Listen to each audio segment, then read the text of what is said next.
But we're going to go ahead and get started. Thank you guys for waiting it out. I do know that we have quite a few still coming, but we got a big bunch of you already. So we're going to, the rest of them can kind of filter in and maybe watch the video of it later on down the line. So to start us out, I'm going to have our wing commander, Colonel Kennedy, and his awesome wing team right up here in the front. Just kind of talk to you guys a little bit and welcome you here. All right, hey, welcome everybody. First of all, Jimmy, thanks for coming out. I just saw your tweet where you said excited to be headed to Kansas Air National Guard to do a training with the big exclamation point there. And then first flight of 2020. And I was just thinking about that. We were talking as we were driving over saying, gosh, I think we've only been TY once this year, so that kind of fits in there with that as well. Thanks everybody for coming. We appreciate you being here. I know last year we had Jimmy come out and we got great reviews, and so we wanted to be able to repeat that. I know we have a great mix of individuals here. We got the 22nd, right? I guess the 22nd folks here. Yeah. I see. Did I see some Army folks in the house as well? Awesome. And then we have a lot of individuals from the civilian sector, so we appreciate you coming out. If you need anything, don't hesitate to ask us. We're going to be in and out throughout the day. But we just wanted to be here to show our support to you for everything that you all do. For Tina, she does a great job for the 184th. We appreciate that. And then also to show our support to Jimmy. And then Veronica is speaking tomorrow, correct? I will really mess up your last name, but Veronica with a really long last name. Miss Skibba Bardo. Okay. She'll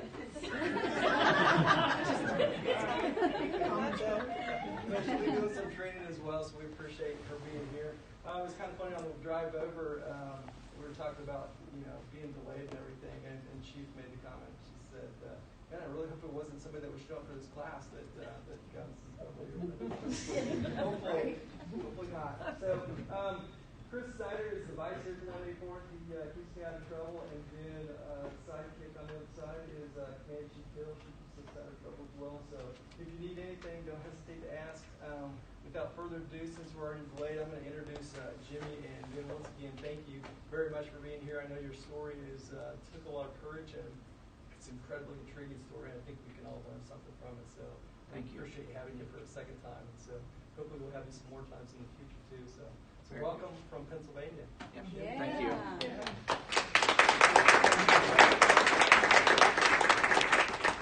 Okay, so just real quick, right before Jimmy gets going, we have, of course, we all know that there's a lot going on right now. So I just want to give you a couple of things that you have to keep in mind while we're in this training. So first off, many of you have already found the bathrooms are going to be right around the corner. If at any time you need to pop up and go to the bathroom, you don't have to raise your hand or anything like that. Just go, okay? Feel free. So snacks are over here. If you guys have a buck or two that you feel like you want to donate to it, feel free. If not, still they're open to you and you can still have at it, okay? Smoking. So smoking is going to be back here around the corner, and if you guys, thanks for not, I hope you don't mind, I'm just calling you straight out like that. But Jared will help you find and navigate your way if you are a smoker, so just look for him during break time, and then eventually. Hey, you're a victim advocate, so you kind of get to be one of them. So emergencies, one thing we'll have to know, we all had to deal with some of that this morning, right? So they take it really seriously here. So if something does go down, if we have to, like we had to hunker down in this building, if there was like a tornado or anything like that, we head over to the bathrooms right over here, and that's where you'll kind of hang out, and it doesn't really matter which one you're in at that point if we're dealing with that situation. If there is a fire or something like that, that's where we'll head out the closest exit, which will be right here for us, and we'll meet up in the parking lot, I believe. Okay? So masks, if you guys cannot keep 6 feet of distance, that's where you will have to have it on. If you're not having that situation, then you're fine. Okay? As the day, I'm sure more people are going to filter in. Everybody was hearing different things about when this stuff was going to start. And so I'm sure we're going to have a few more people come on in. And so when it gets a little more filled up over here, we definitely need to be thinking about that, okay? So break room. room. There's also a break room right here. If you guys need to get hold of just anything else that you might happen to need, or maybe you brought your lunch, you could pop in there and easily have that too. The last thing I want to talk about that is truly the most important when it comes down to it, this stuff that's going to be talked about today is really serious and it's really intense. And so while it's an awesome perspective that I don't think you can get from anybody else, you do need to be aware that this could be like super triggering when it comes down to it. You don't know how your body's really going to respond. If you've maybe dealt with some stuff before, or maybe helped people through stuff, okay? So if at any time, I don't care if it's for the bathroom, for a snack, or whatever, or because a situation is making you feel a little run down, feel free to pop up and you can head out in any direction. You don't have to be here at any point in time, you know what I mean? All right, let me catch my breath. Anybody have any questions? We all got it. Awesome. I'm so glad you guys are here and actually took the time and wanted to spend your time here with us because this is so important. Without anything further, we're going to have Pastor Jimmy Hinton come on up.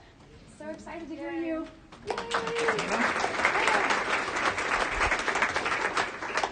All right, well, a huge thank you. I don't know if this is on. Oh, yeah, yep. Look at that. See, at my church, they turn my mic off repeatedly. I always tap it, and I'm like, are you guys trying to tell me something? And we live stream, too, so sometimes people are on the live stream saying, we can't hear you. But I do I thank you guys very much for having me back. Thank you to the 184th wing. Thank you to Tina for inviting me twice. That's a big compliment when you bring me back. I'll tell you a little bit about myself, but I think we'll do just a housekeeping thing first as far as time. Because I want to make sure that we have time for Q&A. And obviously we're starting late because of the shelter in place. So we're starting almost 2 hours late. So I probably will go about an hour, and then we'll take a break, and then do you just want to gauge before lunch? Yeah, we could do that. And okay. You might also mention that you might wind up doing another part tomorrow rather than trying to squeeze it. Yeah, so I don't fly out till tomorrow late afternoon. So I'm here. I'll be on the base. I'm staying on the base.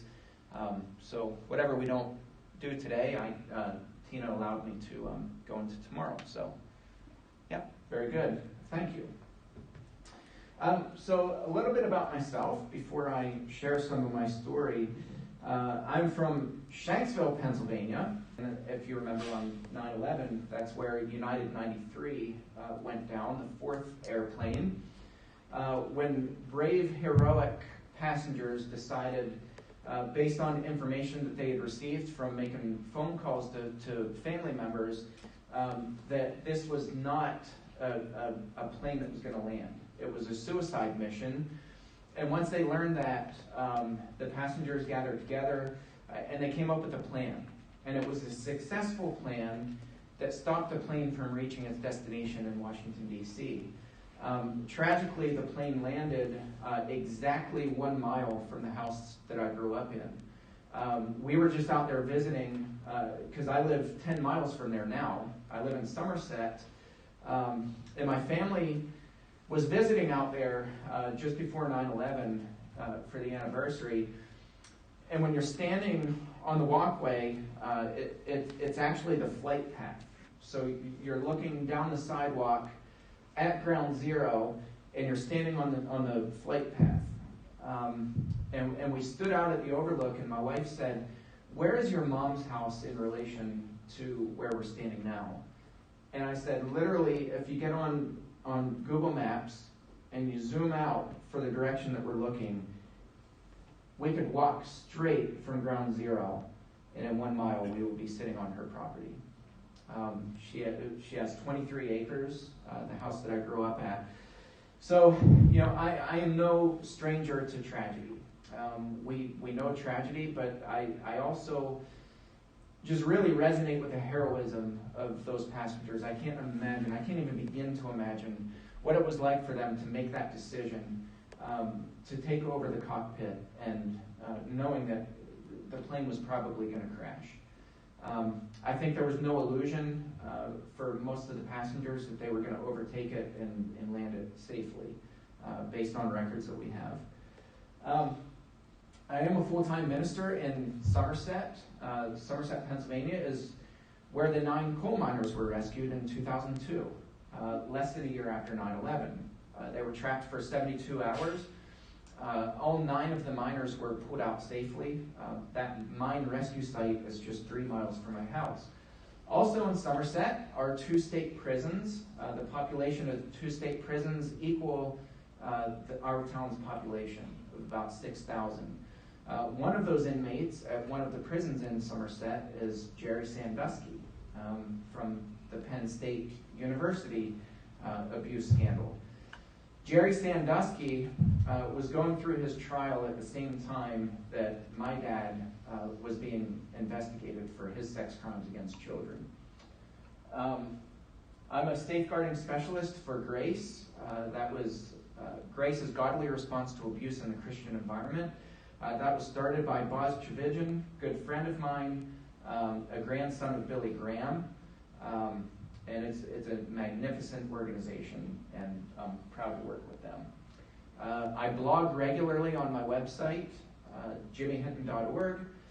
I have a weekly podcast with my mom, so I get to pick on her, she gets to pick on me. It's like I'm going back to my childhood. It's perfect. So we talk about all things related to sexual abuse. And it's, I think, the longest running podcast on sexual abuse in the country. So we've been pretty successful with that. And I just completed my first memoir, which comes out in January. It's called The Devil Inside: How My Minister Father Abused Kids Inside Our Home and Church for Decades, and How I Stopped Him. And of course, I'm a husband and father to these beautiful people here. That's my wife, Natalie, and my oldest daughter is 10. My middle kid turns 7 in a few weeks. And my little rambunctious 5-year-old there, who is his own independent child. He's a handful. You can tell by the look on his face.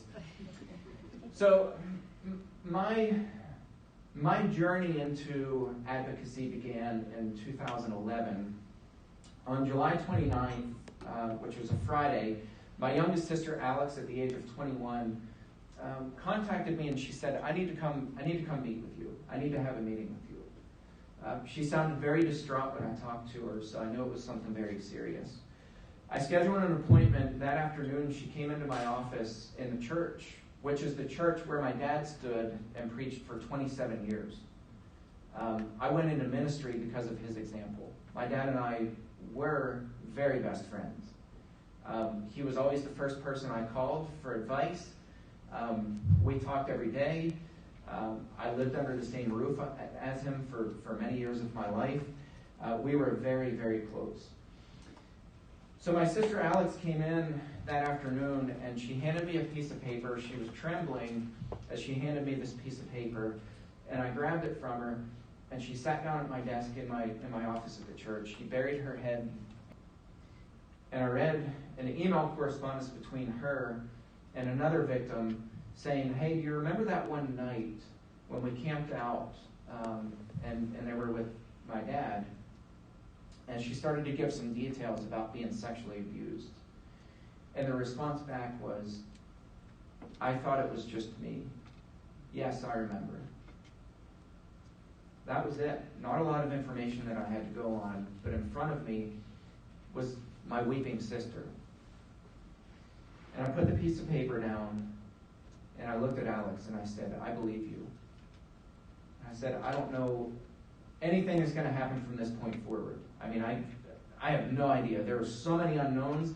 I had never been trained when I got my MDiv degree. We were just talking about how intense it is. 84 credit hours. It's basically a master's and a half. Not one time did they ever talk about sexual abuse of minors or sexual abuse at all.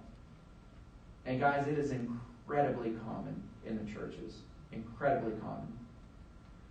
And so I had not been trained. I had not been prepared for it. And so I didn't know what was going to happen. And I looked at Alex and I said, there's so many unknowns, and I don't know what's going to happen with my job. I was brand new in the ministry. I had just graduated in 2007. 2009, I was hired. And 2 years later, almost to the day, my sister was sitting in my office telling me that she had been sexually abused by my dad, who, by the way, was attending church where I was preaching. So I said, there are all these unknowns, but there's one thing that I can promise you, it stops now. And I could tell there was this instant relief on Alex's face, and I was scared to death. I had a wedding rehearsal about an hour from the time that Alex came into my office for one of my church members. So I went to the wedding rehearsal, and you'd have to know this woman. She's the bubbliest person. I showed up at the wedding rehearsal, and she said, "Hey, how are you?" And I was dying inside. And I had to fake it. I had to pretend like I was well because I wasn't about to ruin her wedding. We made it through the rehearsal. The next day we had the wedding, and we were sitting at a round table after the wedding. And to my left was my wife, Natalie. To my right was my sister, Alex, who had just reported to me the day before. And across the table from us was my dad. The next day, I had to get up and preach. And to my wife, my sister, Alex, and my dad sitting there beaming with pride as he watched his son preach. And I was just dying inside. And on Monday morning, my mom and I were walking into the local police department to report my dad.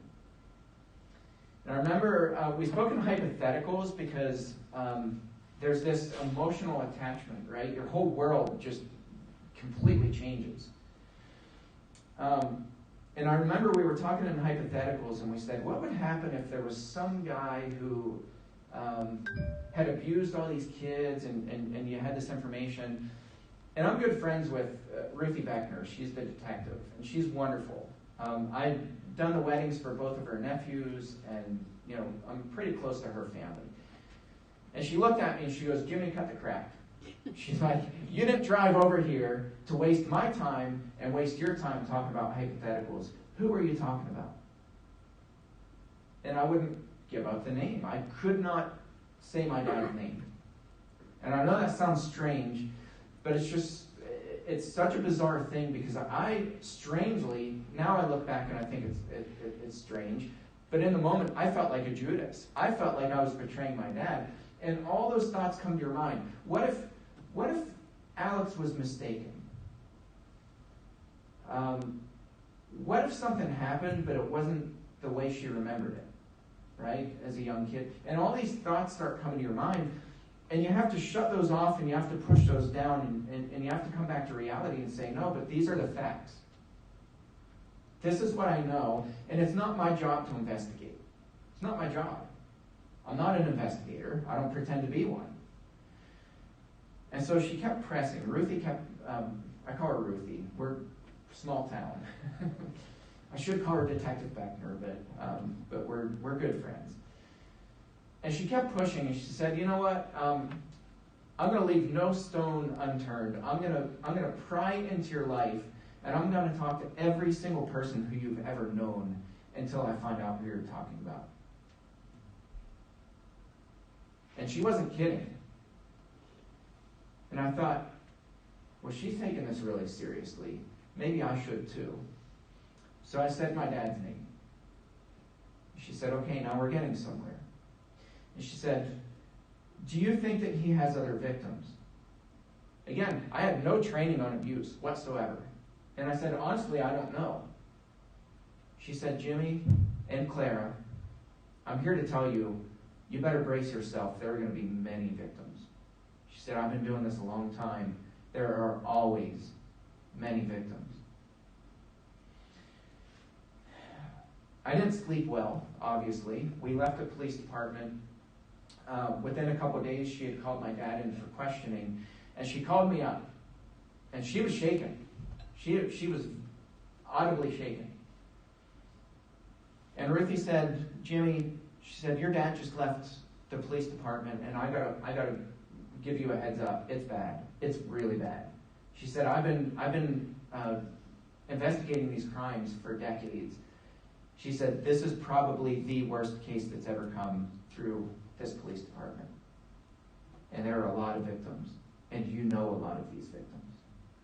She said, I can't tell you any more at this point, but she said, your dad is probably going to call you because he has no idea that you're the one who turned him in.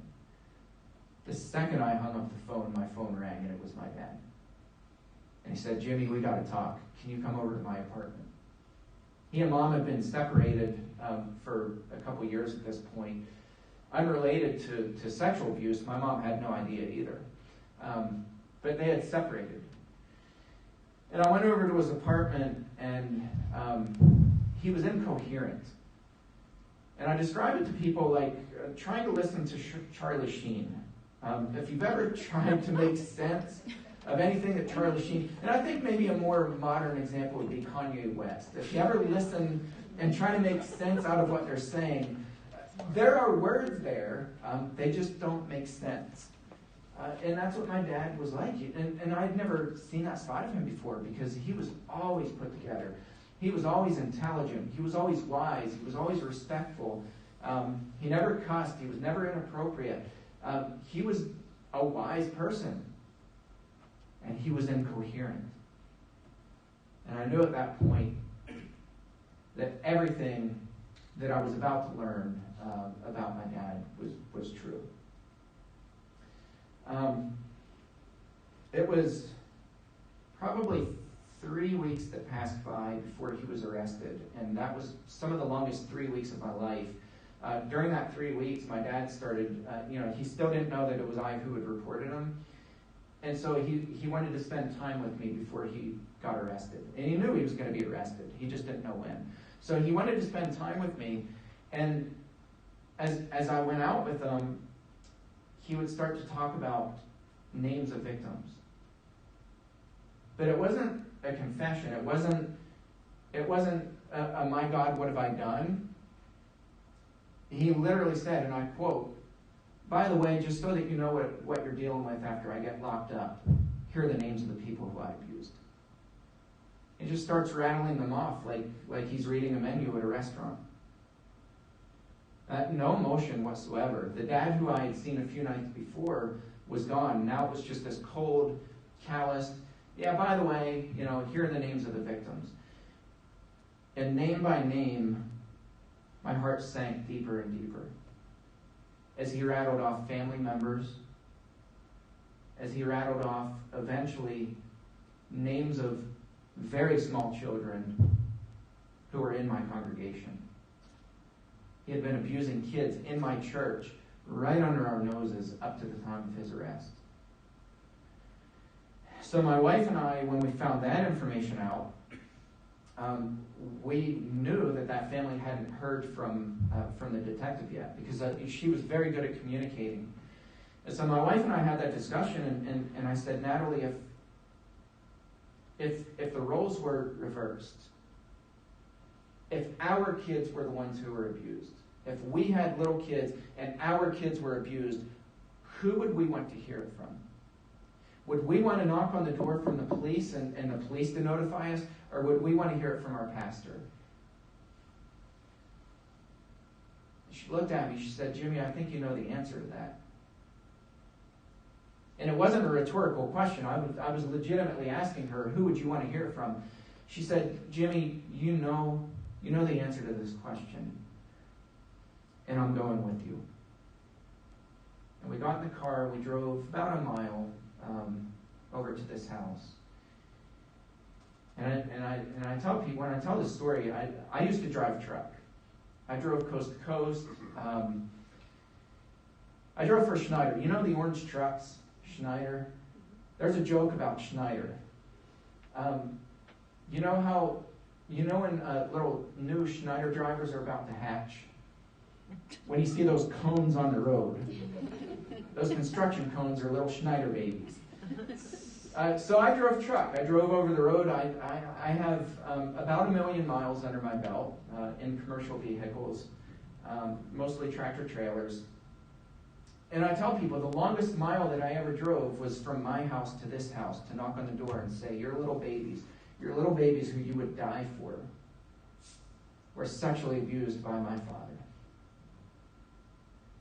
And trying to get the words out and trying to tell them, I can't begin to describe to you how difficult that was, but it was the right thing to do.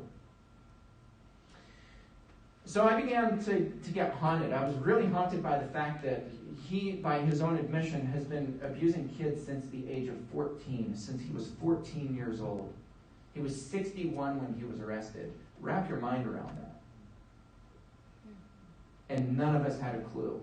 This is not a case of a church cover-up. It's not a case of, there were these hints and these big glaring red flags, and we were just naive and we didn't know. This is a family of, I'm number 6 of 11 kids. There are 11 of us.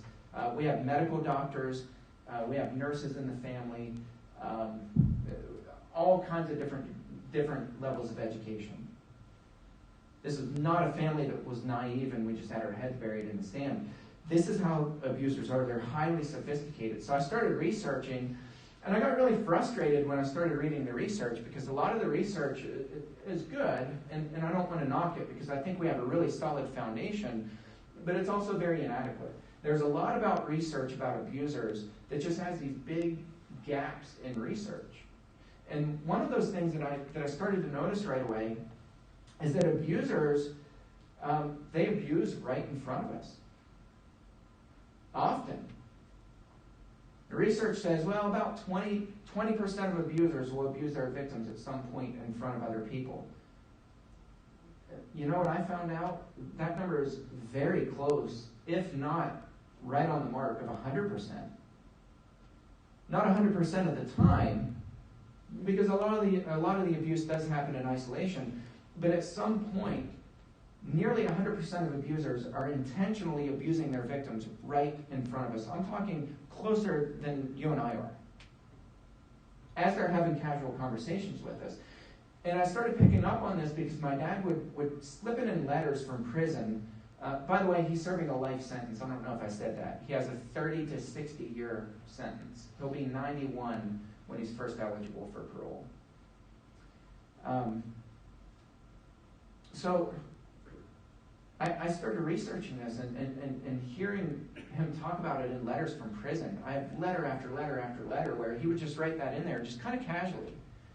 It's like, yeah, when you guys were standing there, I would abuse kids right in front of you, and he would just kind of put it in there, and I think he was feeling me out. And so I started noticing this, and I noticed this in books on pedophilia as I was researching it, and the best experts in the nation, they just kind of reference it, and they're like, yeah, they even get so brazen that they'll abuse kids right in front of their parents. Well, that caught my attention because I was like, this is bizarre to me, and maybe it's just because I take it personally, because the son of a gun fooled me, and I don't like that. That agitated me, and that motivated me to figure out how he did it. Not why he did it, how he did it. I don't care why he did it. He did it because he wanted to do it. I wanted to know how he did it. I wanted to know about techniques, because I wanted to know what it was about us that made us susceptible. And I wanted to know what it was about him that got him excited about abusing in front of other people. What is it about abusers that makes them excited about it? Because it's illegal to do it, and they know it's illegal. They know they're going to prison, and possibly prison for life if they get caught. And it's very easy to isolate a child and sexually abuse a child, or abuse them in whatever capacity. It's very easy to isolate a child and abuse them. I talk so long even the computer goes to sleep. So my question is, if they know it's illegal and they know that the stakes are high, they know if they get caught they're going to prison, why do it in front of people? And I'm not saying, I said I'm not interested in why, and I'm not. But just kind of thinking through this, from their perspective, why would they do it? They do it because they want to do it. It's not that they lack control and that, they get to a point where it's like this, this old faithful that eventually is just going to mushroom up and they're going to explode because they can't control themselves. It's quite the opposite. It's hyper-control. It's about toying with people. It's about manipulating people. And I'll show you some things, actually excerpts of letters that my dad wrote me where you'll see this. So the reason I specialize in abuse in plain sight is for this reason. When we talk about red flags of abusers, the traditional red flag behaviors, they don't work. They don't work to identify abusers. They're not effective. It's based on research with huge gaps in the research, handing candy to kids and, luring them into these situations. Rare does that happen. And if it does, if somebody's that blatantly obvious, they're sloppy. They're not your average abuser. They're not a skilled abuser. And typically, that's going to be somebody who's younger. So I started researching abuse in plain sight, one, because it intrigued me, but two, because if we know that at some point abusers are abusing right in front of us and we're blind to it, if we know something about the techniques of deception, what they're doing, how they're doing it, step by step, it's almost like rebuilding the magician's code, the magician's manual for how they do tricks. It's spinning the perspective around, the camera around. It's bringing people up on stage with the magician where you're standing beside them, and you're not looking for the magician in the audience because you'll never figure that out. Magicians, they're very intentional about how they deceive people so that it's impossible for you to figure it out, or nearly impossible, if you're sitting in the audience. My perspective is to shift that camera around, and instead of looking for the abusers like a needle in a haystack, we're looking for us. What was it about my dad that made us enticing, that made it enticing to fool us and trick us? And how did he know that he was tricking us? And once you do that, an interesting thing starts to happen. You see manipulation in real time. And you're able to stop it before they start sticking hands down inside of pants, or up shirts, or isolating children, or adults. Because this doesn't apply just to children. This is not just about sexual abuse. That's what I specialize in. But all kinds of abusers do stuff right in front of us, and we miss it. Even in the military, where people are highly trained. These are really sophisticated techniques that these guys are using. A common tactic. We have some chaplains here, and I'm super excited about that. I can tell you from doing this, I can tell you from doing different profiling of people, from hearing stories of people, a common tactic that abusers do is that they intentionally befriend people in military towns, at their churches. Military people are some of the most enticing for abusers because they move. They can abuse the kids, and eventually that family moves on, and they always have this rotation of new blood. It's incredibly common. Incredibly common. So, let me share with you some of these things. This was from 2013. So my dad went to prison in 2012. So you're talking not even a year into being in prison. He writes me this letter. I started asking questions, specific questions about abuse in plain sight. While on the subject, let me share a couple of pedophile moves with you that parents need to know. Watch out for sleight of hand tricks. It's so easy for the abuser to be engaged in play or even conversation with your child and to place a hand too long on a child's butt and or crotch. He would later on talk about why they put a hand on a hip or on a butt or something like that. He says it's because even if children are taught the good touch, bad touch, don't touch in the bathing suit area, he said the first thing that I would do is I would touch in the bathing suit area, the no touch zone. I would put my hand on a hip because the child's been taught that that's an inappropriate spot, but they've been taught if your clothes are off or if there's massaging or stuff like that. So a hand on a hip to a child seems really benign. And so does it to the parent. So he's conditioning the kid, and he's testing. I talk about testing instead of grooming. He's testing to see, how does the parent respond? Does the parent get weirded out by that? Is the parent watching the hands? Or is the parent engaged? It's called the spotlight of attention, and I'm going to talk about that a lot. Is the parent maintaining eye contact with the abuser? It's all testing. It's all intentional. So he says a seemingly harmless horseback ride can be a lead into other things in private or seclusion. For example, the parent sees an innocent action like horseback play with hands supporting and, by the way, keeping the child safe. You see what he's doing? He's analyzing what the parent's thinking. He's the magician on stage saying, here's how I know I'm going to get away with it. Here's what they're thinking. Here's what they're seeing. So the parent sees this as actually a comforting thing. Yeah, this person's protecting my kids, keeping my kids safe while my kid is on their back. Hands supporting the child's butt, but when out of sight, with simply reversing directions in the room with the parents or going down a hall or wherever, the hands quickly change slightly in position, and now the genitals are being touched outside the clothing, which to the child seems okay. Do you hear how intentional this is? This is anything but accidental. Intentionally taking the child in front of the parent, passing by with the hands on the butt, and as he goes in front of the parents, he turns just slightly and then starts sliding fingers up underneath clothing or over top or rubbing or whatever. After all, he goes on, her parents are close at hand and are okay with it all. So now he's in the mind of the child. This is what the child's thinking. Mom and Dad are right there. This must be okay. And even at first, if the child seems uncomfortable, it does tickle or feel good.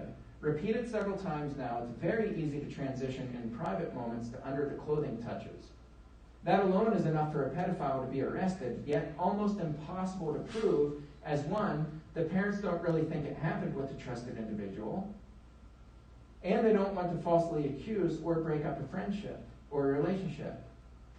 Point two, the child is not aware something really bad happened and would be very unlikely to mention it to the parents. And three, if it all comes out, how do you prove any of this anyway? He's literally got every single angle covered. He's thought about this. He's dreamed about it. He's practiced it. He's rehearsed it. Even if you get caught, so what? So I want you guys to really realize that with deception, you don't have somebody like one of us who's going to break a rule or break the law and, we're like starting to get nervous about it, right? They're just like, even if I do get caught, so what? Oh, it goes on. This is if he gets caught. Even if a parent does notice, then nothing happens except the pedophile is now emboldened to explore more brazen abuses and win the acceptance or trust and secrecy of the child. The parents are becoming convinced this perp and their child are a fun and safe match to be trusted together. Not good. Jimmy, I hope this doesn't make you overly sick to your stomach. It does me, because I lived it all my adult life. This is not a once in a, every now and then it happens, or, every couple years, I just kind of fall off the wagon. This is what they think, what they live, what they breathe. It's part of their DNA makeup. It's who they are. And so I started. This was probably the first letter where I started thinking about this in terms of using an analog of magicians, because he used the word sleight of hand. Watch for sleight of hand kind of stuff. And I'm like, all right, not only is it about sleight of hand, but it's the mind games. It's about deception. It's about, this is enticing. This is exciting. This is intoxicating to the abusers. And so I started looking for research for anything that had anything to do with child sexual abuse, where the scientific community or anybody anybody, the field of psychology, where anybody talked about specific deception techniques. You know what I came up with? Nothing. Nada.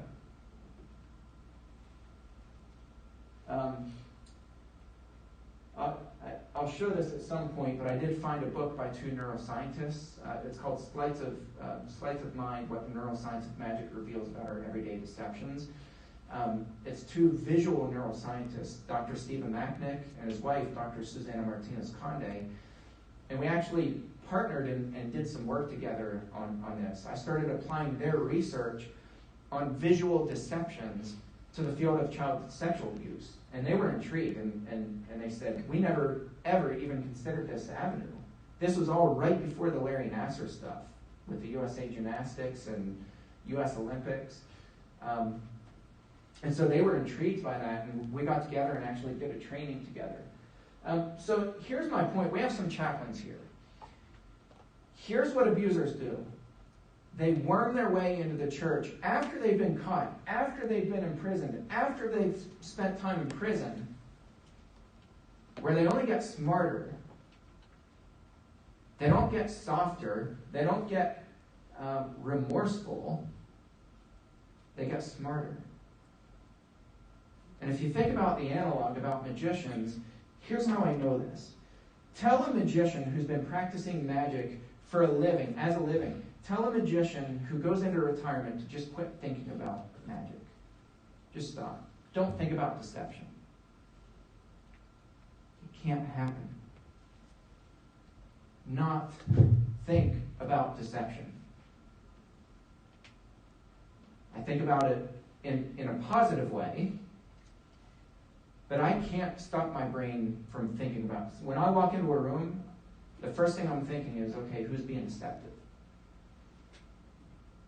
And how are they being deceptive? What specific techniques are they using? Are they using anything new that I haven't seen before? It's how your brain thinks. So abusers can't shut that off. So when they go to prison, they're not getting remorseful, they're getting smarter. And so here's a letter that my dad wrote me where he just came unhinged. I'd written a blog post, and his family, I guess, sends him blogs that I write. I certainly don't, but I think his family does. And I'd written a letter shortly after I received that last letter that I read from, about how abusers should never be inside of a church.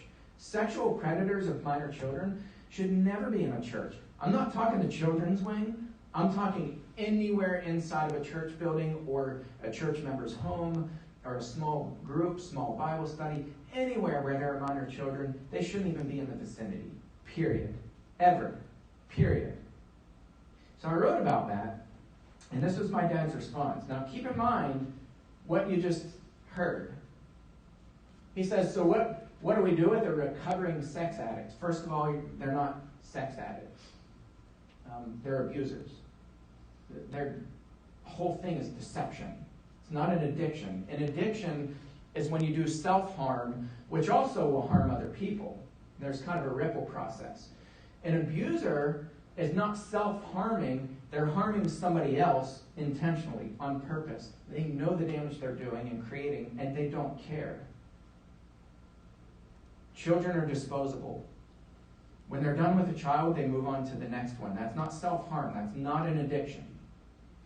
So he says, what do we do with a recovering sex addict? Should we not treat him or her with the same love, trust, and respect as any other addict or redeemed child of God who has been totally forgiven by God? No.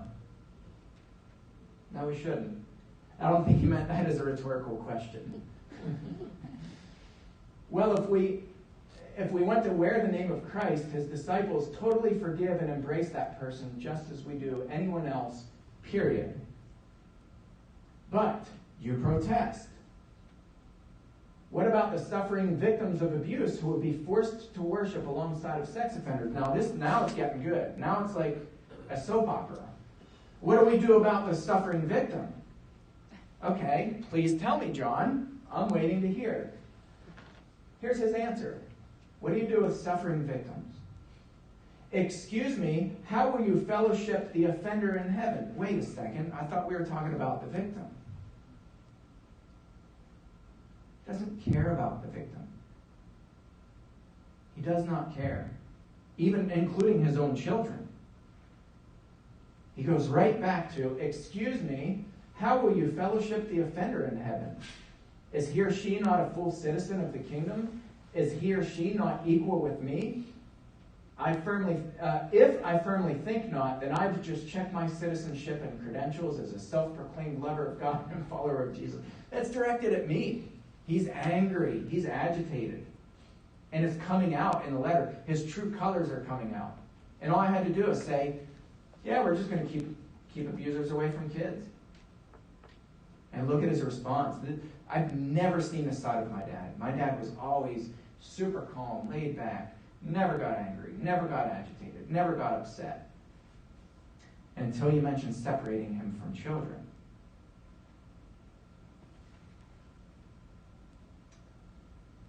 Have I truly forgiven those God has forgiven? What did Jesus mean as he instructed us to pray? Forgive our sins as we forgive those who sin against us. What explanation did he offer in Matthew 6:14-15? Does my forgiveness of God not fully restore me, reconcile me, and make me whole? No. I don't think that was meant to be rhetorical either. If so, then why would I not expect to fully reconcile and restore unto me the sinner I have forgiven? Oh, he goes on. I didn't even scratch the surface. This was a long letter.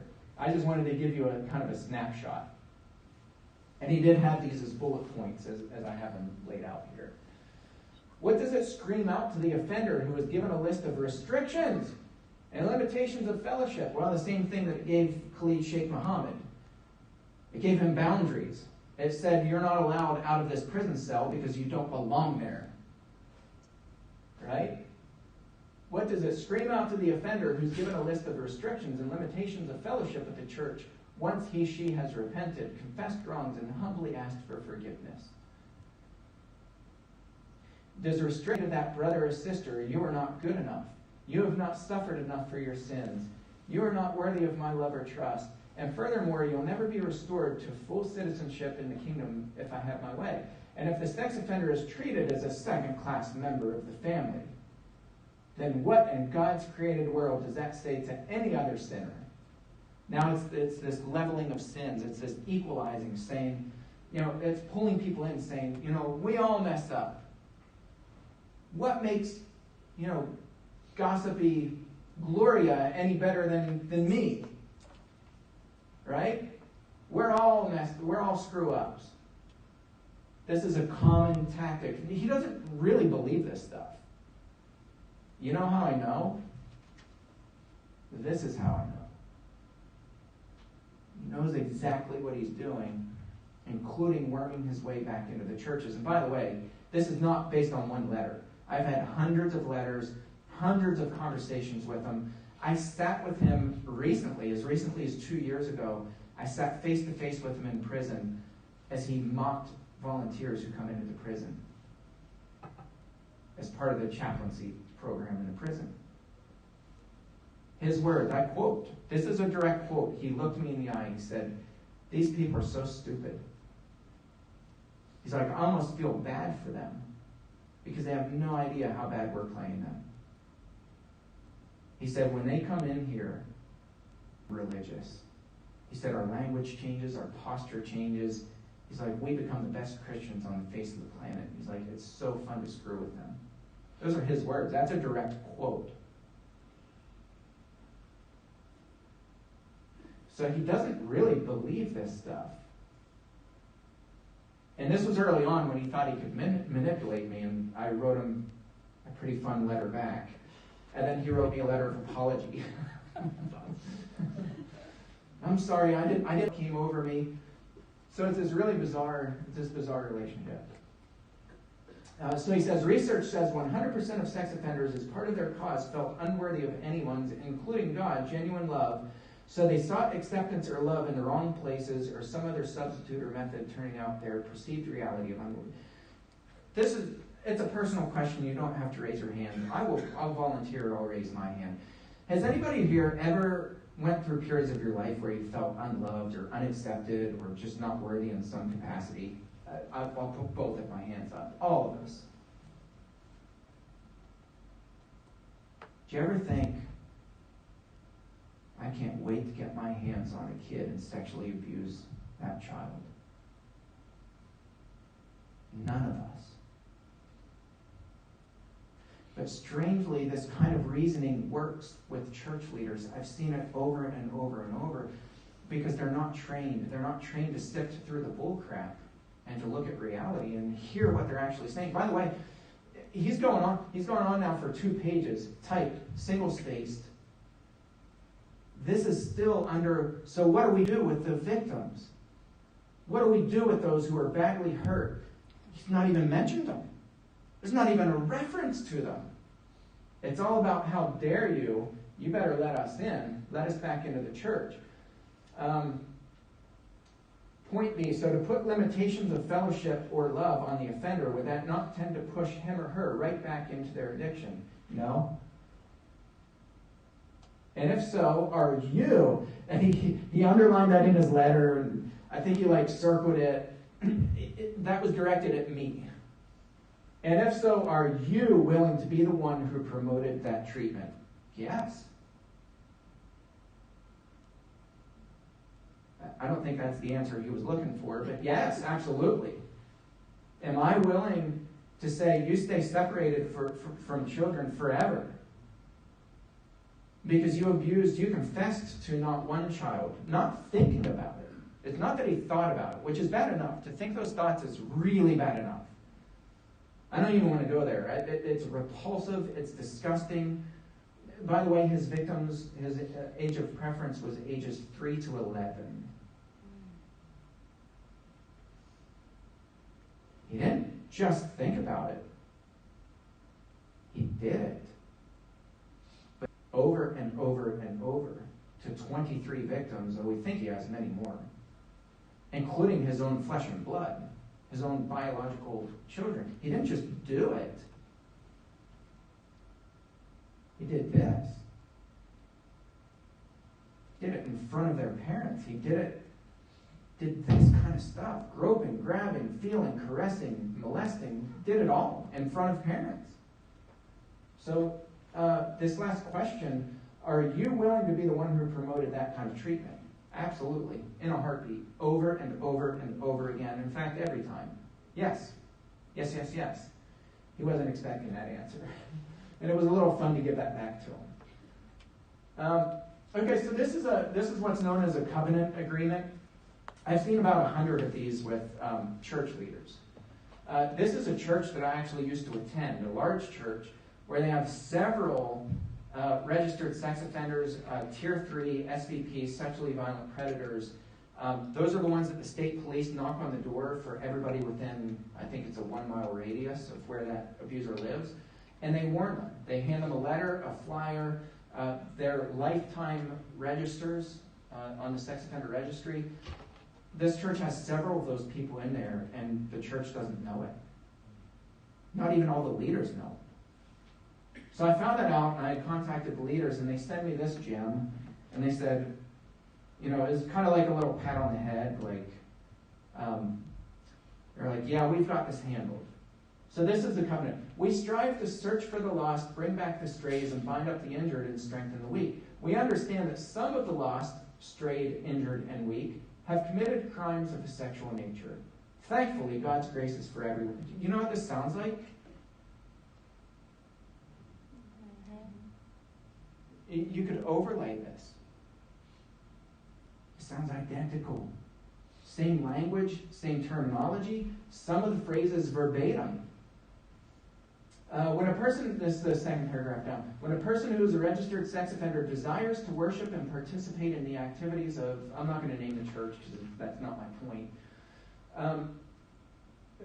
When they decide that they want to worship and participate in the life of the church, or if such a person is discovered, any shepherd or staff member may be contacted in order to put the following covenant. They might be contacted. They might be contacted. He or she will meet with a covenant circle made up of a counseling professional, his or her shepherd, at least one of the family ministers, and a CASA volunteer. He or she will be encouraged to bring a spouse, friend, or supporter. During this meeting, the covenant circle will pray with him or her. They're talking about the offender, not the victim. By the way, I asked this church, and I've asked every church that gives me one of these, I'm like, okay, great, you showed me the covenant for the offender. Where's the covenant for the victim? Do you know how many I've received in my inbox? Exactly none. Never. I've never received the covenant for the victims. Yes? I need to ask you a question. Sure, absolutely. Did your father ever admit to you or confess that he went into ministry because this was the opportune place to get away with what he's done? He did not, but he made statements like the church is made up of the most gullible people. He said it was easiest to abuse and create victims in the church out of anywhere else because of theology.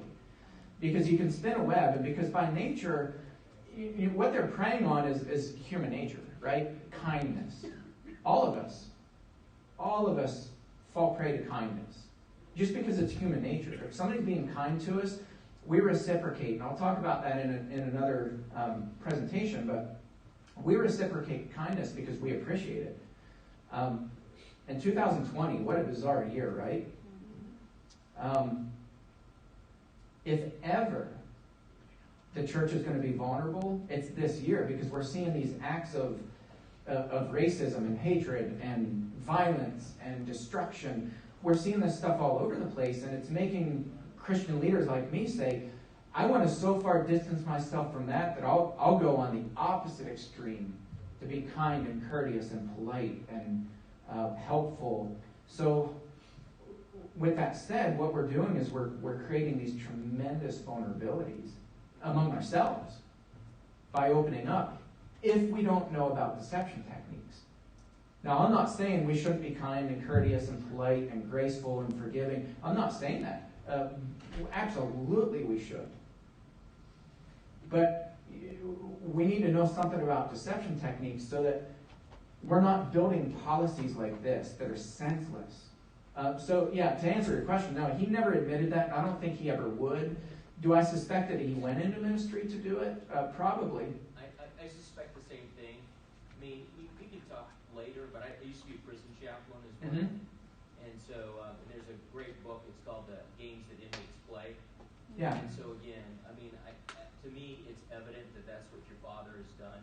Yeah. And because he uses the language, he knows exactly how to appeal, to manipulate, and to do all that. Absolutely. But the thing is, please, I'm not judging your dad. Sure. But the big thing here is it says godly sorrow leads to repentance.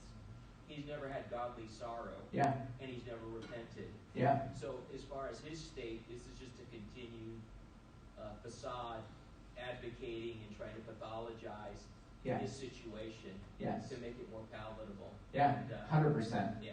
100% accurate. Yeah. I get asked the question, have you seen abusers repent?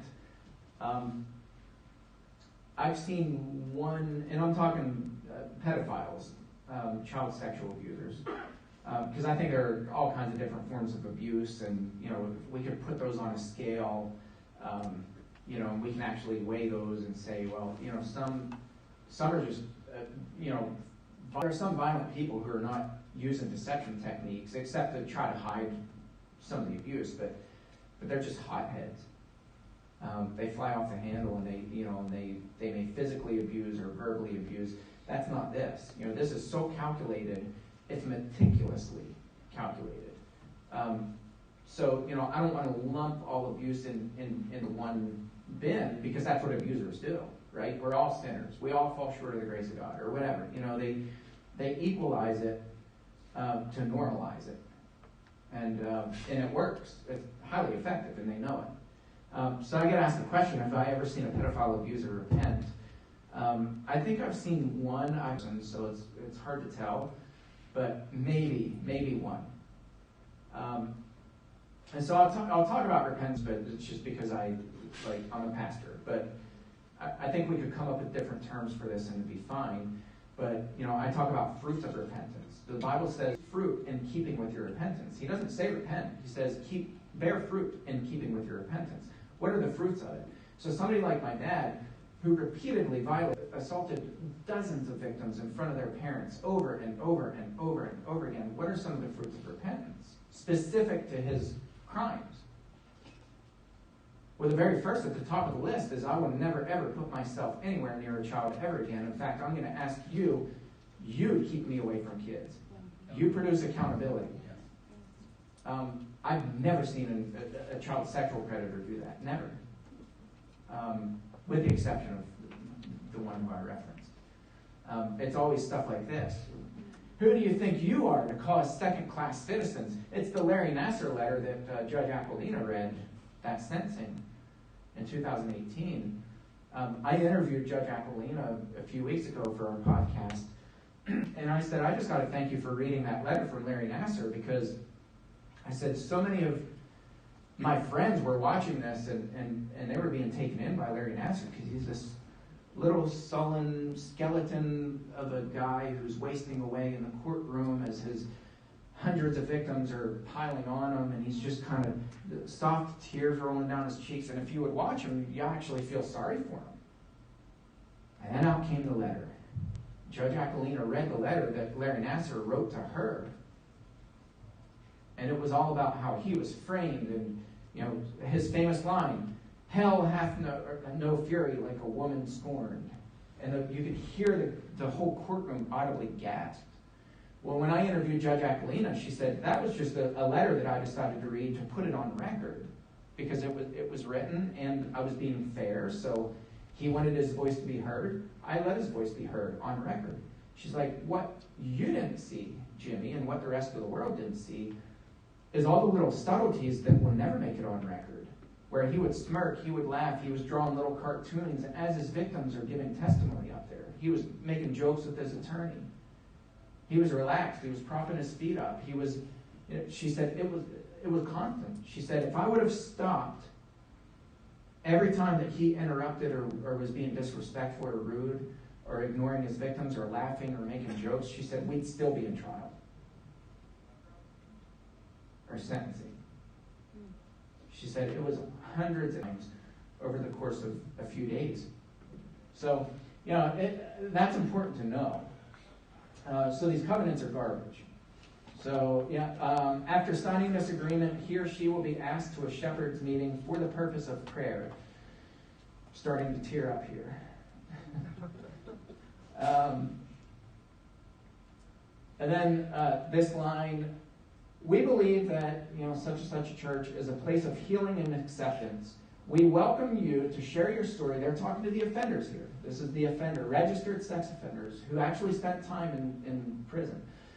We welcome you to share your story with your church family so that you may experience the forgiveness and healing God has planned for you. However, we understand that it's a difficult process for anyone to reveal sin. Therefore, information about your background will only be shared with people of the congregation who need to be aware. I wrote the elders back and I said, like parents of little children. Thank you. They need to know. Dang right they need to know. These people include shepherds and ministers, and might include child care workers. They run a large school out of their church. It might include child care workers, counselors, and school employees. We might tell them. The level of your offense will help determine who will receive this information. And on it goes. So, Rachel Denhollander. Rachel, I should probably turn so this camera can see me a little bit. I feel like I keep turning my back to the camera. Let me reposition. Online, yeah. Didn't mean to block you guys out. So she said Larry Nassar did abuse most of his victims right in front of their parents. Almost every one of them. By the way, he's up over 600 victims, Judge Aquilina told me a few weeks ago. Over 600 victims who've come forward now. Almost every one of them, he digitally penetrated them with his fingers while talking to their parents. So typical red flags, it could be anyone. I joke about that. I'm like, well, that narrows it down. Child-related workers. There are 74 million kids in the United States. So anybody working with a child now, that's apparently a red flag behavior. That's why I say these don't work. They're not specific enough. They use grooming behaviors, candy, gifts, etc. Has anybody ever given a gift or candy to a kid? And be honest, have you ever given candy or a gift to a kid? All of us. I guess we all have red flags. Isolate children. Have you ever found yourself alone with the children? And by the way, these red flags include your own children. You ever been alone with your own kids or grandkids? Absolutely, all of us. These are not specific enough. And I'm not making fun here. I'm just saying there are big gaps in the research. People who associate with kids don't have normal adult interactions. Every abuser that I've ever seen, sexual predator of minor children, the exact opposite is true. They have very normal relationships with adults. Adults migrate to them. So I put this picture up because that's what I look like when I read these red flags. So they say, well, it's all about power and control and manipulation and grooming. What's missing from this list? This is what all the researchers say. With the abuser, it's all about power. It's all about control. It's all about manipulation. What's missing? Access. How about how they do it? Technique. How do they do it? How did Larry Nassar do it? Hundreds of victims. He sexually abused them, and it's not anything special. This is what abusers do. So I talk about grooming versus testing. Grooming is to get into readiness for a specific objective or to prepare. I prefer the term testing because I think that's more accurate. To make a preliminary test or survey as a reaction or interest, putting a hand on the butt. That's not grooming, that's testing. He's wanting to see how does the child respond, how does the parent respond. That's testing. Before embarking on a course of action. I'm going to skip this for time's sake. This was a blog by a woman by the name of Kelly Haynes. And she gave me permission to use this. I'm friends with her. And she talked about being abused by her high school teacher at a private Christian university. And he would do things like come up and rub his erect penis on her back.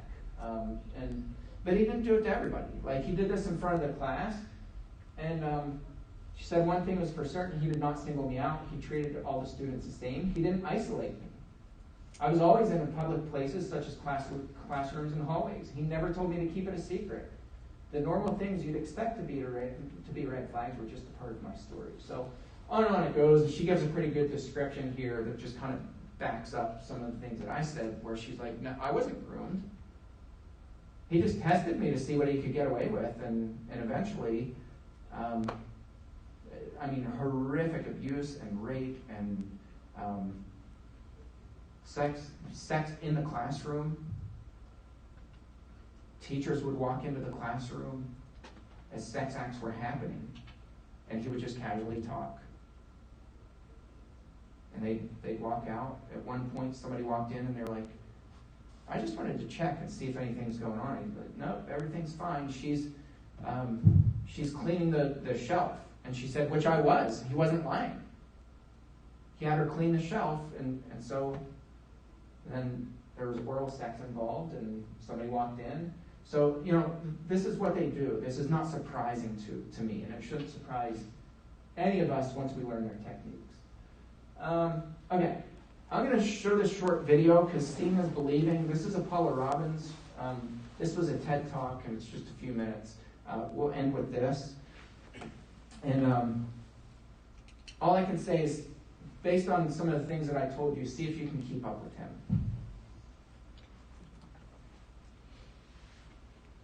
What if luxury and responsibility could live in harmony? The new Beauty Rest Harmony Luxe mattress turns plastics recovered from our oceans into luxury fabrics for high-quality sleep and a clean...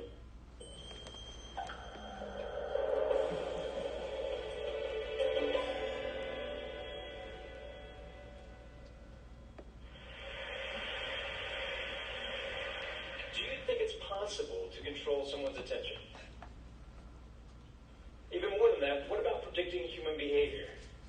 I think there's those are interesting ideas if you could. I mean, for me, that'd be the perfect superpower. Actually, kind of an evil way of approaching it. But for myself, in the past, I've spent the last 20 years studying human behavior from a rather unorthodox way, picking pockets. When we think of misdirection, we think of something as looking off to the side, when actually it's often the things that are right in front of us that are hardest things to see, the things that you look at every day that you're blinded to. For example, how many of you still have your cell phones on you right now? Great. Double check. Make sure you still have them on you. I was doing some shopping beforehand. Now, you've looked at it probably a few times today, but I'm going to ask you a question about it. Without looking at your cell phone directly yet, can you remember the icon in the bottom right corner? Bring them out, check, and see how accurate you were. How'd you do? Show of hands, did we get it?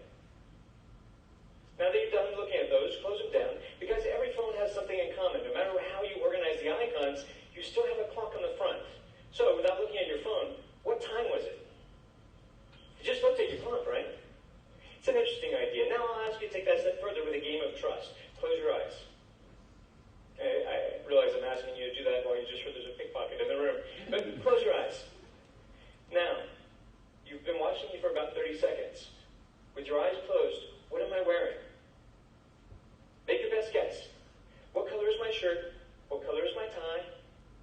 Now open your eyes. By show of hands, were you right? It's interesting, isn't it? Some of us are a little bit more perceptive than others. It seems that way. But I have a different theory about that. That model of attention. They have fancy models of attention, Posner's trendy model of attention. For me, I like to think of it very simple, like a surveillance system.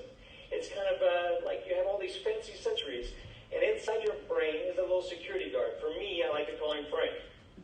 So Frank is sitting at a desk. He's got all sorts of cool information in front of him, high-tech equipment. He's got cameras, he's got a little phone. But attention is what steers reality. It's the gateway to the mind. If you don't attend to something, you can't be aware of it.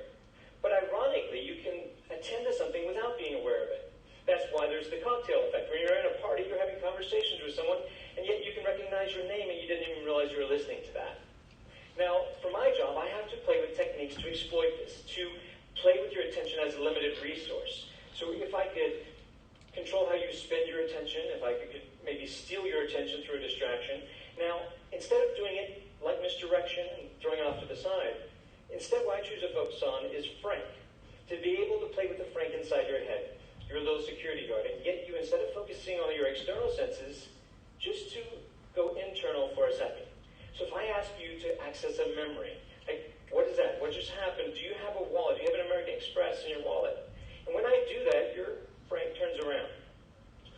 He accesses the file. He has to rewind the tape. And what's interesting is he can't rewind the tape at the same time that he's trying to process new data. I mean, this sounds like a good time to tell you lots of things, and they may be true, a portion of them. But I think it's better if I try to show that to you here live. So, if I come down, I'm going to do a little bit of shopping. Just hold still where you are. Hello, how are you? It's lovely to see you. You did a wonderful job on stage. You have a lovely watch that doesn't come off very well. Do you have your ring as well? Good, just taking inventory. You're like a buffet. It's hard to tell where to start. There's so many great things. Hi, how are you? Good to see you. Sir, could you stand up for me, please? Just right where you are. You're married. You follow the directions well. That's nice to meet you, sir.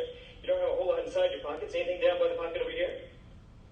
Hopefully so. Have a seat. There you go. You're doing well. Hi, sir. How are you? Good to see you, sir. You have a ring, a watch. Do you have a wallet on you? Well, we'll find one for you. Come on up this way, Joe. Give Joe a round of applause. Come on up, Joe. Let's play a game.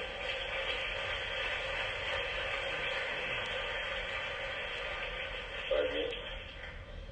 Don't think I need this clicker anymore. You can eat that. Come on up to the stage, Joe. Let's play a little game. Now, do you have anything in your front pockets? Turn around and let's see. If I give you something that belongs to me, this is just something, a half poker chip. Hold out your hand for me. Watch it kind of close. Now, this is a task for you to focus on. You have your money in your front pocket here. Good. I'm not going to actually put my hand in your pocket. I'm not ready for that kind of commitment. One time a guy had a hole in his pocket, and that was rather traumatizing. I was looking for his wallet, he gave me his phone number. It's a big miscommunication. So, let's do this simply. Squeeze your hand. Squeeze it tight. Do you feel the poker chip in your hand? Would you be surprised if I could take it out of your hand? Say yes? Good. Open your hand. Thank you very much. I'll cheat if you give me a chance. Make it harder for me. Just use your hand. Grab my wrist, but squeeze. Squeeze firm. Did you see it go? No. No, it's not here. Open your hand. See, while we're focused on the hand, it's sitting on your shoulder right now. Go ahead and take it off. Now, let's try that again. Hold it up a little bit higher, but watch it close there, Joe. See, if I did it slowly, it'd be back on your shoulder. Joe, we're going to keep doing this till you catch it. You're going to get it eventually. I have faith in you. Squeeze firm. Squeeze. You're human. You're not slow. It's back on your shoulder. You're focused on your hand. That's why you were distracted. While you were watching this, I couldn't quite get your watch off. It was difficult. Yet you had something inside your front pocket. Do you remember what it was? Money. Check your pocket. See if it's still there. Is it still there? Oh, that's where it was. Go ahead and put it away. We're just shopping. This trick's more about the timing, really. I'm going to try to push it inside your hand. Put your other hand on top for me, would you? It's amazingly obvious now, isn't it? It looks a lot like the watch I was wearing, doesn't it? Oh, thanks. But it's only a start. Let's try it again a little bit differently. Hold your hands together. Put your other hand on top. Now, if you're watching this little token, this obviously has become a little target. It's like a red herring. We watch this kind of close. It looks like it goes away. It's not back on your shoulder. It falls out of the air, lands right back in the hand. Did you see it go? That's funny. Yeah, a little guy, he's union. He works up there all day. Maybe just pull the pocket. I believe, is it in this pocket, sir? No, don't reach in your pocket. That's a different show. Sorry. That's rather strange. They have shots for that. Can I show them what that is? That's rather bizarre. Is this yours, sir?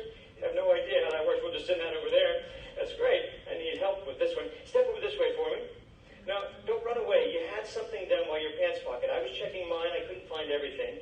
But I noticed you had something here. Feel the outside of your pocket for a moment. Down here, I noticed this. Is this something of yours, sir? Is this... I had no idea. It's a shrimp. You've entertained all these people in a wonderful way. Better than you know. So, we'd love to give you this lovely watch as a gift. Hopefully it matches his taste. But also, we have a couple of other things. A little bit of cash. And then we have a few other things. These all belong to you, along with a big round of applause from all your friends. So, thank you very much.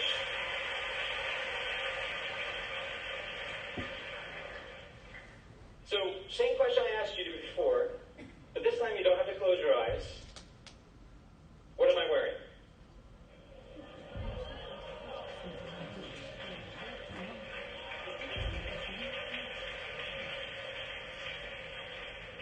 Attention is a powerful thing. Like I said, it shapes your reality. So, I guess I'd like to pose that question to you. If you could control somebody's attention, what would you do with it? Thank you.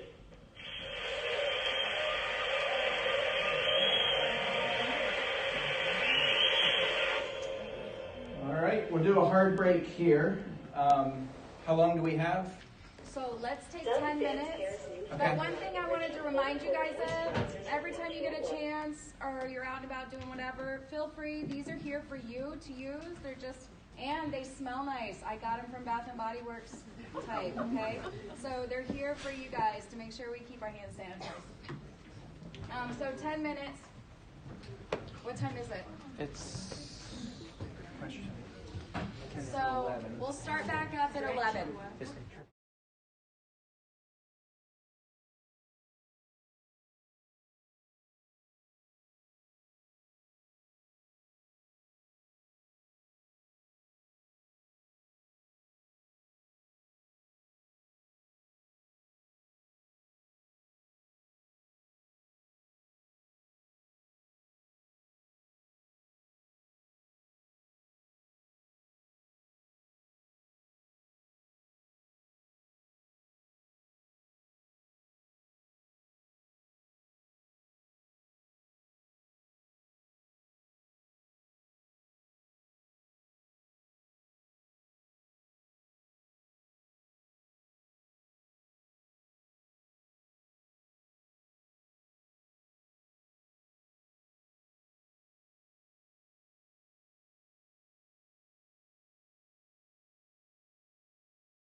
Okay, we're going to jump right in. So that presentation was just introducing abuse in plain sight, that it happens, that we're not as perceptive as we think we are. I used to try to convince people of that, and in church circles especially, in religious communities, they would come back and say, yeah, but we have police officers who they monitor the building, and we have some people who are really perceptive, and if anything was happening here, we would be the first to know it.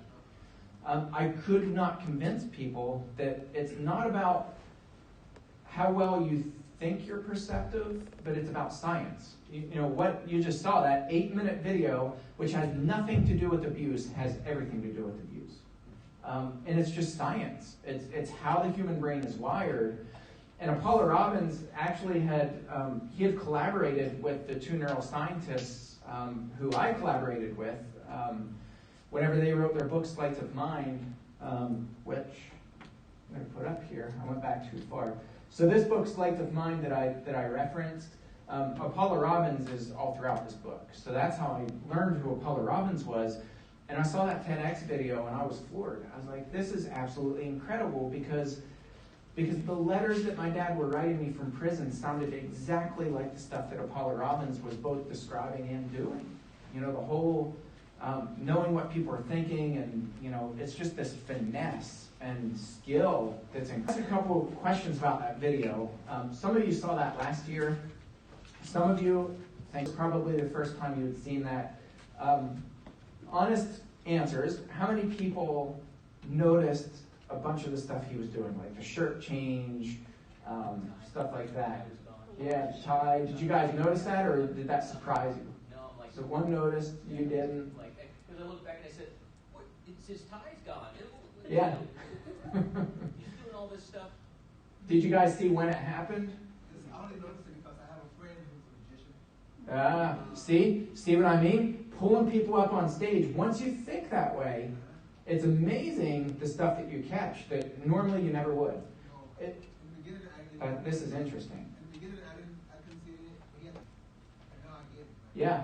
I always see it. So here's an interesting question too, because my dad had written, or either wrote it or told me in person when I visited him before, but he said, I can walk into any room and within 30 seconds, I can spot every potential victim, and I can match the potential victims to the right adults who are going to be easy to manipulate and fool. 30 seconds. And I don't think he's lying. I think a lot of the things that he tells me are really dishonest and misleading intentionally. But I think that was one where he was being honest. And here's how I know that. We just witnessed it. Apollo Robbins handpicked the person who was going to come on stage. So my question is, what was it about the first two that made him decide not to pull them on stage? And by the way, it's not a trick question. They were not good candidates. The show would not have looked like that if he pulled either of those people on stage. What was it about the first two? They were women? No? Weren't they both women? One was a man, one was a woman. Because they had eye contact with him? They were paying attention to him? Yeah, so the first woman, he walked up and he stuck his hair. It's hard to see with the lighting in here, but if you go back and watch it, analyze it, watch her body posture. He goes to stick his hand out and she backs away a little bit. It was subtle. She may not have even known that she was doing it, because a lot of times we have these autonomous responses, these visceral responses. Maybe she had something in her past that makes her not really trust people. Maybe it's the fact that he said he was going to pick somebody's pocket clean. I don't know what it was, but she was very untrusting of him, and she probably didn't realize that it was just a tiny little rollback of the shoulders, and she hesitated. And he shook her hand, and if you noticed, as he's walking by, he touched her on the shoulder. And every touch is intentional. It's not that he's just a touchy guy, and when he talks with his hands. He was testing them. Yeah, He was testing exactly them. right. And so he finally got to the person that met his profile. That's right. So I asked the question to people, and it's an honest question. Did he groom any of these people that he brought up on stage? No. There was no grooming involved. And I'm not saying that grooming doesn't happen with abuse, because it does. But it's not primarily what abusers do. Primarily what they do is they test. And they test in benign ways where even if I do get caught, so what? Because one, how do you prove it? And two, all it does is it emboldens us to practice more brazen things in front of people. That's not grooming, that's testing. That's testing. So he tested, and testing happens really quickly. And what it does is it helps the abuser identify who's vulnerable. By vulnerable, I don't mean weak. It was interesting that in that covenant agreement, it talked about weak people. And specifically in reference to abusers. Even these weak people, weak and I forget the terminology, the other phraseology that it used, but vulnerability is not about weakness. All of us are vulnerable. All of us. All of us have vulnerabilities. And they're different. Vulnerabilities are not weaknesses. They're just blind spots. And all of us have them. And abusers are incredibly skilled, like Apollo Robbins. They know how to identify them, and they do it quickly. Well, how do they do it so quickly? It's kind of a combination of intuition, but part of it is also practice, rehearsing over and over and over and over and over again. There's a reason why less than 3% of abusers, for every time that they create a hands-on victim, there's a less than 3% chance that anybody will ever realize that they're abusing somebody. Dr. Gene Abel, the Abel-Harlow study from the 90s, one of the most significant studies looking into pedophile abusers. Gene Abel estimated that there's less than a 3% chance. And that's not every time they're about to have a victim, having a hands-on, full-on 3% chance they get caught. This is not dumb luck. They know what they're doing. So it's about skill, it's about sophistication, using techniques. So the second guy, why did Apollo Robbins not select him? You may not remember kind of that interaction. Do you have any money on you? Do you have a wallet? Do you remember his response? It's like this cold stare. He didn't answer. He just stared at Apollo, like deadlocked, staring him down. And then Apollo says, hey, stand up for a second. Why did he tell him to stand up, but he didn't tell the woman to stand up? It's just another testing technique. All right, maybe I read him wrong. Maybe I read this guy wrong. He just, maybe he didn't know if he had anything and he was thinking, so I'm going to give him a command. Hey, just go ahead and stand up. What did the guy do? He hesitated. It very reluctantly and kind of annoyingly stood up. And then he towers over Apollo. He kind of exerted himself, Dominant. It was this dominant stance. And Apollo, oh, good. And he just turned it into a joke. Oh, good, you're married. You follow directions. Okay, next. And then there was Joe. Why did he pick Joe? He was also testing for compliance. Apollo reached his hand out. Not only took it, he leaned into it. Joe was hooked, man. And then everything that Apollo asked him, he's smiling like he was into it. Joe was loving it. Joe was a good candidate. So it's interesting, right? This testing. If you know what to look for, then you know when people are testing other people. Doesn't mean that we can label somebody and say, I know you're a child abuser. I would never do that. But I can tell when somebody's being manipulative. I can tell when somebody's testing somebody else. I can tell when they're doing what I call information mining. They're trying to get information out of somebody. It's what abusers do. It's how they test people and know about their kids and about their backgrounds and what they believe about grace and what they believe in second chances and on and on and on and on. Everything about their belief system, and that's what we're going to talk about now, expectations. We have this inherent expectation that when I show up at the gate at a military base, kind of know, without ever being there before, the first time that I came to a military base was last year. Had never been to a military base. I kind of knew what to expect. I was pretty accurate. When we get pulled over by a police officer, that might change based on experiences. That's certainly a hot issue right now. Based on race and based on experiences that you've had with law enforcement, your expectations shape reality. doesn't necessarily mean it's reality, but it shapes your reality. So our expectations are really important. So abusers will find out what our expectations are, and then they hack that belief system. They create whoever we want them to be. And it works. Dad, with that letter that he wrote to me, he misread me, which was interesting. And that's part of why he got so angry. And then apologized. And then, it's this bizarre thing, because he expected me to be like, oh, of course, that I messed up. I wasn't saying that all abusers shouldn't be near kids. But when I came back and I doubled down on it, and I was like, yeah, I meant what I said, and I'll write it again. I'll shout it from the rooftops. Then he was like, okay. It's not working with Jimmy. And abusers do this. They'll test constantly. Okay, so expectations. How does this work? In the book that I just showed you, by Drs. Macknick and Martinez-Conde, they say this. The spooky truth is that your brain constructs reality, visual or otherwise.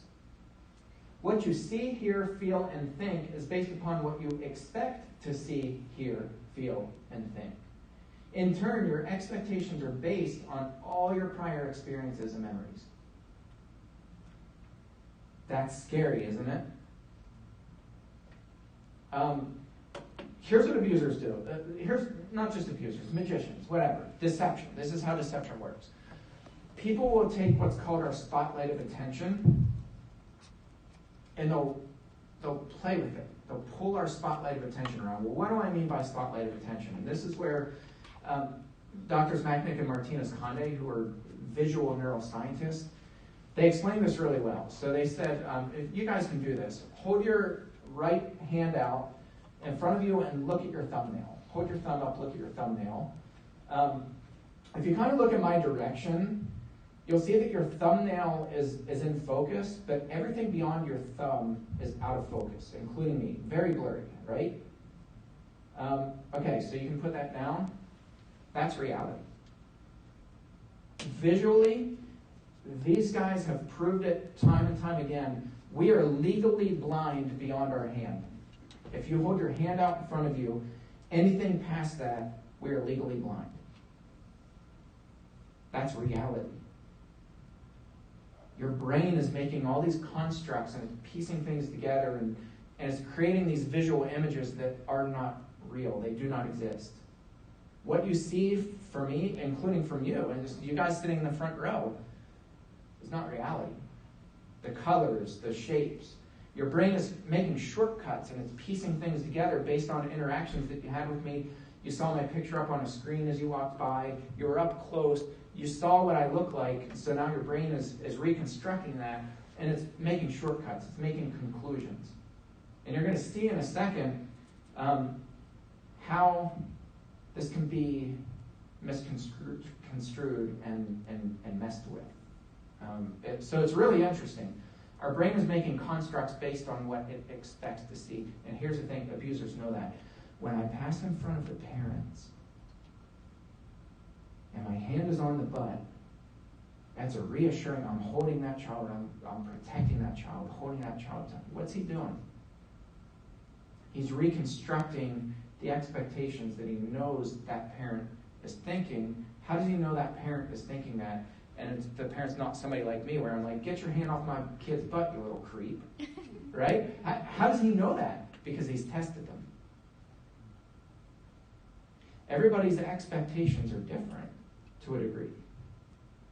So abusers know how to exploit this, and they know. They know how to hand select both their young victims and match them to the adults who are vulnerable. You remember this gem that broke up a lot of families? Go ahead and play this one.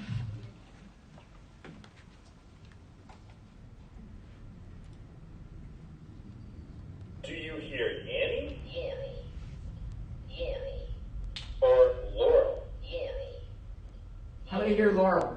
Hold A up your recent hand. Twitter poll found that How many hear 47% Yanny? of people hear Yanny, while 53% hear Laurel. Clearly, this has created an internet argument that is dividing the nation. So, what is the science behind the madness? One of the first aspects is priming. If you were to play this clip without providing the option of Yanny or Laurel, you may have heard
so much stimulus at all times that it uses existing information and precise neurological pathways to focus its attention. This is why at a loud party you can listen to your friend beside you, but pop your attention into another convo if need be. Similarly, your brain is unconsciously choosing which frequencies in the recording to pay attention to. So, what is the final answer? If you heard Laura, you are correct. The original recording is saying Laurel, but with higher frequencies overlaid, creating ambiguity. Love learning about amazing and interesting things in the world. Okay. You remember this dumb thing? So before I talk about this, it's kind of interesting, right? That was an audible illusion that our brains were making up. We were hearing the same thing. Some of you were hearing Yanni, and some of you were hearing Laurel. The correct answer was Laurel, but your brain was making that up. And those are two completely different words. They're not even close. And your brain was making that up. Your brain was doing that. But here's a visual one. That was audible. Here's a visual one. How many people see a blue dress with kind of black trim? All right, now watch this. How many people see a white dress with, I think, gold trim? Handful of you. When I say white, this is what's interesting. When I say white, what color white do you see? Point to something that's white and show me what shade of white, or just tell me what shade of white. Yeah, white. We're looking at the same picture. They're not lying. Your brain is making it up. Both of all of our brains are making it up. So why are we not seeing the same thing here? Ambiguity. There's ambiguity that's introduced into this, and Drs. Macknick and Martinez kind of explained this, and they said that what happened was this was a wedding dress that a young woman had taken a cell phone shot of this dress. It was in a display window where you can see in the background it's getting natural light, but there was also kind of a spotlight above it that was not natural light, and so the combination of natural versus artificial light created ambiguity where your brain didn't know what to do with that. It's this weird lighting situation, and plus it was taken on a cell phone, and that's not a true picture. It's not true quality. It's not what you're actually seeing in person. And so the brain doesn't know what to do with that ambiguity, so it just starts doing what the brain does. It makes shortcuts. And it just makes calculations based on what your brain thinks it should look like in an ambiguous situation. Some of your brains were wrong and see white. It really is a blue dress, by the way. But probably not the blue that we're seeing. Some of your brains see white, like bright white. And some of our brains are seeing blue. Same picture. We're all sitting in the same room, and if you say, well, we're in one part of the room and they're in another part, switch seats. Your brain will still see it the same way no matter where you go in this room. Once it sees what it saw, your brain is going to keep seeing that. It's fascinating. How about this little demon? How many people see blue shoelaces and kind of a pinkish looking shoe? Blue laces, blue stripe down the side, blue on the bottom, blue trim. How many people see blue? Or like a teal, yeah. Yeah, teal and gray. How many people see white shoelaces, white trim, like a hot pink shoe or something like that? How many people see white shoelaces? Yeah. So look around the room. We're about 50-50. Same picture. I'm not manipulating this. This is your brain making this up. Your brain makes up reality based on past experiences. Shoes that you looked at online, shoes that you looked at in the store, the way your brain thinks shoes ought to look. The only thing that's different is there's a little bit of ambiguity introduced into this picture. There's another one of these with some sort of lighting ambiguity, and your brain doesn't know how to respond to that. It just doesn't know. And we're sitting under a fluorescent light, There's dark up here, it's bright back there. There's all kinds of ambiguity introduced into this. So your brain just makes up what it thinks it ought to look like. And you'll see in a minute why this is so important. So this is Rachel Denhollander talking about being abused. She was sexually abused while her mom was in the room by Larry Nassar. For years, Denhollander said she had been studying pelvic floor manipulation to confirm her suspicions that what Nassar had done to her wasn't medical. She spent years. Why would she spend years just to confirm that her suspicions that what was done to her wasn't medical? Why didn't she just say, I was sexually abused? Because her brain as a child, based on expectations of going to a doctor, was that a doctor would do what? Legitimate medical techniques, right? Larry knew that.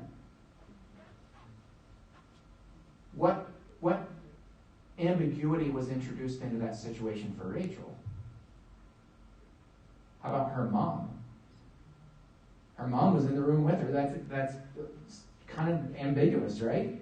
That abuse would be going on in the middle of this. Her brain was making all kinds of things up. So it goes on.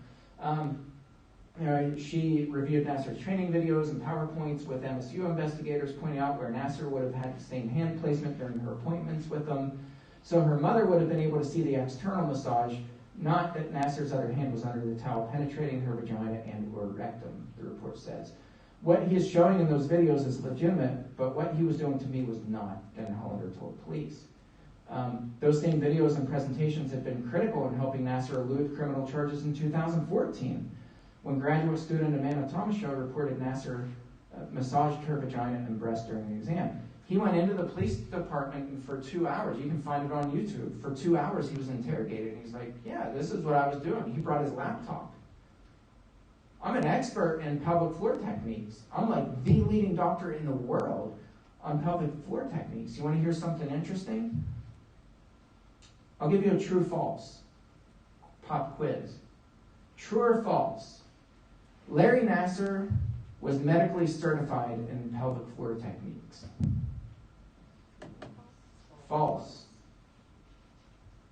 He was a fraud. He was never techniques. The leading doctor in the world who gave presentations all over the world on pelvic floor techniques. You know how he found out about pelvic floor techniques? They found this out when they dug his computer out of the dumpster. He Googled it. He watched tutorials on YouTube. He was not a legitimate doctor for this technique. Second, it hit McCall. This is another article about another victim. It hit McCall that not only had her daughter been abused, but she, McCall, had been sitting just a few feet away the entire time, chatting politely. I wasn't somebody with like my nose in the phone, McCall says.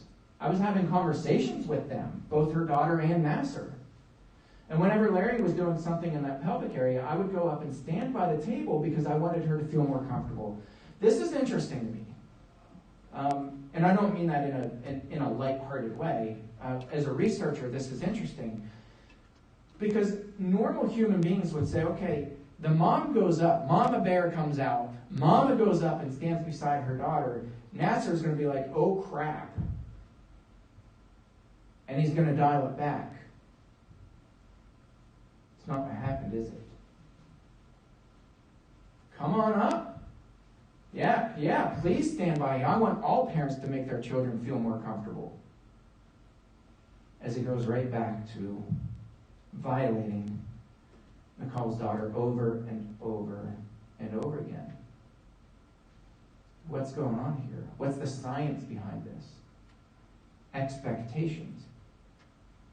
And you're going to see her accidentally reveal her expectations of why she didn't see it. I'm like, I have all these little gadgets and I like keep grabbing. We're going to have to sanitize this whole area.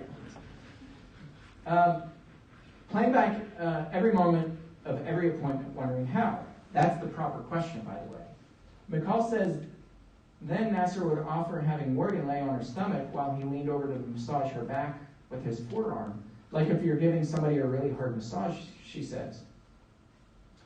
McCall assumed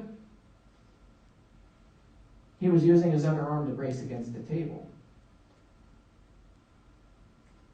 Any guesses as to who knew what she was assuming? What her expectations were? What was going on in her mind? Larry knew. She said, I couldn't see that part of it, but I had no reason to question it either. Those were her expectations. Most normal parents, our expectations are, when we go to a doctor, especially if we go up and stand by our child, a doctor is not going to be sexually violating our child. Especially not a world-renowned doctor. Larry knew that, and he exploited it.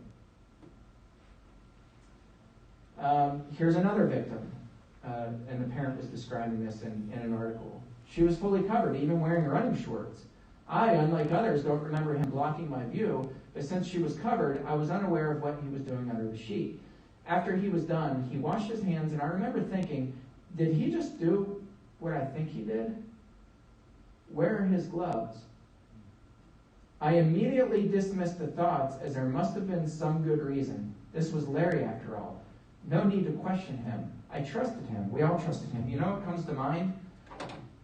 Even if we get caught, it doesn't matter. Then here are the bullet points. My dad writing in his letter from prison. You see why this is intriguing to me.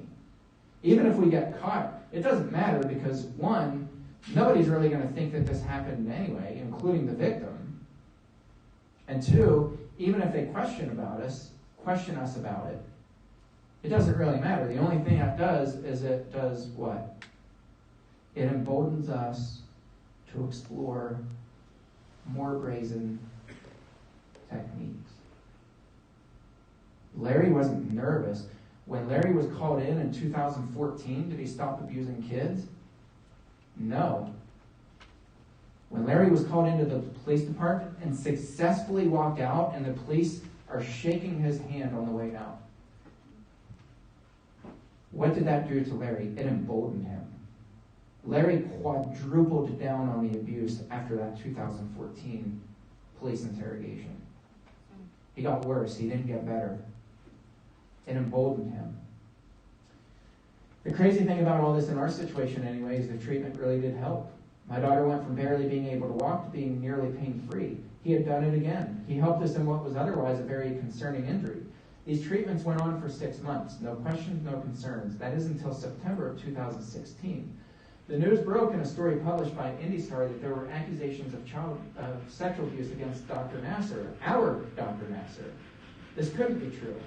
Never in a million years could it be true. Expectations. But more and more stories started coming out, stories that were eerily similar to ours. Confusion began to cloud us. But was it a treatment? But it was a treatment. Or was it? How could it not be? Do you see what her brain is doing? Her brain is piecing all this stuff together. There's ambiguity introduced to this, all kinds of ambiguity, and her brain keeps going back to, but it worked. This was proper treatment. It was our Nasser. It was the Nasser. This was Larry. This was legitimate treatment. Or was it?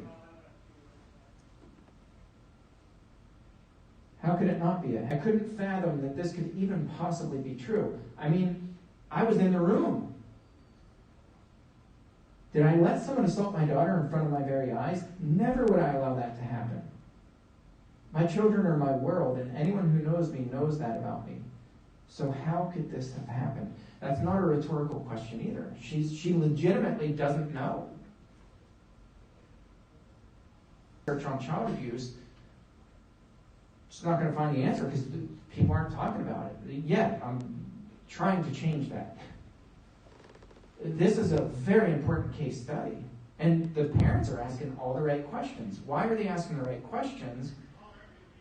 It's not because they're researchers, it's because they're parents. It's because it affected them personally. How could we miss this? I was in the room. Same questions I was asking. How did my father do this to my very own sisters right in front of my face and I didn't see it? How did he do it?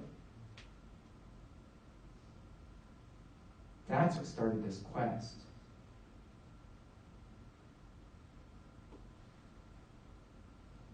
Larry Nasser, this is interesting. If you just show the first 2 minutes of this. Okay. This is his 2016 interrogation. And listen to what he appeals to. Over and over, he keeps appealing to being in the room. Somebody was in the room. How could they make this mistake? How did they think that something happened? Somebody was in the room. Listen to this. Oh, how'd that happen?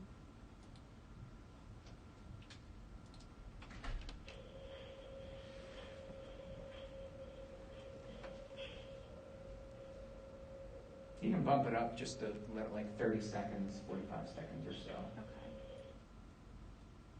That's good.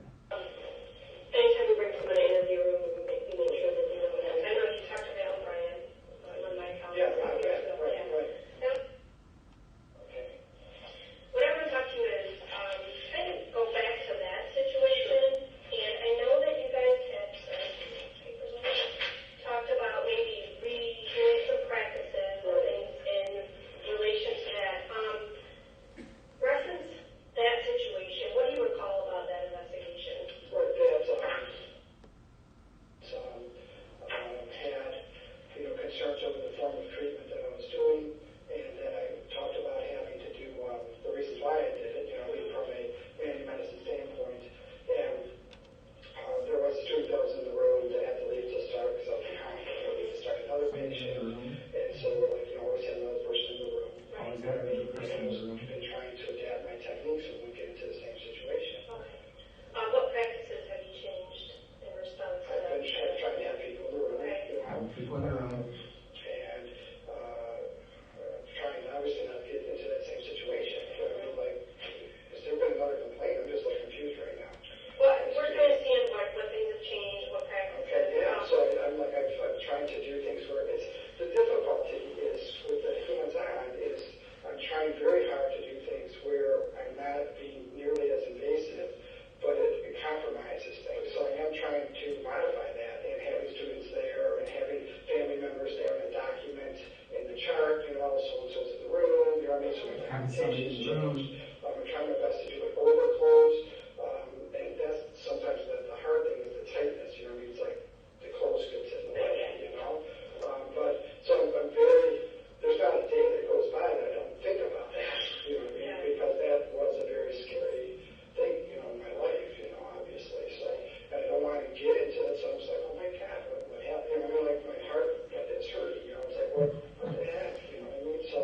Okay, we'll stop there. So, this goes on for an hour, and he keeps appealing that over and over, all throughout this interrogation. Well, there's somebody in the room. I don't understand. How could this be a misunderstanding? There was always somebody in the room. I had somebody in the room, over and over and over.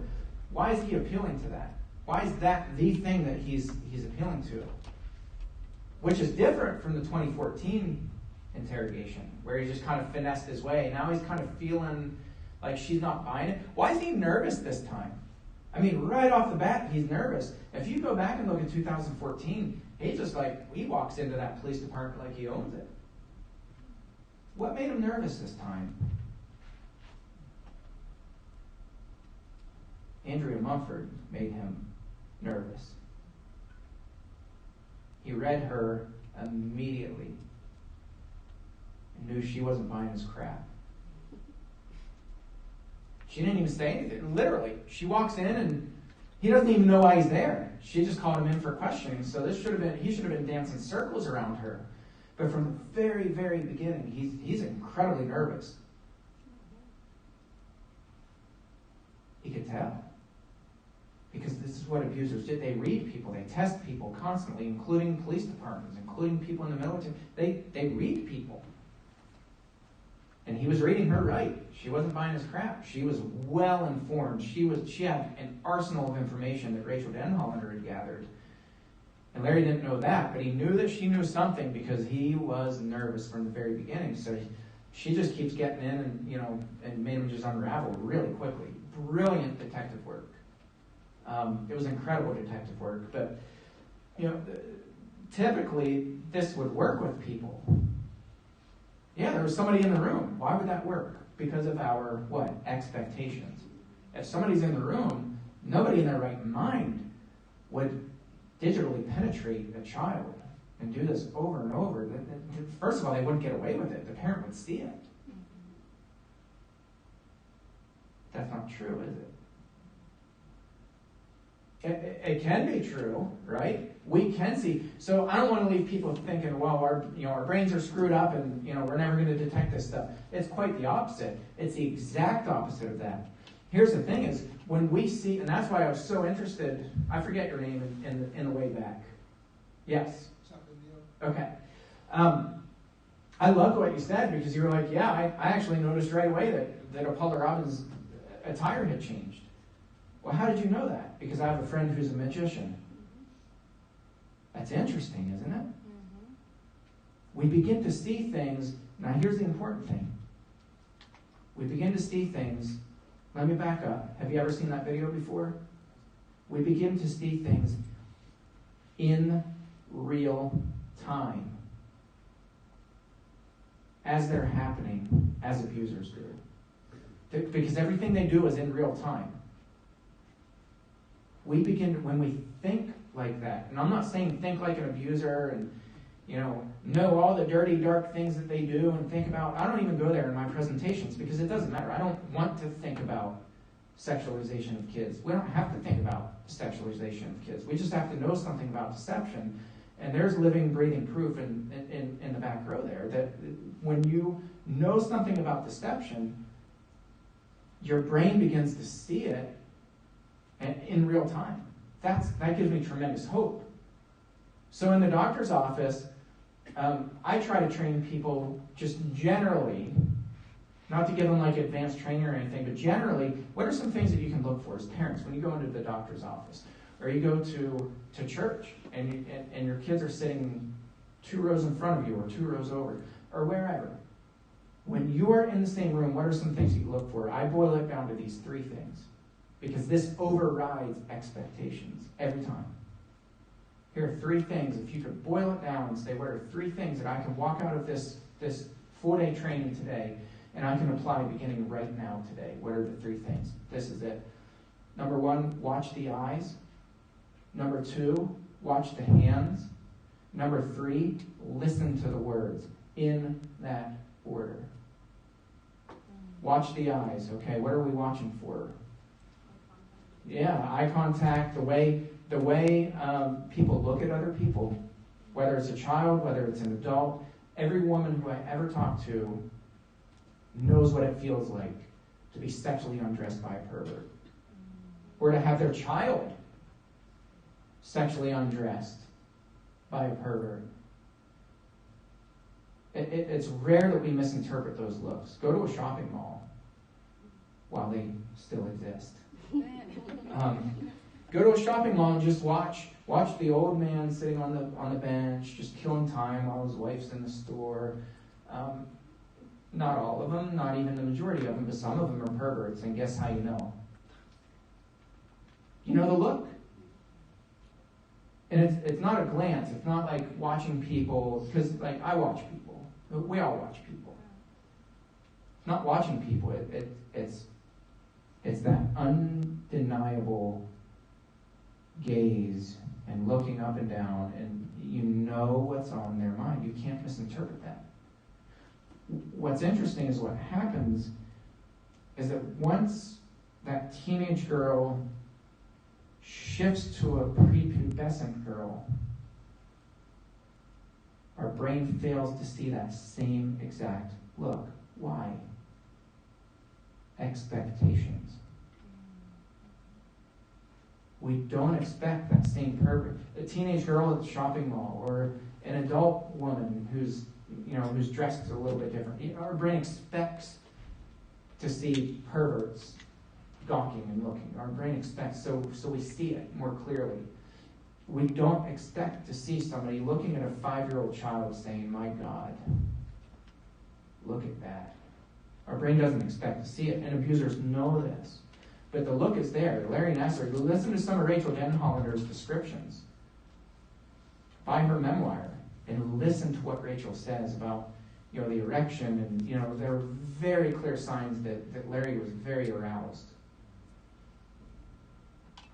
by this little girl. Mom didn't see it because Mom didn't expect to see it. So expectations, and knowing something about expectations is important. Watch the eyes, watch the hands. Apollo Robbins, the handshake Every handshake means something, whether you're an abuser or not.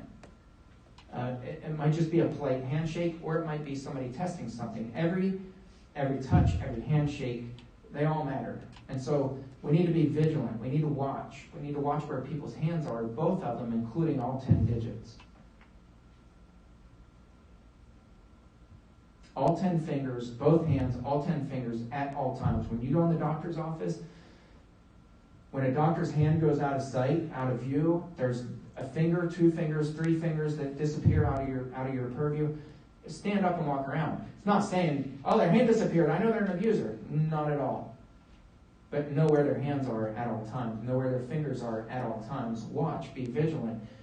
Don't just assume that he was propped up against the table, because I could see his one hand, and his arm was propped up against the table. I just assumed he was leaning against it.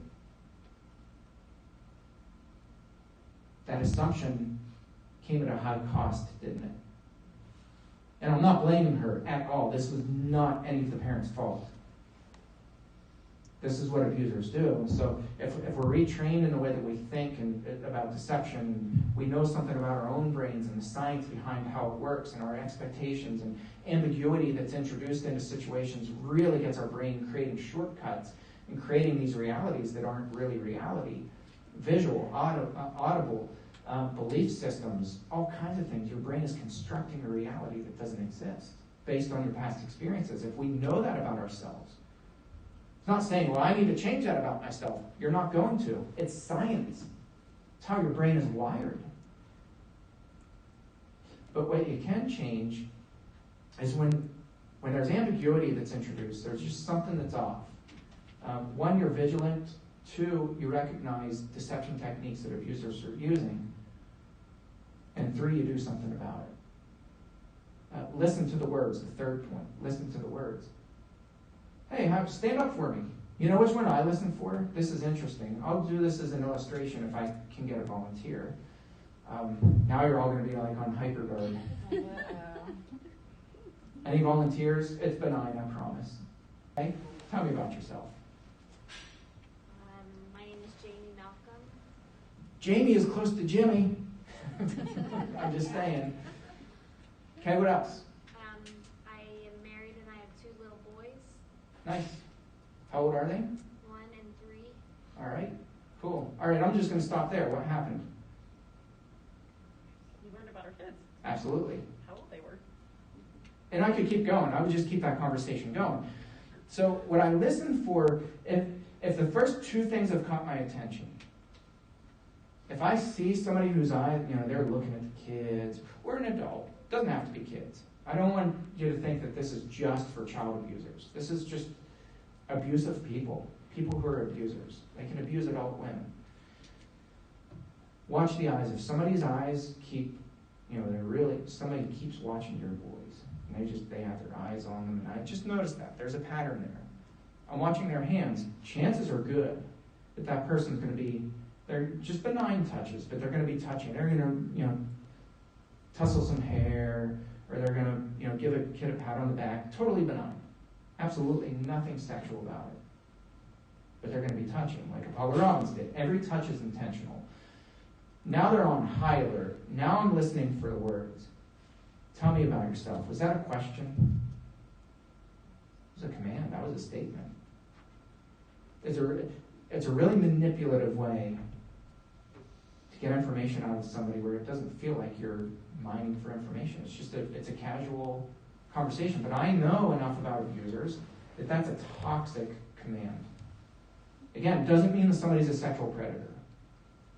But it does mean that there's a level of manipulation and we need to be really aware. And now I'm on hyper alert, so now I'm listening for all kinds of techniques. Verbally. Yeah, tell me about your kids, on and on. And so it's that probing. And the other thing I tell people too is in listening to speech patterns, if you find yourself talking about yourself so much that you forget to ask questions about the person who's mining information, you're being manipulated. Again, doesn't mean that somebody's an abuser, because car salesmen do this all the time. Right? Yeah, tell me about yourself. Well, what brought you onto the lot? Well, yeah, you feel obligated to answer that. It doesn't feel like too invasive of a question, but you're being manipulated. You'll never hear a car salesman open up about my family. Yeah, my beautiful kid opening up about themselves. They're not talking about themselves. They're not reciprocating. So I listen for those kinds of speech patterns, and there are a lot of them, but things like that. Are they trying to find out about, what do you believe about, about being an exhausted mom, needing a babysitter? Have you had a date night in a long time? One, boy, that's young. A lot of sleepless nights, huh? Right? They're constantly massaging information out of you, and those people are on the highest alert for me. Okay, this one, if you want to show this for a little bit, just start at like the 2-minute and 45-second mark. By the way, that's Leila Lang. She's the new president of USA Gymnastics. I want to embrace them, and I want to hear from them firsthand. Is this red tape that we don't see? It would be inappropriate because we are in litigation for me to reach out directly to them, and so I have done that through counsel in terms of asking to meet with them. Leanne says that when she was 16 years old and competing as a gymnast, she once injured her knee and needed clearance from a doctor who turned out to be Nasser. I was seen by Larry Nasser myself. You were? I was, but I was not abused by him, and the reason why I wasn't abused by him is because my coach was by my side when he saw me. I was seen by him in a public setting, and so I understand what the setting needs to be like in order to ensure safety for our athlete. Yeah, I was seen by Nasser, and I was not abused by him because my coach was by my side, and I was in a public setting. So I know, as the president of USA Gymnastics, I know what it takes to keep these kids safe. Huh? So here are some of the responses on Twitter. My parents were in the room. He spoke to them as it was happening. Having your coach by your side means nothing. Rachel Denholler, same here. He talked to my mom about my science homework. She writes about this in her memoir. He was having casual conversations as he's abusing her about Rachel's science homework. Abhorrent lack of knowledge, not just of USAG's situation, but abuse dynamics in general. Then Rachel also said that about covers it. USAG's new president says Larry never abused her because her coach was in the room, so she, quote unquote, understands preventing abuse. Except most abuse happened with a parent or coach in the room. So she understands precisely nothing after 2+ years. Not acceptable. I'm going to skip some of these. So what do abusers do? How do they do it? They take our spotlight of attention. Remember when I had you hold your thumbs out? Your spotlight of attention is the size of your thumbnail. Your spotlight of attention is the size of your thumbnail. So what Apollo Robbins was doing is he was coming in and he was manipulating that spotlight of attention. The coin, like I said, it's just a red herring. It's just something that I'm using to toy with your spotlight of attention, which is literally this small. So it's not like he says, oh, look over here while I'm going to do something over here. It's not what he's doing. In fact, he does just the... While I was doing that, I couldn't quite get your watch off. What's he doing as he's saying that? You watch his finger. He's flicking the thing, and Joe looks at the watch. Yeah, while I was doing that, Joe, I couldn't quite get your watch off. And then, hey, do you have anything in your front pocket? He does that, and what happens? Boom, watch comes off, and he slides it around the back. And then he puts it on, and it just keeps going. It's flawless. It's seamless and flawless. So the spotlight of attention, abusers play with that. They toy with that by getting into our belief system. What are our expectations? Toying with emotions, including jokes, any kind of emotion. Captures our spotlight of attention. It messes with our frank for just a second. Just a second. We laugh at a corner. Yeah, one guy, had a hole in his pocket. I put my hand in his pocket and gave him his phone number. It was rather traumatizing. And we're all laughing, right, at the dirty joke. And it's playing with our spotlight of attention. For a second, our brain is like, did he just say that? And watch what he's doing as he says that joke. Go back and watch that video. It's rather intriguing. And then narrative, just constantly talking and playing with people's spotlight of attention. And then, of course, the visual illusions. I put my hand on the butt. I slide my fingers here and there.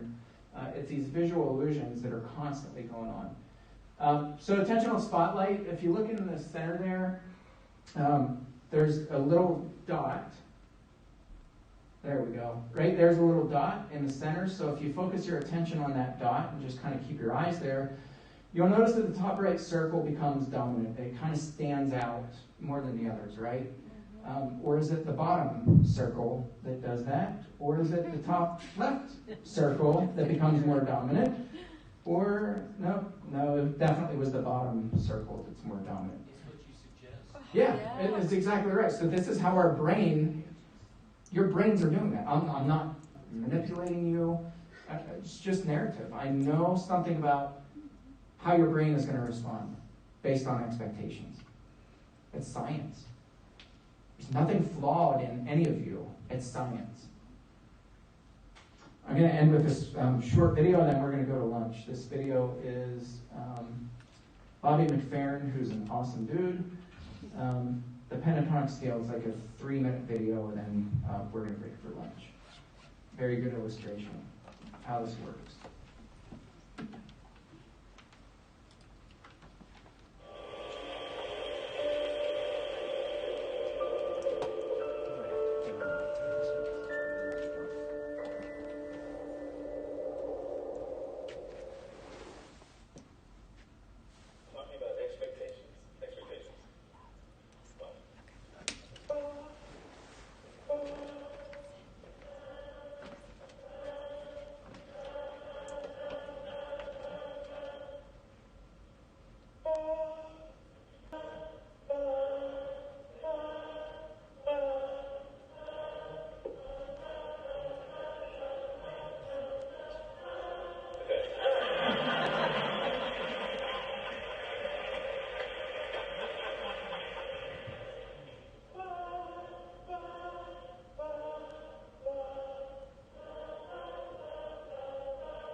Yeah, so I'll end on that note.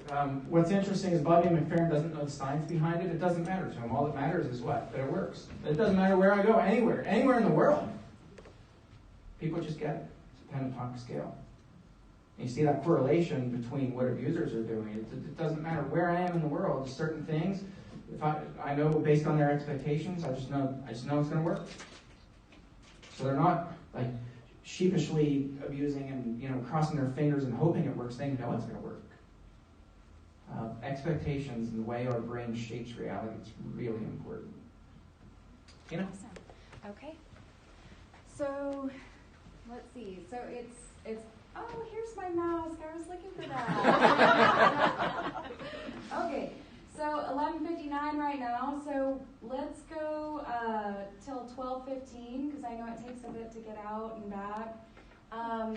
Down Rock Road, you're gonna have all kinds of fast food restaurants. There's also like Thai food. There's barbecue, like lots of quick type of meals.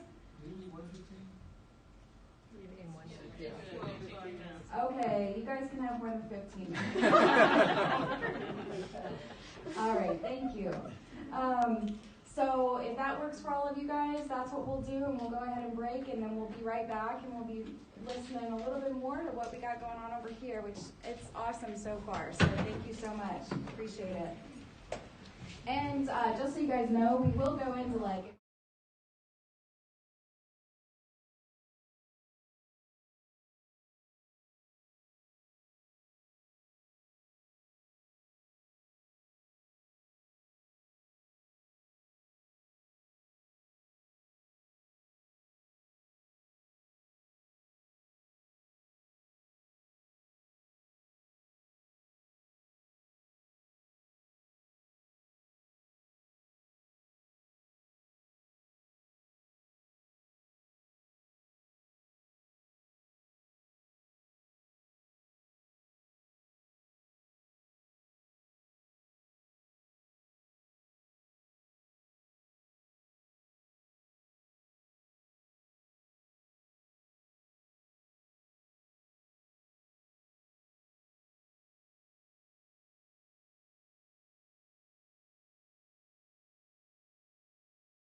part-time home and school. Thursday they go full-time school.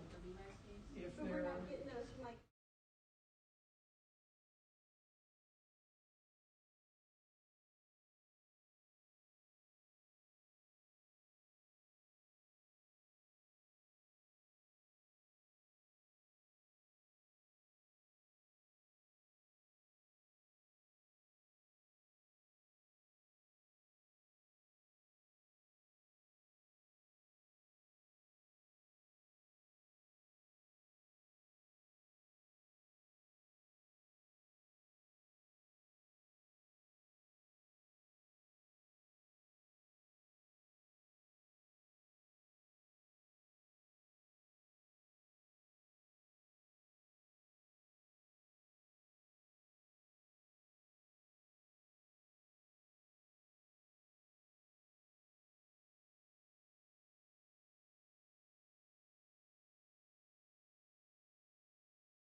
keep going.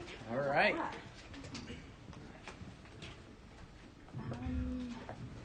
Okay, so we're going to start with, this was actually the last slide in the last presentation, and then I'm going to switch gears to another one. But this was kind of an interesting thing, and I want to start and preface this by saying, a lot of people ask me, probably the most asked question that I get is, how do you know what you know, not just about your dad, but just in consulting with churches across the United States, doing trainings all over the place.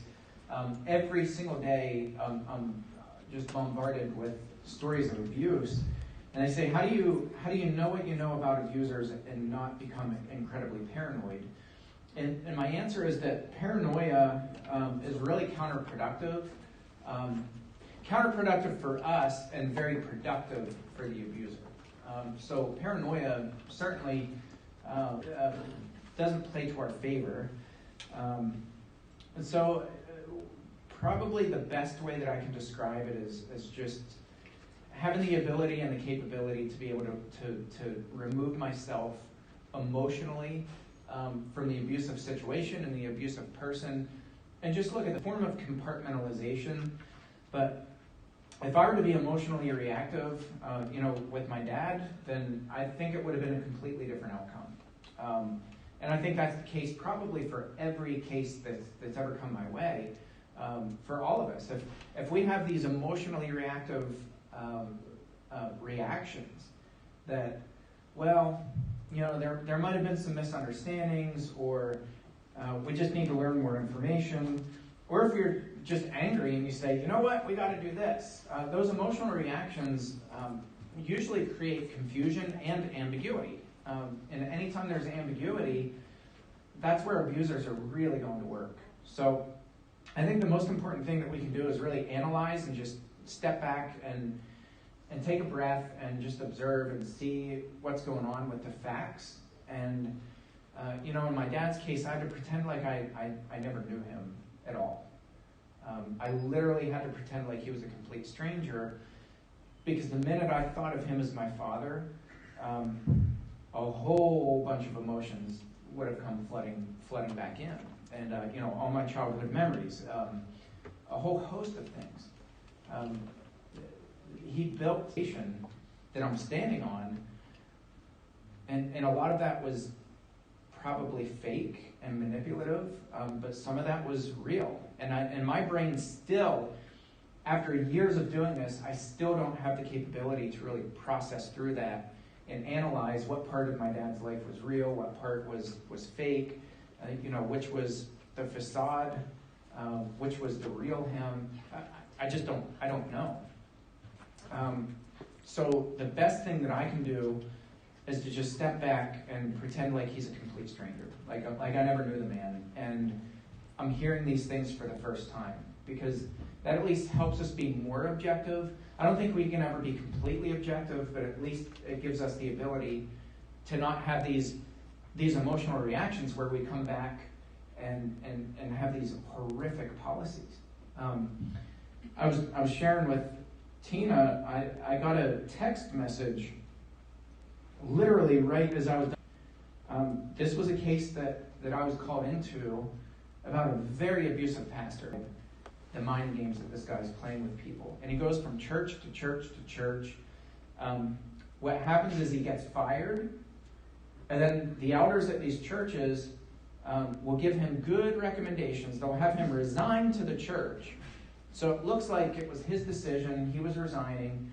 He moves on. He goes to another church. The elders give him glowing recommendations. And if anybody calls them to ask what happened at the previous church, all of a sudden their lips are sealed. So this has been going on for a while, and he wound up at another church out west, did the same thing that he's been doing for over a decade, destroyed this family. And I got a text from the mother of the adult kids who this guy is wrecking their lives, and she said, they allowed him to resign from preaching. The elders told him that they would not give him a good reference, so not to put them down. That's at least a step farther than the other churches went. So don't put him down when looking for a church. I personally spoke with these elders on the phone. I laid everything out. I said, here's the information that I have. Do not take my word for it. Call these other churches and verify. Talk to the first-hand witnesses. Find out what this man was doing. Do not take my word for it. You need to hear it with your own ears and find out. Whether they did that or not, I don't know. But I gave them all the information that I have. I said, this man is not hireable. He will continue to wreck churches. He will continue to wreck innocent people's lives. You need to fire him and put an article out across our denomination and just let people know this man is dangerous. So they said, you're going to resign. Don't put us down when you're looking, as a reference, when you're looking for a church.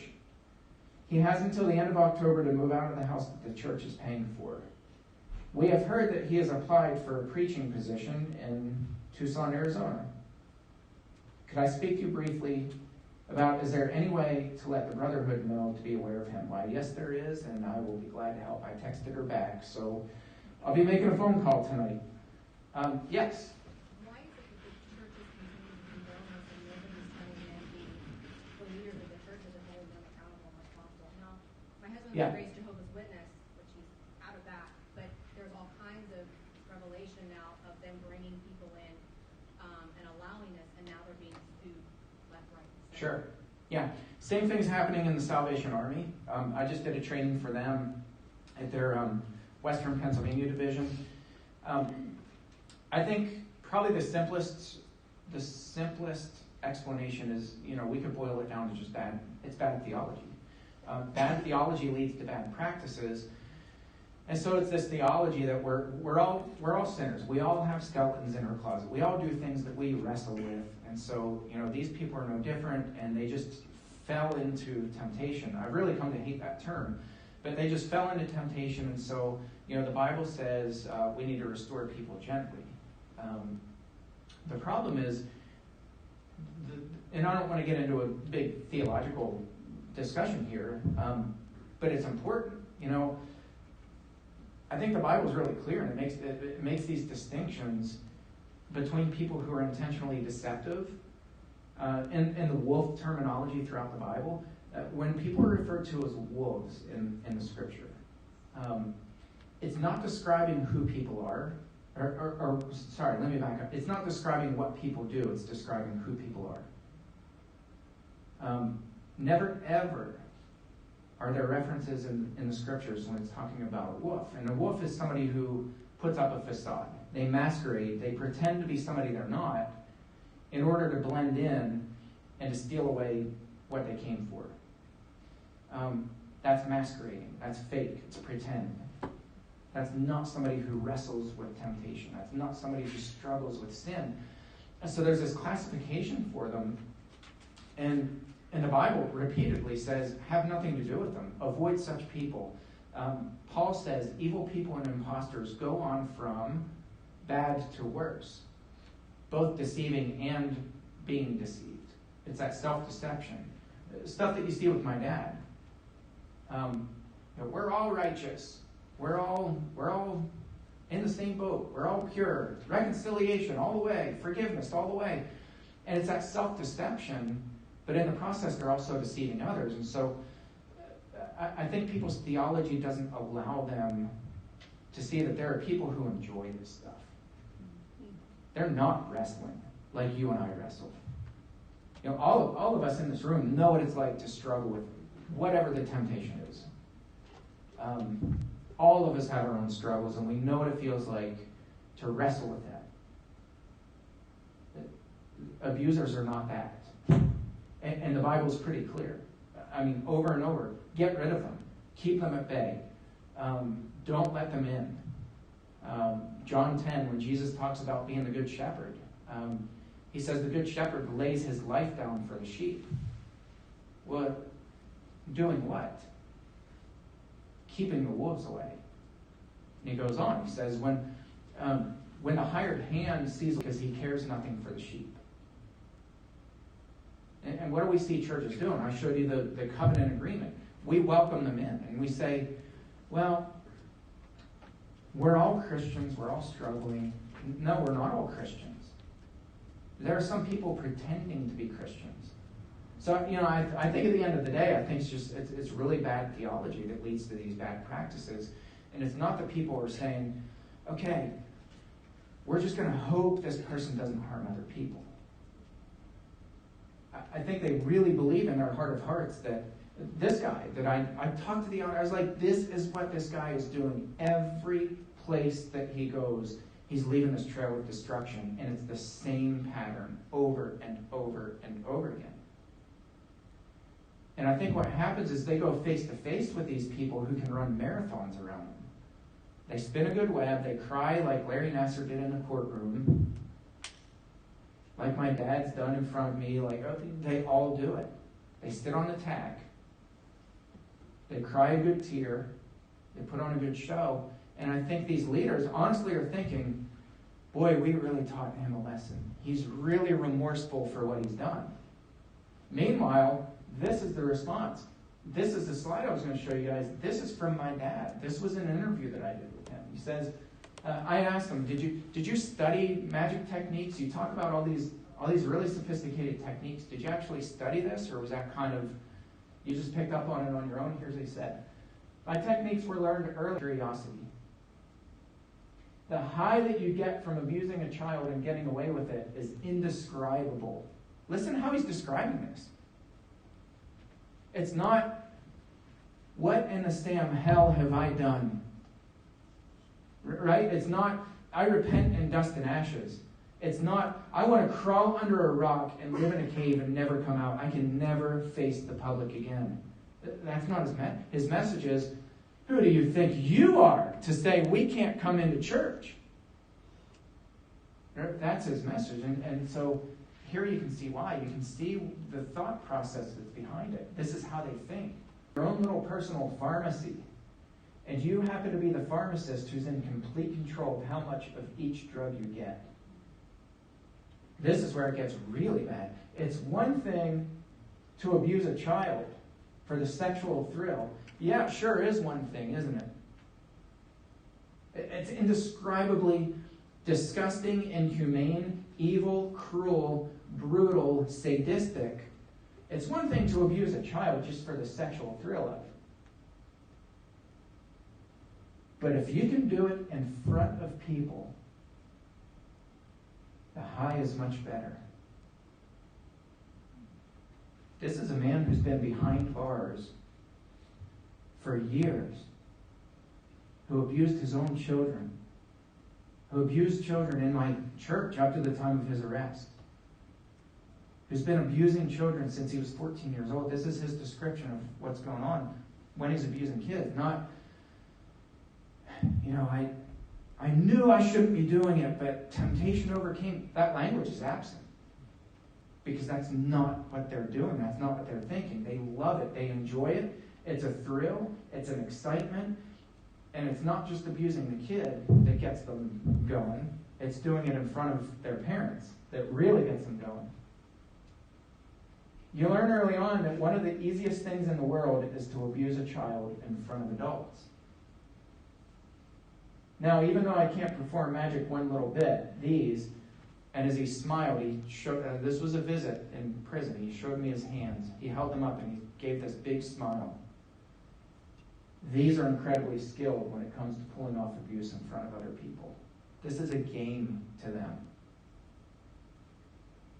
It's like I just go into a mode and I'm able to do whatever I want and I know that nobody is seeing it.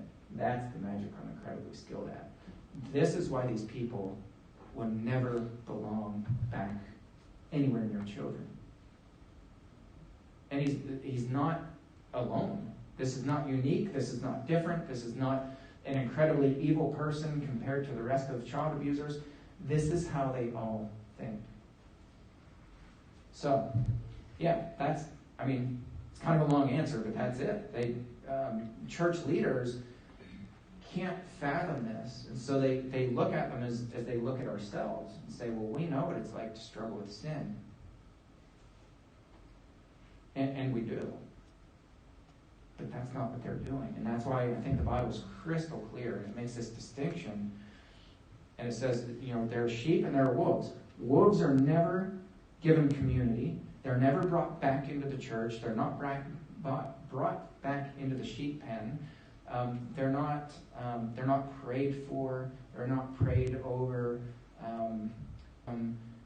We don't really teach them and sit down. Maybe they just didn't know fully about Jesus, and so now we're going to sit down and have Bibles. Never once. Never is there even a hint to that in the Bible, anywhere. So I think we've got to shift our theology in the religious community, because we are really light years behind the secular world at keeping abusers away from kids. And the secular world can't brag much about it either, because this happens outside of the church too. Okay, we're going to go to the next presentation. Persuasion techniques. Again, most of the groundbreaking things that I've found on abuse are books that were not written about abuse. This book, it's called Influence, the Psychology of Persuasion. It's written by psychologist Robert Cialdini. It is phenomenal. If you've not read this book, run to get this book. It is really good. It's well written. It's very readable. It's enjoyable. It has good stories in it. Robert Cialdini decided that he wanted to understand what it was about how people are so easily persuaded. What is it about us that makes us just fall under this spell whenever people talk to us? So he decided that the best way to research this was experience. So he started, as part of his research, he started applying for all these entry-level jobs as salesman, vacuum salesman, car salesman. Anybody who was put in there, he would apply for it. And he would go through the training, and then he would quit. And so that's how he developed his research. And so what he found was that there are 6 different principles. And he talks about this. This is kind of a cool introduction, but he talks about the polecat, how it's a natural enemy of turkeys. And there was an experiment that was done years ago where a stuffed polecat was put in with a mother turkey, and the turkey just attacked it. It saw this polecat and it attacked it, which seemed kind of normal, but then they put a little chip inside of it, and it would cheep like a little baby. And they put it with a turkey, and the turkey would nurture and care for this polecat, an enemy. And all it took was hearing that cheep, and the turkey would just turn into this different mode, and it would nurture and care for this polecat, which is a known enemy of the turkey. So he says this: how ridiculous a female turkey seems under these circumstances. She will embrace a natural enemy just because it goes cheep, and she will mistreat or murder one of her own just because it does not. She looks like an automation whose maternal instincts are under the automatic control of that single sound. And so he used that as an analogy to say, we're like that. If somebody has the right words, if you were to read the volumes of Bible studies that my father is still writing from prison, you'd be floored. If you didn't know that it was coming from him, if you just picked it up and you're like, wow, this is a pretty solid Bible study on, a lot of them are on forgiveness and mercy, these themes that it's kind of interesting. Those are the themes that he settles on, right? Volumes of them I have that he's writing right now from prison as he's writing that other stuff. So the question is, does he really believe what he's writing? And I'm not convinced that he does. I think he knows exactly what he's doing. I think there is some self-deception, but I think he knows exactly what he's doing. That's been pretty evident.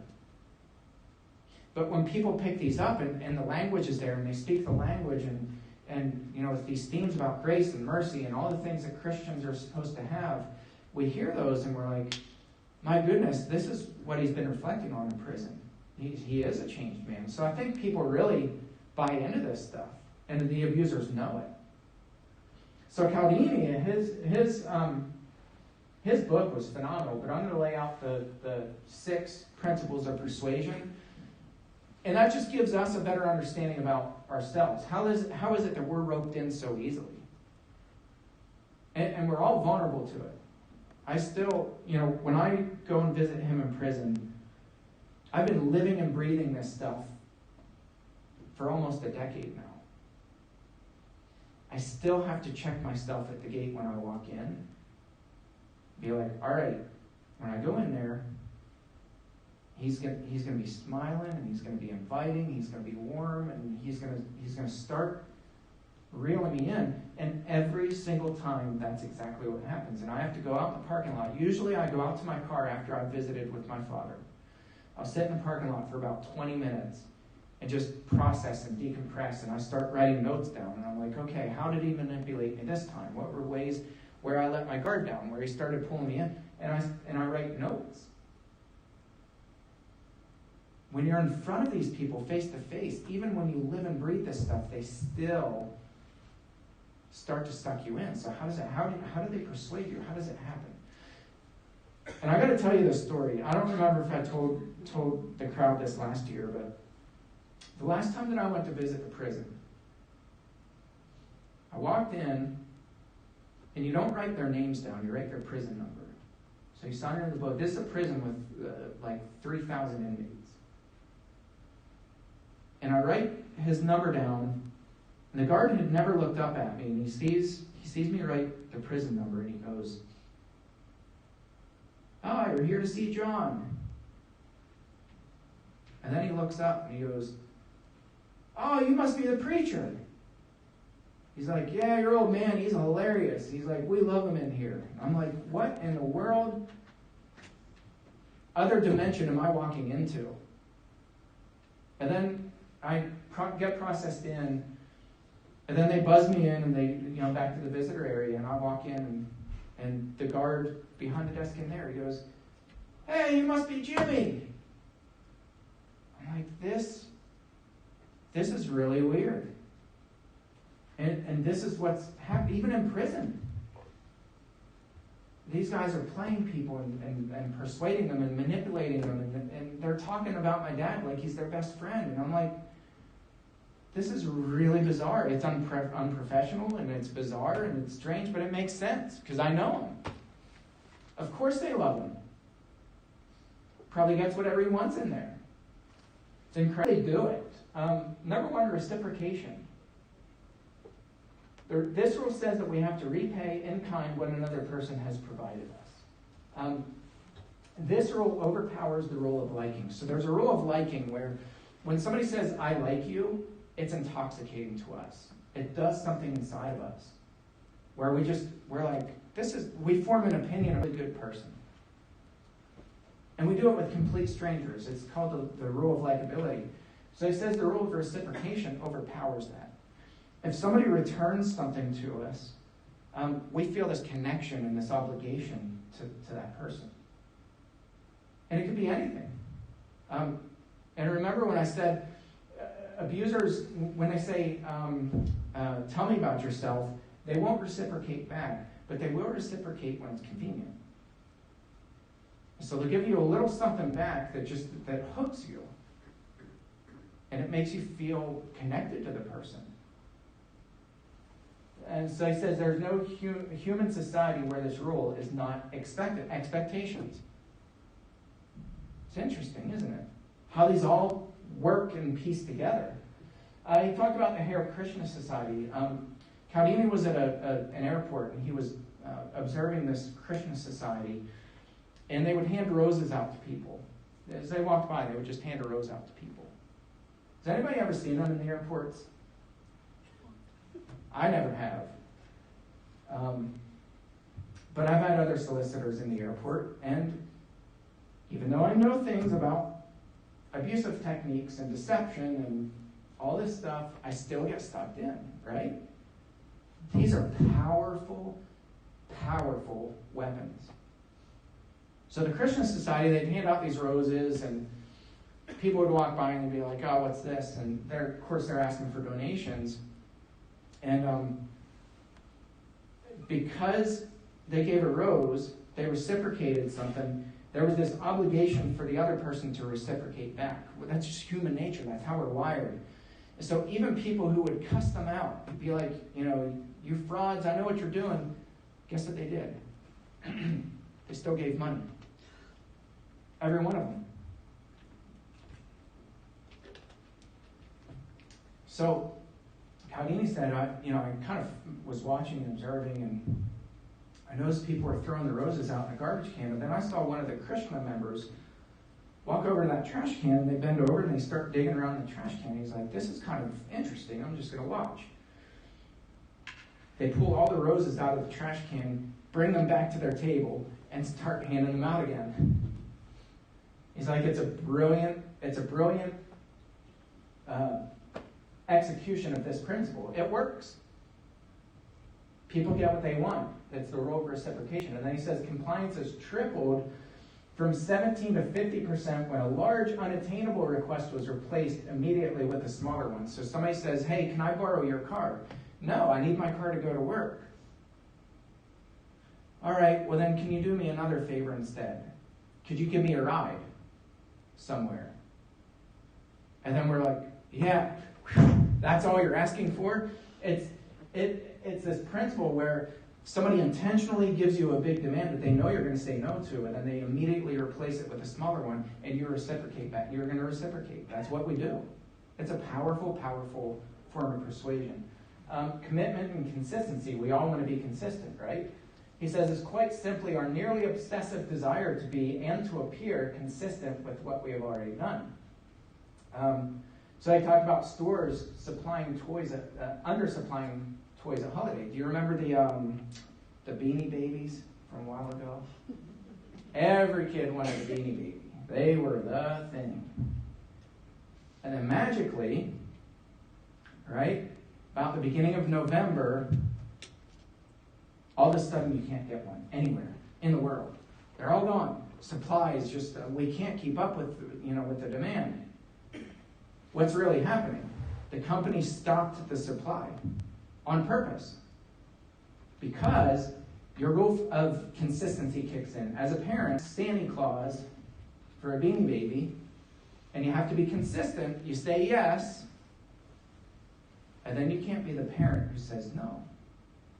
So that rule of consistency, to be consistent, you will do anything to get a Beanie Baby.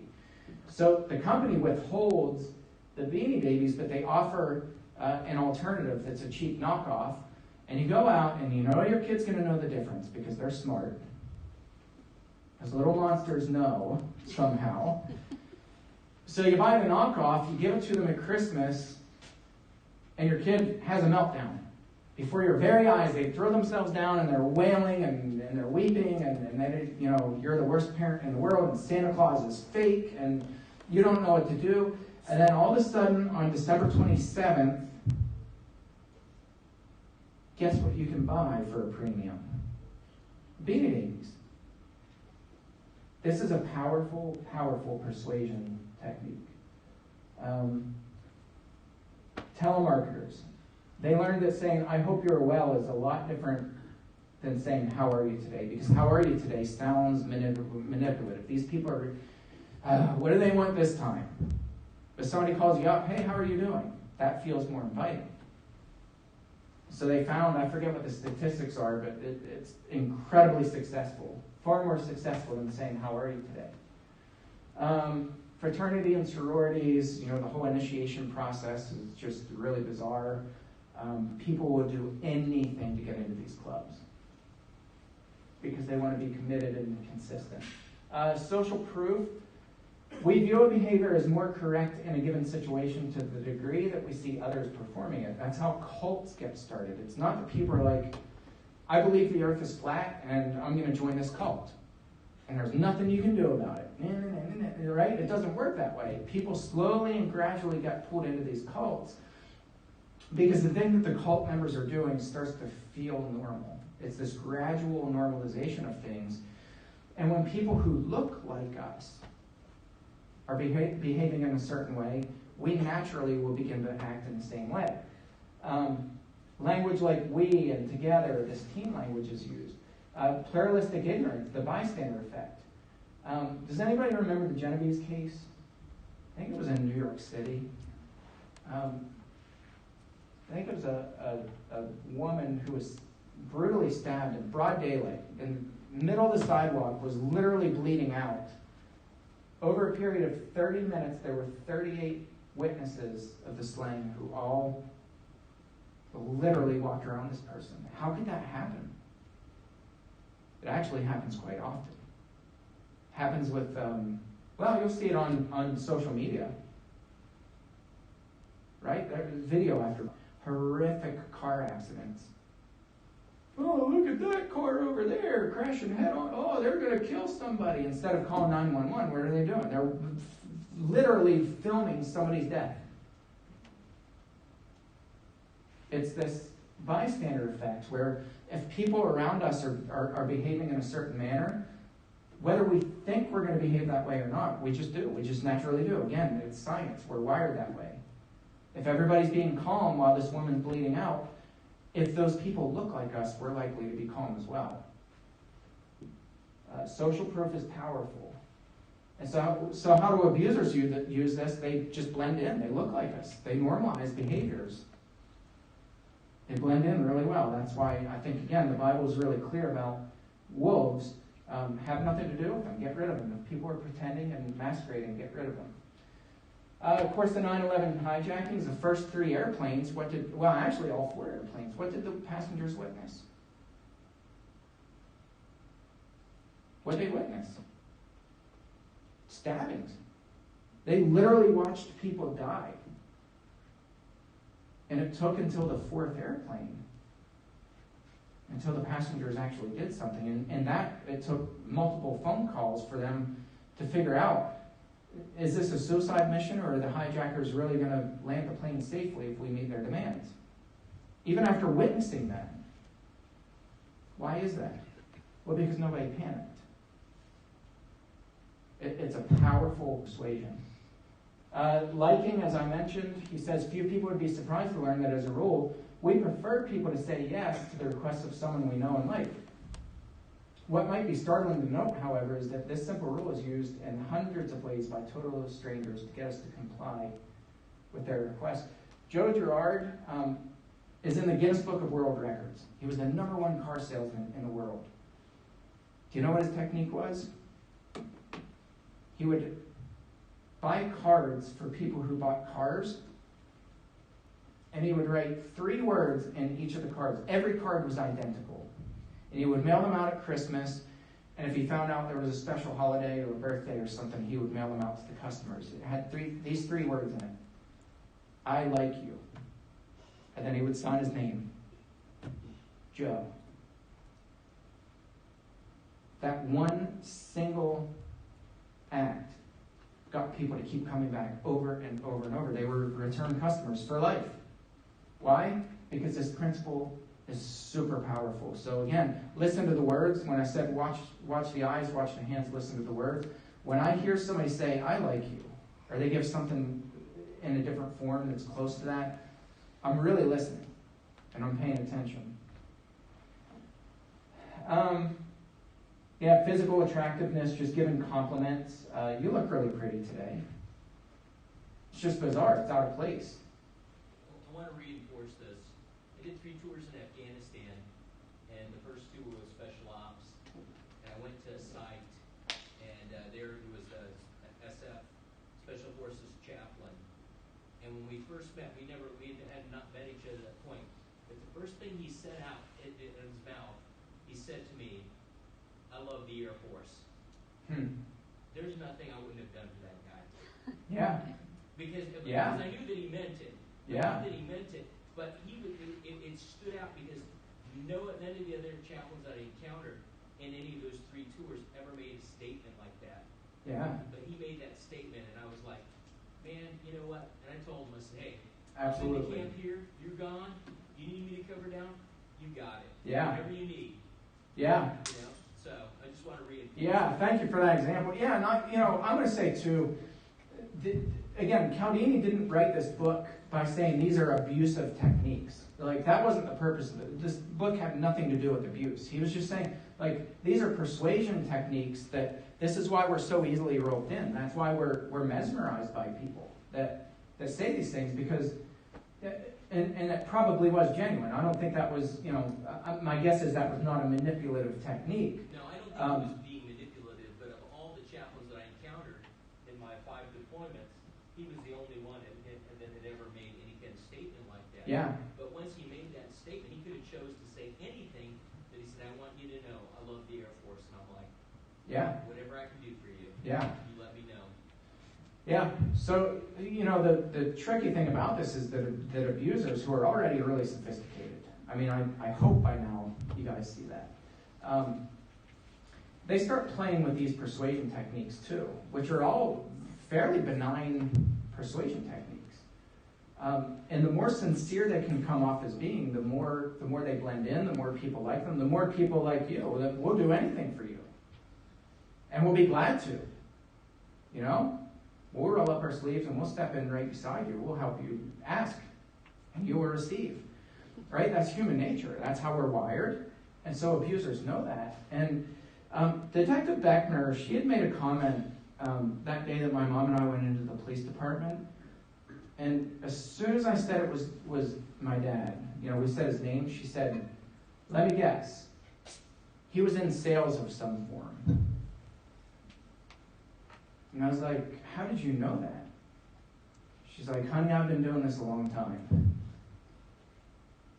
My dad was the top salesman for life insurance in the state of Pennsylvania for, I forget how many years in a row. I remember seeing the plaques in his office. He was a car salesman for a while, like a very successful car salesman. And now I look back and I'm thinking he got those jobs so that he could practice this stuff, just learning how to rope people in, how to pull people in, and just slowly entrap them. My wife and I had the displeasure of cleaning my dad's car out after he got arrested. And in the front of the car, he had volumes of CDs. Volumes of CDs. A couple were like music tracks, gospel music, and things like that. But the majority of the CDs, and I'm talking probably a couple hundred of them, were from psychologists. Talking about, it was things like how to talk to your teenage kids, how to relate to your kids, if your kid is being defiant, how to get on the same level as them. Like, just volumes of these CDs. And I was like, this is what my dad is listening to when he's driving down the road. It's unbelievable. So, knowing something about this, what I like about Cialdini's book is at the end of each chapter, he says if somebody's using this technique and you recognize this technique, here's how to overcome it. Here's how to turn the tables on them. And he's talking about salesmen. He's not talking about abusers. He's talking about salesmen. But I love it because it's really practical. And he says, here's how you pin them in a corner. And you say, I know exactly what you're doing. And no, I'm not going to buy your stupid Kirby vacuum. You remember those big honking things that looked like UFOs? These things were like 90,000 pounds. And our family had one, of course. The old Kirby vacuums. Number 5, authority. We don't have to think, therefore we don't. Although such mindless obedience leads us to approach action, in the great majority of cases, there will be conspicuous exceptions because we are reacting rather than thinking. And he just talks about policemen. Same thing here. When I roll up on the gate, right? There are people much younger than me at the gate who I am completely obedient to. Because why? Because they're in uniform. That uniform tells me there's a certain level of respect that's owed to them. And I gladly do it, happily do it. It's not always the case, but we submit to people in authority, people who dress a certain way. Doctors walk in with, the full garb. It's different than if somebody walked in. This is a funny illustration which just came to mind. It's funny, but it's sad. Did you ever see the video of the female pilot who had a complete meltdown? She showed up in civilian clothes. Anybody see that? Yeah. So she had a meltdown, right? Because passengers were concerned, and they were like, wait a second, you're wearing like jeans and a t-shirt. And she just had this complete mental breakdown. And they had to physically remove her from the plane, and she got arrested, and like it was this big scene. But it's interesting, right? Because that uniform means something. And if somebody's not wearing that uniform, it feels really out of place, and all of a sudden the passengers are standing up. Passengers didn't stand up to terrorists on 9/11. Not at first. But a pilot, who's a legitimate pilot, shows up in plain clothes, and all of a sudden they're revolting, and right? That uniform means something. So when you have pastors who walk in and they're dressed a certain way, and there's a certain expectation and this authority that follows. And he talked about the Milgram study on memory. You guys remember the Milgram study? It's kind of an old one, but the study was this. They had actors behind glass that were supposedly hooked up to electricity, and they had a student on the other side of the glass who they were supposed to be helping them remember and see if shock helped people to remember things better. So everybody was an actor except the person pushing the button that introduced the electric shock. And so the professor would ask a question to the actor behind the glass, and of course the actor would get the question wrong. Well, then the professor would ask the student to push the button and increase. Every time the shock would increase, and the student would do it.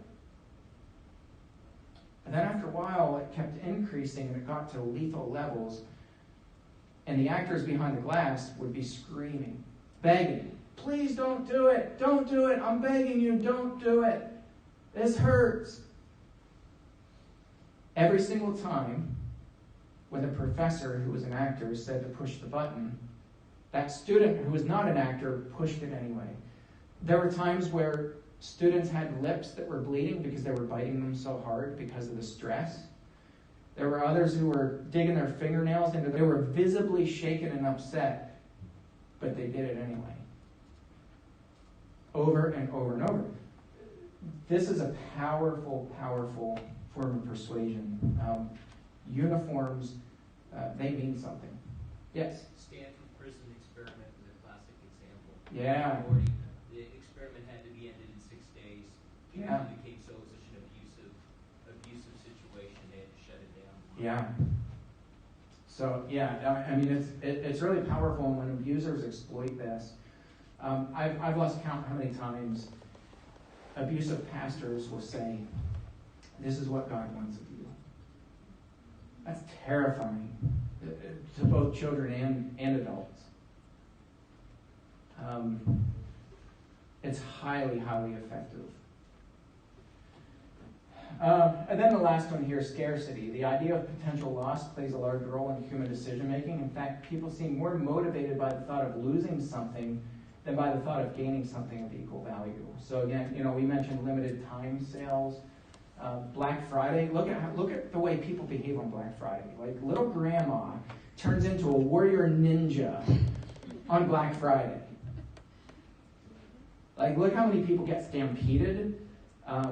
People get wrecked on Black Friday. Why? Because we feel like that deal is a once-in-a-lifetime deal, and that deal will never come around again. The reality is they come around all the time. You can find like double up on coupons, and Lowe's has like 20% coupons. You can go on Amazon. Did you know that? You can buy for like 50 cents, you can buy 20% off coupons. All the time, yeah. One of my elders told me this. It's like, this is incredible. And I went on and I did it, and it's legitimate. You can buy like stacks of these things on Amazon for 50 cents. But it's this notion that if we limit the supply, it's going to run out, and I've got to get it now. Limited time. In 20 days, the offer is going to go up. We have a furniture store in our town that has had a going out of business sale now for, I think this is the 7th year in a row. Huge going out of business sale. I'm like, how many times can you go out of business before people start catching on? But with abusers, the way this works is it's the scarcity of the friendship. If you tell, we can't be friends anymore. That thought of the loss of something far outweighs the thought of ever gaining the entire world, especially to a kid. Here's how my dad used this one with some of his victims. It just depended. He would change tactics all the time because that's what abusers do. But here's what he would say. If this ever gets out, I will wrap my car around a telephone pole. How little 5-year-old, 6-year-old kids this. And the thought of a 6-year-old kid, and some of them a 6-year-old kid losing their daddy, and they're the ones who would be responsible.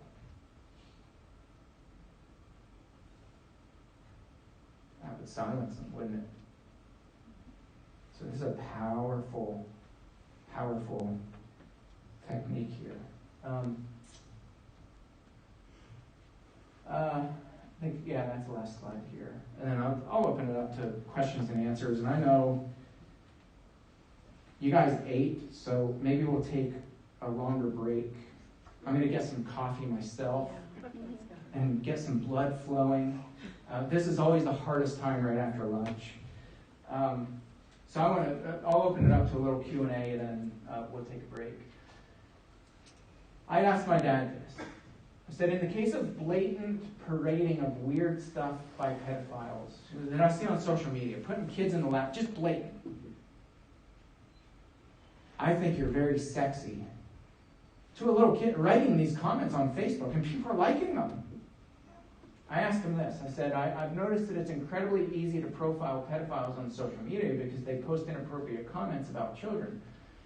Is this intentional, and how would they respond if me or someone else called them out on it? Because I've never seen that done. I've never seen anybody go on Facebook and be like, you are a freaking weird, creepy, old, nasty person. Like, I've never seen anybody do that. Instead, it's like, people are either silent or they'll comment and be like, oh, kids just seem to flock to you. I'm like, he literally just said this 12-year-old kid is cute. And that's your comment? So I asked him about it. Is that intentional? Do you intentionally post these things on social media? Here's his answer. Yes, every bit of it is intentional. Again, we are always testing people. The parents or grandparents who comment on those pictures or post about how great it is that we love children, those are the people we know we can target. How would we respond if called out? I think most pedophiles would be crapping themselves. Think of a magician who does a trick online, and then some person starts outing them saying, I know what you did, and then they describe. The problem is that people don't have the courage to speak up and follow through, even if they are concerned. One time I was being blatant about having sleepovers with kids I was abusing. I was telling everyone, even describing their sleeping habits as they were in bed with me. I'd say, I didn't sleep well last night because so-and-so was tossing and kept bumping into me in her sleep. What if a woman should be with me when I have kids over to my apartment? So I was calm and reassuring to her. I said, you're exactly right. I should have a woman over. Would you be willing to come over with us? If not, I understand, but could you help me find another woman who would be willing? She was very pleased with my answer, and she saw that I wasn't rattled, so that gave her the assurance that I was a safe person. She never came over, nor did any other woman from church, and I continued to abuse those kids right under their noses. I spoke to the dad of these girls, and I showed him this, and he's very open, and he wants to help me with research, and he's an open book. And so I shared this with him, and he says, oh my goodness, I remember that very clearly. I remember that day. She was really upset. He said, within seconds, your dad had her so calm, and she just walked away.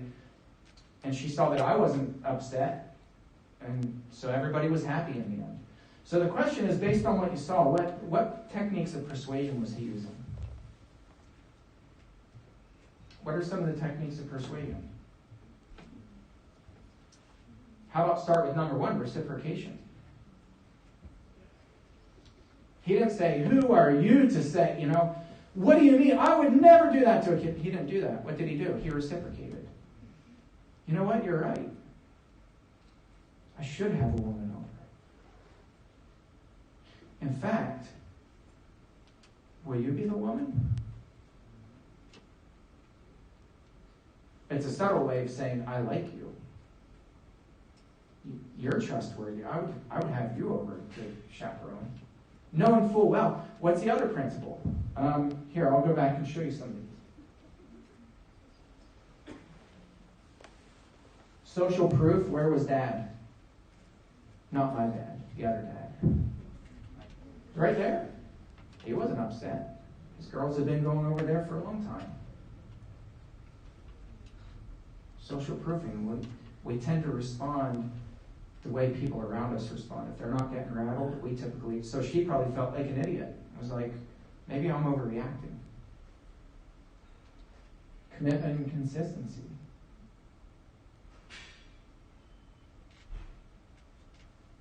Right? She didn't want to seem like this insane nut elders' wife, because that, elders' wives are... Sometimes they're painted as these crazy, overprotective, just, over-paranoid. So consistency, he was able to talk her off that ledge really quick.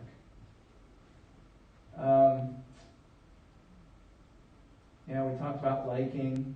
You're the one. Why don't you come over and help? How about authority? It's a man who's raised 11 kids, never had an accusation. And now you come along? He's been babysitting kids for decades. Nobody's ever had the audacity to come up and even suggest or hint that something inappropriate is going on. In fact, how could you? He preached for 27 years.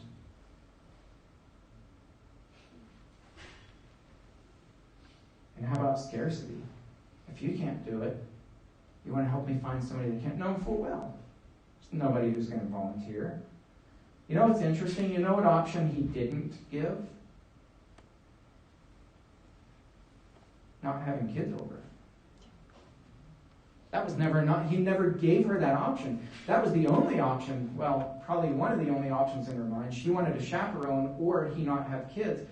But he skirted around this and never gave that as an option, where at the end she walked away with her tail between her legs, feeling bad that she ever said anything in the first place. And she never said another word to her again. I don't know who this woman is, by the way. She never said another word to him. And he went on and he continued to abuse those kids. All right. Do we have any questions before we break for a little bit? And if you guys have questions at any point, feel free to shout them out. Yes? Now that some of the kids are adults and parents themselves, have you talked to any of those survivors? I have to ones who... What's their feedback in relationship to? It's... I think one of the most helpful things for all of his victim survivors is to know that they weren't just dumb kids who were preyed on and they didn't know any better. It's because this was not their fault. It's never the victim's fault. I think it's really helpful for survivors to know, one, that somebody cares, and two, it's that validation of knowing that, I'm not crazy, and these things were done to me in a very sophisticated, dark, twisted way. Everything was meticulously calculated where I didn't stand a chance. And I think we need to remember that. I think kids can protect themselves to a certain extent, but these things are so sophisticated that to keep these children safe. And that's why only church leaders being in the know is insanity. It's ineffective. It doesn't work. So yeah, I mean, I remember one case that was one of this guy's daughters. That was very emotional and hard for me. It took me a long time to process this, but I was doing a local training in our town in Somerset. And his father was one of our speakers. And single dad, and he didn't have anybody to babysit his kids, nor did he trust anybody to babysit his kids. So he brought his kids along, and he introduced me to his kids, and they were, the oldest at the time was probably 14. And it's this group of 4 sisters and a brother, all the sisters abused. And he introduced me, he said, "Kids, this is Jimmy." And then he hesitated. And I could feel why, and it's the last name. And then he sighed and he said, "Hinton." He said, "I want you to know Jimmy is the one who stopped his dad from doing all those horrible things to you." And those kids just, they rushed, and it was all at once. They just came around and they hugged me, and the oldest looked up at me, and she had tears rolling down her cheek, and she just said, "Thank you." And that, I mean, I'm going to start crying now. I walked away in another room, and I broke down crying because it's mind-blowing to me how many leaders do stuff like that. When I get this text, and loser to resign while he's wrecking people's lives and creating all this carnage, and they won't stand up to this guy. Why? And what does that say to the victims when people allow them to go on and they keep their lips sealed and they say, "Well, we're just not going to talk about that here." It destroys survivors. So yeah, it's been really emotionally taxing to personally know so many of my dad's victims. Because those are people, those are faces, those are people, those are lives, and all of them are. But we should never reduce abuse survivors to statistics, because every single one of those is a person and a soul. So I think it's so important that all of us, from chaplains to therapists to lay church members, to everybody, to every mom, every dad, every brother, every sister, it's important for all of us to get it right. And to stand up and protect people, and right is right and wrong is wrong. We can't keep failing victims. I have a question about, is there any effort to, this is to judges, and I ask this because this was a long time ago, probably almost 20 years. I had a client who was 8, and they were abused by their cousin who was 16. And of course the judge was all like, "Oh, we don't want your life to be ruined, and we want to make sure we get you rehabilitated and all that." But then looking at some of this, it makes me think this child knew maybe exactly what they were doing. Yeah, and it's really hard. The short answer is this problem is so wide and so far spread, and there's so much undoing of any steps forward. A lot of that just gets unraveled really quickly, and so it becomes like trying to hold a swimming pool ball of ping pongs down under the water. As soon as you get a bunch under, several more pop up, and so our justice system is really, really, really, really broken. It's not bad. It's not inherently bad. It's broken, and we have judges who just don't get it, and it's not their fault. They just have not been trained, so they don't understand trauma. They don't understand the effects, the lifelong effects that has on a victim. But something like that, the irony is that if we catch children who are starting these techniques when they're young, the research shows that there's tremendous hope. about until they reach the age of 18 to adulthood. And I don't think there's any magic formula where it's like a light switch. I think it's just by the time they're 18, if they've been rehearsing this for years, and people either have not seen it to put the brakes on them, or they've seen it and they dismiss it, it only emboldens us to be more brazen and to explore more brazen ways, or however my dad put that. Kids know that. Kids know that with anything. And so that's why it's so important when kids are young. If a child is perpetrating on another child or sexually exploring, and and it starts devolving, I think we really need to be aggressive in stepping in as adults, both in the court system, the crap out of the kid, which is a great thing. And I think there's tremendous hope for rehabilitation. Among adult offenders, I see very little hope. I'm pretty pessimistic when it comes to rehabilitating adults.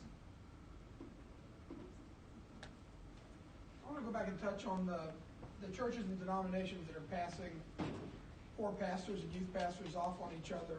Yeah. Do they not realize that that's a massive lawsuit?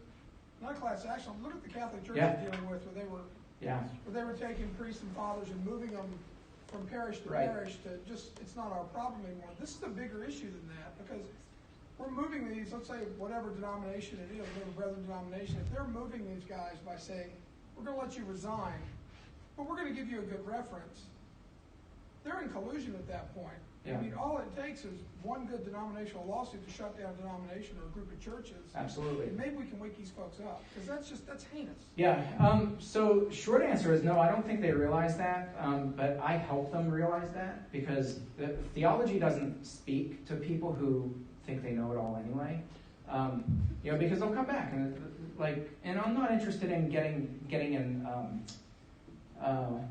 what I call it scripture bombing. I think that was my wife's term, where you wrap up this nice, clean Bible verse, and then you hurl it at somebody, and then it explodes on them, and then it's like this war back and forth. I have no interest in that. I just don't. My time is valuable. I tend to believe other people's time is valuable, so I just have no interest in it. So I think something, unfortunately, that speaks to churches is money. So one of the things that I'll ask them for churches like this, I showed you the policy, the covenant. I said, okay, thank you for sending me your covenant. Which one of your leaders has notified your insurance company that you guys have these predators and you've not informed a single one of your church members? That you have tier 3 SVP, sexually violent predators, in your congregation, and you're keeping that a secret? Who's contacted your insurance agency? And do I have permission? I write it in an email. Do I have your permission to contact your insurance company on behalf of one of the leaders? And that usually will motivate churches to at least get a little bit scared into having a conversation, but sometimes it doesn't. So, yeah, I think you're right, though. I think that the liability, some churches don't even know it. They're uninsurable because of having policies like this, where they hide these known abusers inside the church, these convicted felons. They're not telling anybody about it.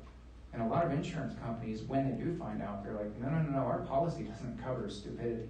But you are a major liability to us. So I wonder, I know in the state of Kansas we have,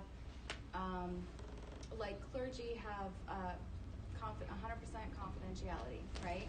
So with somebody trying to do a lawsuit like that, could they be wind up being free because of that? You know what I'm saying? I'm not really sure, because you get into some pretty weird territory, and I think that did not hold up with the Supreme Court with the Catholic Church, because that's what they claim too, is that there were these confidentiality. But the thing is, the priests who were in the confession boxes were the ones abusing some of these victims. So it's interesting, in the Pennsylvania Grand Jury Report of 2018, I read the whole report. It's like 800 pages. But in the beginning it said, we, the grand jury, decided to name both the abusers and their enablers by name. And they made a conscious decision because they said the people who knew about this and didn't act on behalf of the victims and allowed more people to be abused, they're complicit in this and they need to be named. Even if they're not indictable by the law, we're going on record to name their names and the institutions by name. And I love that. Clearly that's legal. Our Attorney General, Josh Shapiro, upheld that. And he's been phenomenal. He's been really, really good at caring for survivors. I think it's really important, you know. He's a busy guy, and I've watched him walk out when he knows that Catholic survivors who are in that report, and there are a lot of them, when he knows that any of them are going to be in Harrisburg, he will drop everything, and I've watched him do it. I've witnessed him. He'll walk out, and he'll greet them by name. He knows who they are. So I think even if the law is not on our side per se, it doesn't mean that lawmakers' hands are tied. You can still be compassionate. You can still exercise justice by knowing survivors, by talking to them, listening to them, saying, how can we make things better? How can we lobby both the House and the Senate and our state and better protect you? So, yeah, I'm not sure, though, but I'm pretty sure the Supreme Court did not uphold that for the Catholic Church. Yeah.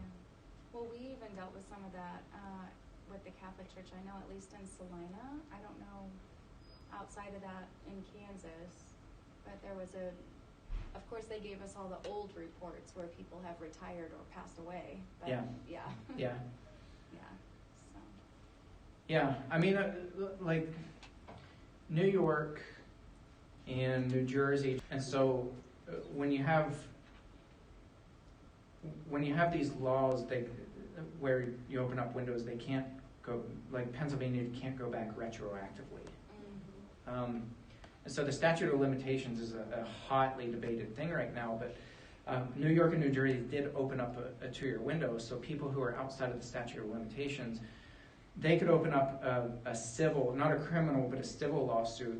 And so they had massive amounts of people. And yeah, money talks. So a lot of organizations and a lot of churches in New York and New Jersey got their pants sued off. And that's forcing people to come up with better policies. But what the victims are doing is the survivors, they're not doing it for money. And they'll all say it. They're like, we just want our abuser's name to be written down and to be on record to say that this person did this to us. That's all we're asking. And if church leaders would do that, instead of allowing them to resign and make it look like, it's this, they're just seeking a much better opportunity somewhere else. If they would just say the person's name and say this person is an abuser, that would go very, very far with survivors. I agree. And it's a form of justice. Yeah. Sometimes it is just as simple as that. Yeah. Well, should we take a break? And then I think it's a good time. Yeah. You say how long, and we can take a longer break if you want. Okay.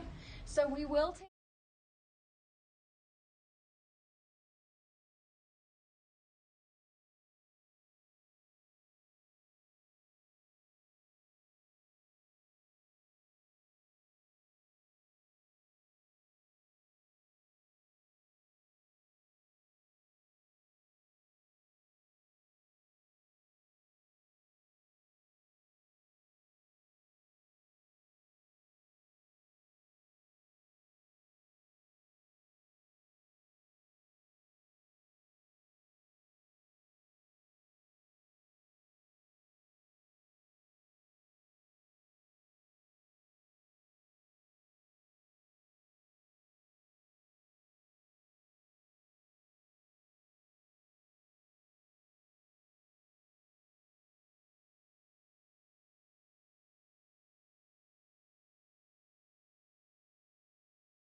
I didn't realize what time it was either.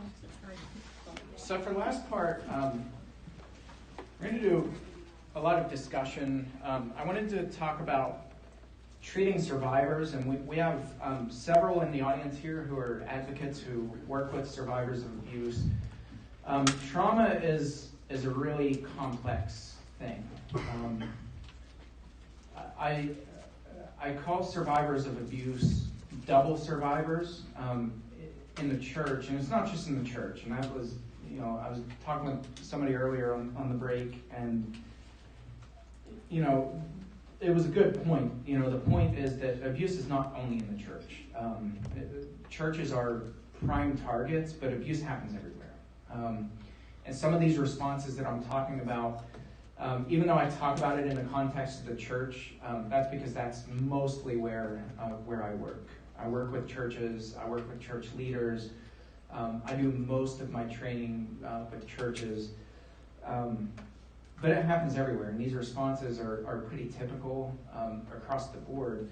So while I use a religious language and might reference Bible verses and Bible stories and things like that, it's certainly not exclusive to Christianity. This happens everywhere. It happens in the court systems. It happens across the board. But one of my hopes is that we really start understanding trauma everywhere. And the effects of that. And that producing double survivors is not okay. So they're called survivors because they survived abuse. They lived to tell about it. 100% of the time, I've heard countless victims say, the abuse was really bad, but that paled in comparison to the way my church responded to it. A graphic detail of inhumane abuse, that things that I can't even imagine a human is capable of committing. Hundreds or thousands of stories. In my wildest nightmare, I cannot begin to fathom anything worse than what some of these survivors have endured at the hands of abusers. The humiliation, the shame, the threats, the embarrassment, the emotional pain, the physical pain, the tearing and bleeding, on and on and on. I can't wrap my mind around it. I can't imagine anything being worse than what abusers have done to these people, yet 100% of the time, survivors will tell me the way that churches respond, the way that my leaders responded, the way that my parents responded was far worse than the abuse. I will endure the abuse any day compared to having somebody not. It's important for us to get it right. And it's important for us to have compassion for the right to people. Boz Chavijan, who I talked about, good friend of mine, he started the organization Grace like 18 years ago.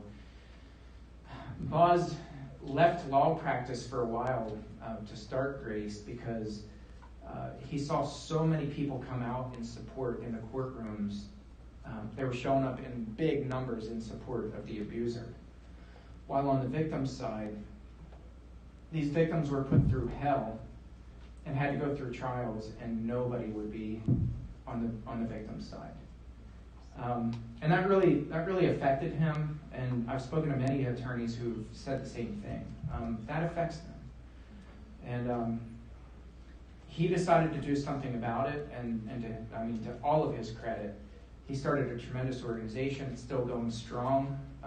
Best organization, nonprofit organization that really helps train churches and youth-serving organizations to guard against abuse. But it's sad to me that this problem is so vast that we will never catch the tail. It's getting ahead of us big time because Christians have this inherent idea that the more somebody sins, the more grace we have to give them, regardless of what they've done. And so we start blurring these lines at the expense of the victims.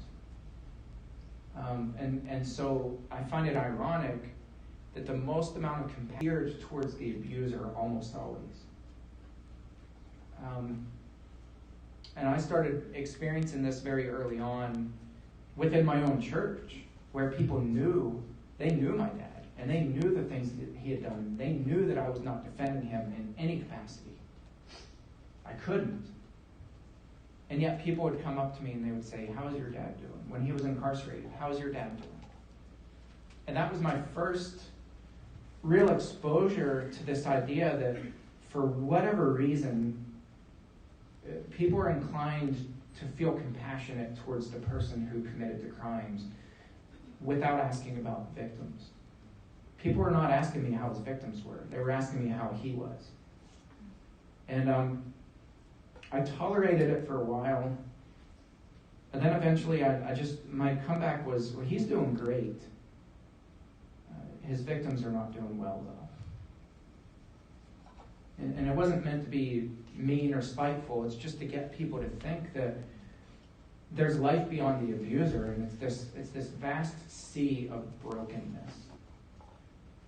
And that as whether we're believers or not, the human response has to be to sit on the ash heap of people whose world has burned down around them, regardless of what's happened. When somebody's the target of a crime, a horrific crime, that changes the landscape of their life forever. It changes the way they think about relationships. It changes the way they think about love. It changes the way they think about protective people, protective parents. It changes everything. And when people have been victims of that and their entire world has burned down around them, we need to climb up onto the ash heap and sit with them in silence. And part of the reason why people are not doing that is because it's incredibly uncomfortable to sit with people who are suffering. We don't like to see people suffer. If we're normal, we don't like to see people suffer. I hate when my kids get hurt, especially emotionally. Physical pain, I'm kind of like the dad, like rub dirt in it and you'll be fine. But when I see that my kids have been emotionally wounded by someone, I can't physically look at my kids because of the pain that I feel. And so I look down or I look away. Sitting with people we love who are hurting is really uncomfortable. And sometimes there are no solutions. And we are really good as Christians, and as a Christian leader, I'm saying this too. We're really good at being the person who people come to for answers. And sometimes there are no answers. And that's okay. I've learned over years of sitting with people who are bleeding out emotionally, that sometimes the best response that we can have is no response at all, except to be present.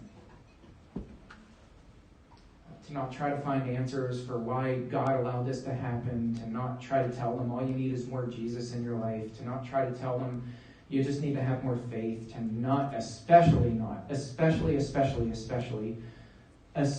at the top of the list, not say you need to forgive your abuser. I have a whole series on forgiveness.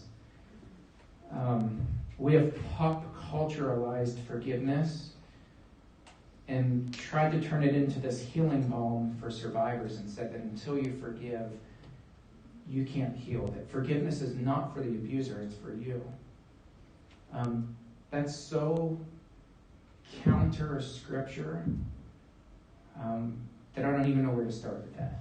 Forgiveness is a gift to the person who has incurred debt and who has attempted to repay that debt to the fullest measure and are not able to, and then that person is forgiven.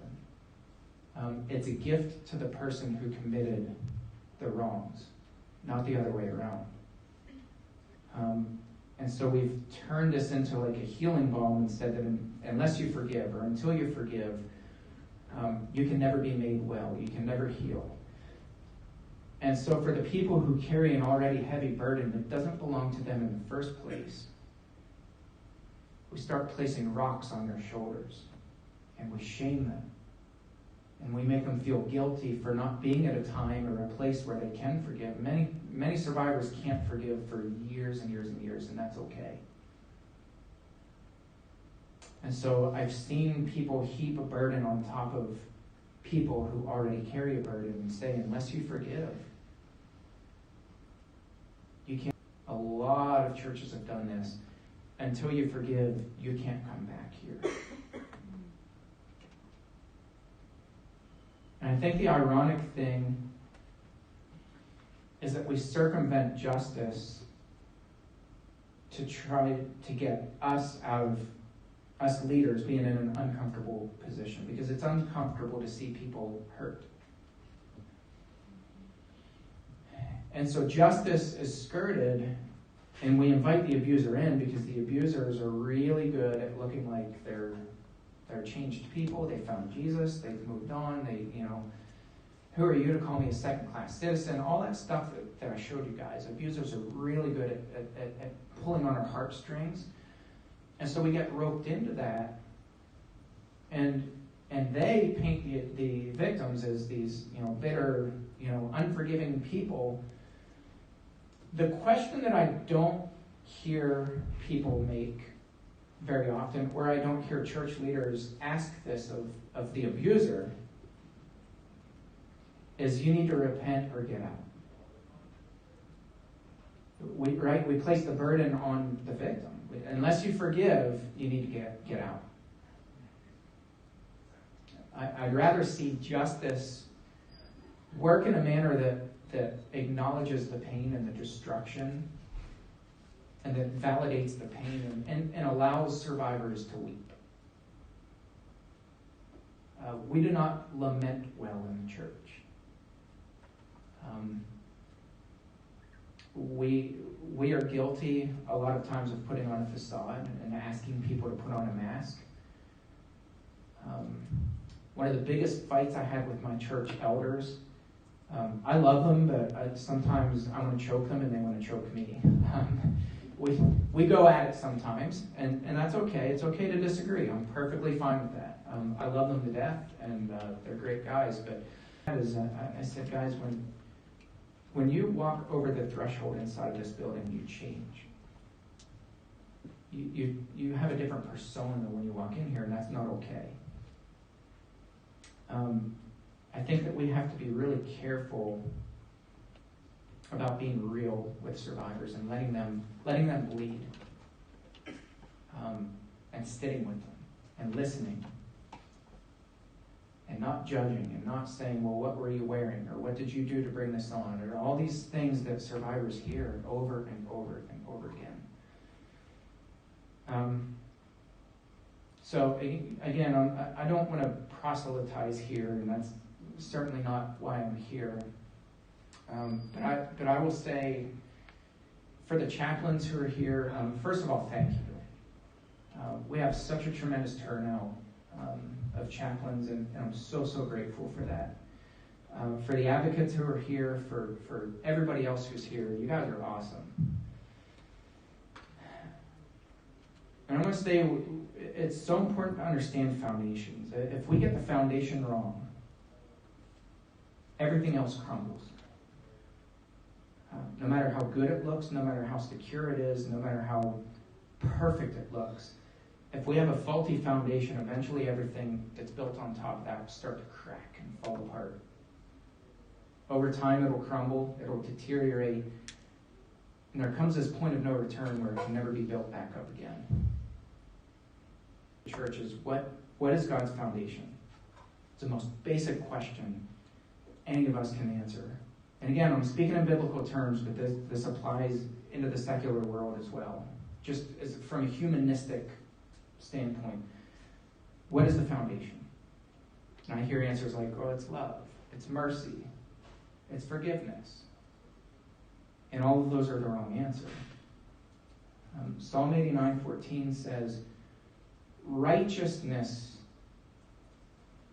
And the Hebrew term that's used it's a term that was used for balancing scales. Righteousness, balance, fairness, not tipping the scale in one direction or the other, not leaning on the scales and saying, but look at all the good that they've done in your life. Yeah, there are these really horrible things, but as soon as you say a but, you're tipping the scale. We cannot start with imbalanced scales for anyone. Righteousness and justice are your foundation. Steadfast love and faithfulness go before you. God begins with balanced scales. He doesn't tip it in one direction or the other. He sees all of us the same. It's a clean slate, and we're judged by our actions according to what we do, or don't do, or fail to do. Yet time and time again, I hear, mercy, grace. That's the first thing. Reconciliation, forgiveness. All the things that the abusers are saying is the starting point for a lot of churches. We've got to stop tipping the scale. We've got to stop doing stuff like this where we allow abusers to resign when they're actually fired. It's an absolute lie. To lie on behalf of an abuser and tell your church that they resigned of their own accord and to let them move on, we have bills for that. We have laws that are called pass the trash laws. Called passing the trash. And that was for school teachers. Schools were doing this. They would fire somebody who was accused of abuse. They would record in the school board minutes that they resigned. They would pass them on to another school with glowing recommendations. Letters of recommendation. And finally, some lawmakers stepped in and they said, no, we're not going to keep passing the trash. Too many people are getting hurt. That's not okay. So we really have to show that we're going to protect people and that we're going to lay our lives down for people. You guys who are in the military will lay your life down for us. As a civilian, I have the deepest respect for the military. Deepest respect. I know there's a lot of crap out there in the world right now, a lot of people who are being loud, who are being destructive, who are being crazy. But I can tell you the majority of civilians deeply, deeply respect our freedoms, and we don't take it for granted. That willingness to put your life on the line for the protection of other people, it's not something you can put. Some of you have lost friends. You know the cost. You knew it when you signed up. You know the cost.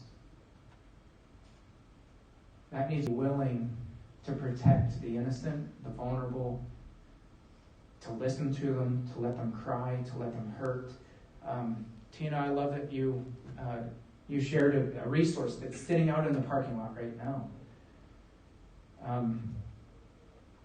Sometimes us caretakers start bleeding out and don't realize it. Because we hear trauma, we feel trauma, we see trauma over and over and over again. And we slowly start bleeding out. And there comes a time where we also have to take care of ourselves, so that we can continue to take care of other people. It's okay to get help. It's okay to talk to people. As we said at lunch, it's okay to have potty humor. Sometimes that's a good method for coping with trauma.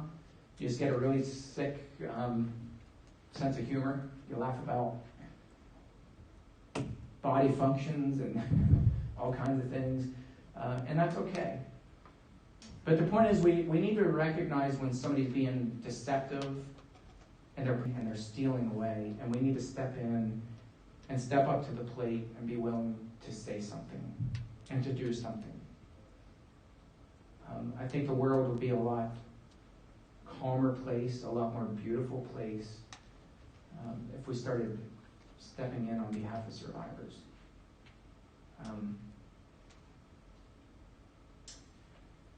I want to open up the last part to questions and answers. Because I always love the discussions, and hopefully this has gotten you guys to think and to get your wheels spinning, and maybe your question is, what do we do with all this stuff and where do we go? Whatever your question is, shout them out, and I enjoy learning from you guys equally as much as hopefully you enjoyed learning today. Some of the stuff that you guys are told within the churches, because I'm from law enforcement. This little section is a law enforcement group.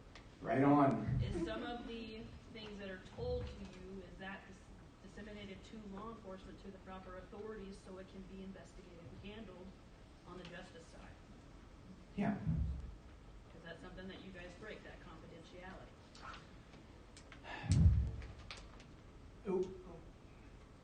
Just to clarify that a little bit so I know exactly what you're Like if asking. you are being told about a known abuse system or somebody who's Yeah. abusing children within your church, Mm-hmm. is that told to law enforcement? Do you break that confidentiality instead of handling it within your own internal?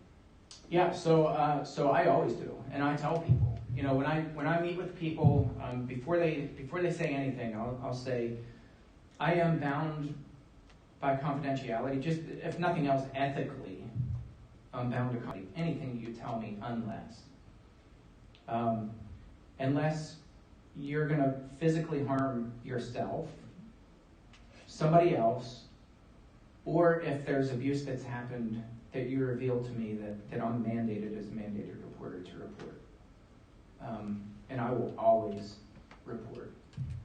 So the struggle in Kansas is that clergy doesn't have that mandate. And that's I feel like it makes it harder on, pastors and stuff, because they don't have that to back up, So it makes it more of a difficult, heart-wrenching, because they're trying to believe this deceptive person. Yeah. So that's quite a struggle, and it's definitely a struggle in Kansas. Yeah. So one of the things that I would, I would be advocating for clergy to be mandated reporters, at least clergy to be mandated reporters in the state. There's no reason for them not to be at this point in stage. It doesn't make sense. But the other side of that too is, in trainings, what I tell people and what we tell our church too is, we have mandated reporters by law in our congregation. So anybody who's even loosely a leader, so elders, deacons, Sunday school teachers, they're all mandated reporters in Pennsylvania, thankfully. But everybody is a permissive reporter. And they have, and that's probably true in Kansas too. I think that's true across all 50 states, where there are good laws that protect permissive reporters. So what that means is you're permitted to report. Even if you're not mandated, you're still permitted to make a report in good faith. So I don't know legally, though, how that falls with the whole confidentiality thing, but I think there would be protections for people who make a report in good faith, even if they're permissive reporters. But, I think one of the things that clergy have to do is they have to be forthright with people who they meet with, as counselors do. And just say, you are free to talk about anything. But if there's something that I'm obligated to report, maybe you don't have to say mandated, just say obligated, because ethically, there could be plenty of stuff that you would be obligated to report. I'm going to be honest with you that I'm going to report. But to answer your question, I guess it is easier for us because we're mandated to report. Yeah, it makes it to where you have something to back you up. Yeah. But I kind of feel bad for our clergy that would want to do the right thing. Yeah. That are being, kind of only given that side of the story, and there is no mandate, because then they're like, well, I want to believe, and Yeah. You know, I've come across that with a pastor before, and it was really sad. And then it wound up coming out in another way, through kids saying something to somebody else, and then we found out pastor knew like long before, you know, Yeah. and he only got a little nugget of what was going on because he knew what was coming, and it was going to come to the pastor eventually, right? Yeah. So, and that's the sad part, because he's a wonderful man, but he was put in a situation where, and he told me, he's like, Tina, I didn't know what to do. Yeah. This is my story that I got, and I didn't know where to go with it. You know, he Yeah. was vulnerable and told me that, but I mean, one of the things that obviously I'm out of the box kind of thinker. So I'm not like okay, this is our checklist, and you know, you go down through methodically, and I'm not mandated to report, so you know, I guess that's the end of it. Like for me, I think establishing rapport with victims who are telling their story is really important, and also, you know, one of the things, and I've done this before, I've asked victims who are disclosing certain things to me, like, this isn't the first time that I've heard concerns about this person. Typically that lights a match under the rear ends of survivors, because they, you know, almost always they think they're the only victim. And when they hear that there could be more victims out there, they don't want there to be more victims. And so if I've heard more information about the person who they're disclosing about, I'll tell them that it's not the first time that I've heard something. You're not alone. Is it okay if by protecting your name, I will not disclose your name? If you want to remain anonymous, I will keep you anonymous. I will keep every detail anonymous. But can I start doing a little bit more digging? I've never had anybody resist that. So I want to be crystal clear here. Doing an internal investigation. We are not investigators. We have no business investigating and you know, doing interviews with people or anything like that. But communicating and just saying, you know, going back to somebody who expressed a concern before and saying, hey, I remember a couple years ago you made a comment about this person. Can you remind me what that was? And document that. You know, and take notes, because I would assume that helps you.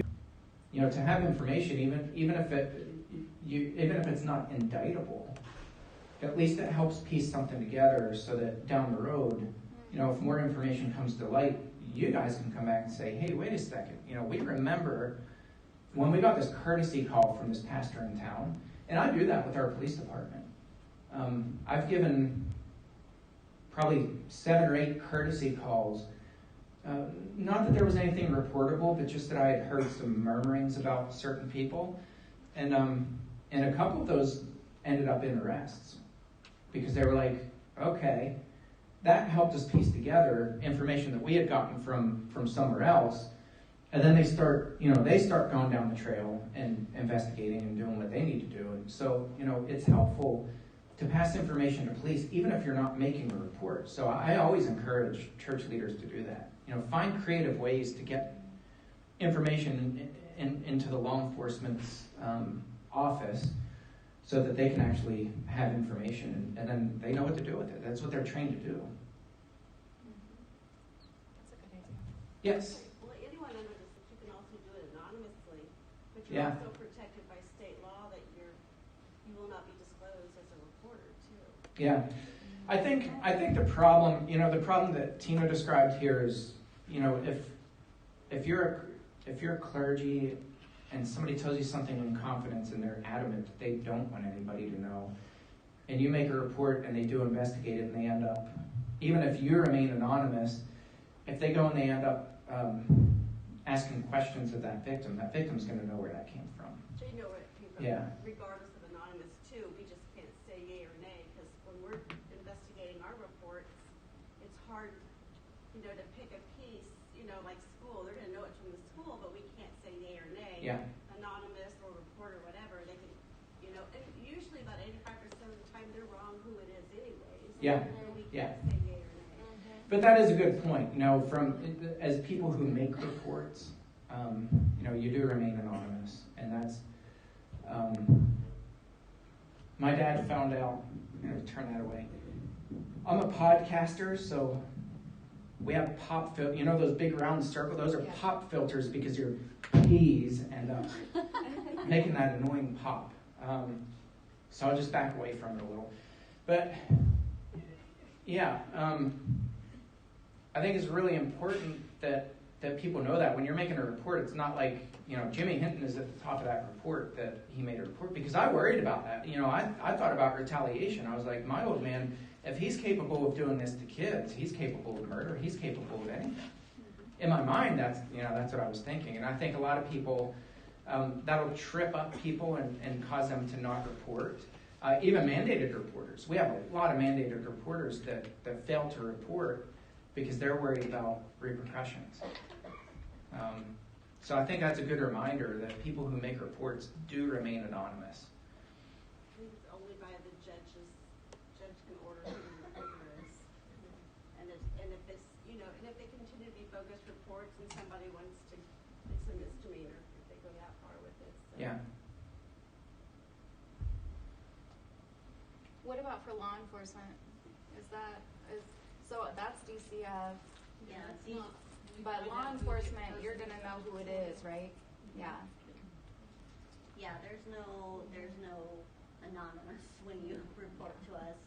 And I think that is a big deterrent because a lot of people want to do the right thing, but when it comes down to having to testify in front of someone they've known for a long time, yeah, that's scary. They would rather look away than be, I don't want to call them cowards by any means, but it takes an amount of, courage and strength to get in front of someone and testify against them.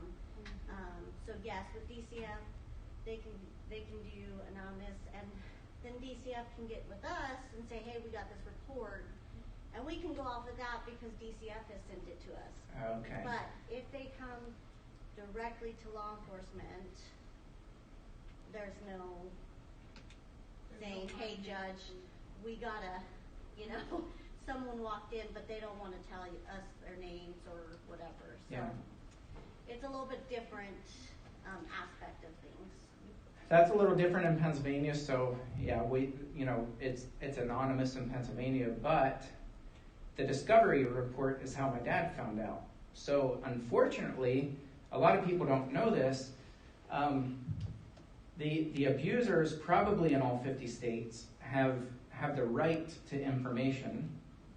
And so my dad found that out quickly, and he filed to get his discovery report, which included every interview with every victim, names. I assume the victims' names were redacted, but mine wasn't. So I was surprised as crap when I walked into county jail one day, and he said, so I read my discovery report. And I was like, okay.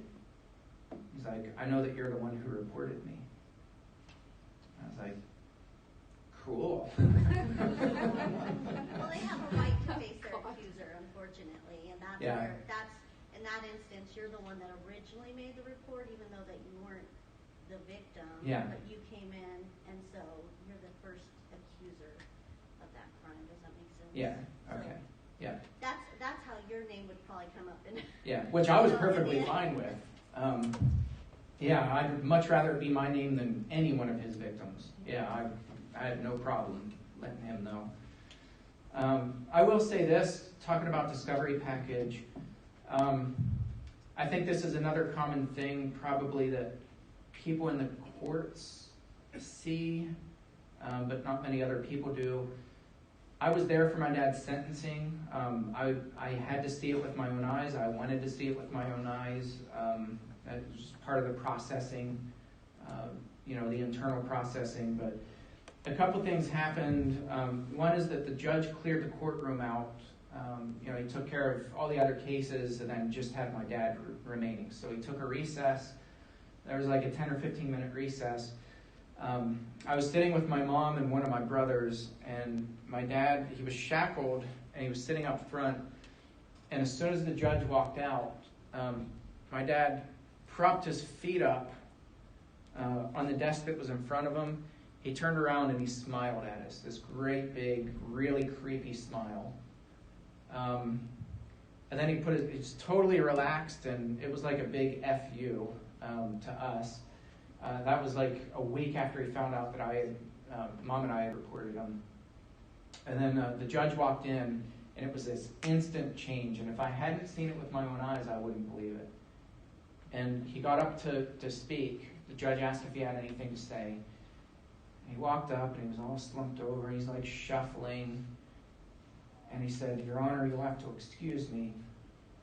I have a letter, but my eyes are failing in my old age. It might take me a while." Hearing about your eyesight problem. And literally 5 minutes before, he had his feet propped up, and he was like, giving us this creepy look and just this smirk. But the other thing he did too, he requested 3 items, and I can't remember the third one, but one was his cell phone. The second was his laptop computer, and I can't remember the third. And the judge was really confused by that, and he said, "You do realize electronic devices are going to be completely wiped, the battery's pulled, and they're going to be useless for you in prison. Do you still want them?" He didn't even hesitate. He said yes. The phone and the computer were the recovered devices that had all the child pornography on it that he had produced with these little kids. So those were his trophies, just reminders. So again, these guys, this is what they think. This is how they think. They're not these remorseful, even at their sentencing, they're not these remorseful people who are like, "My goodness, look at all the damage I've done." Even his last request to the judge, before his 3 appeals, which they all used their appeals, all of them. It was his trophies. He wanted his reminders. Yes? So, speaking on that topic, the letters that he had written you and the times you had visited him, isn't that also keeping those things alive, like talking about his magic hands, which were shackled? Yeah.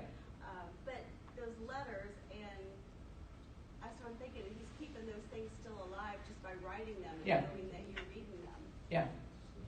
Yeah, they are, and I think that's kind of the double-edged sword for me, because I'm just always in this really awkward position because, one, I had to be crystal clear up front and let my family know, like, I am going to be visiting him. I do write him consistently.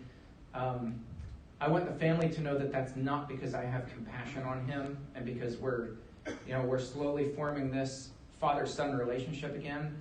I let my sisters know.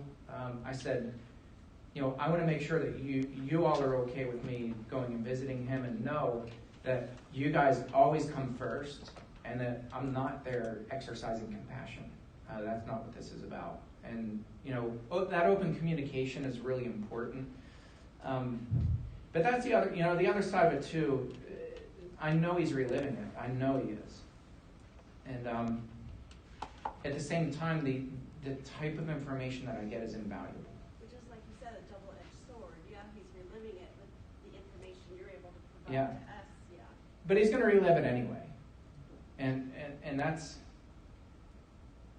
I guess that's how I sleep at night. And it's not that I'm justifying talking to him, because I don't need to. But he's going to think of these things regardless of whether he's putting them on paper to me or doing what he did for a long time until he got shut down, writing love letters to his victims from prison.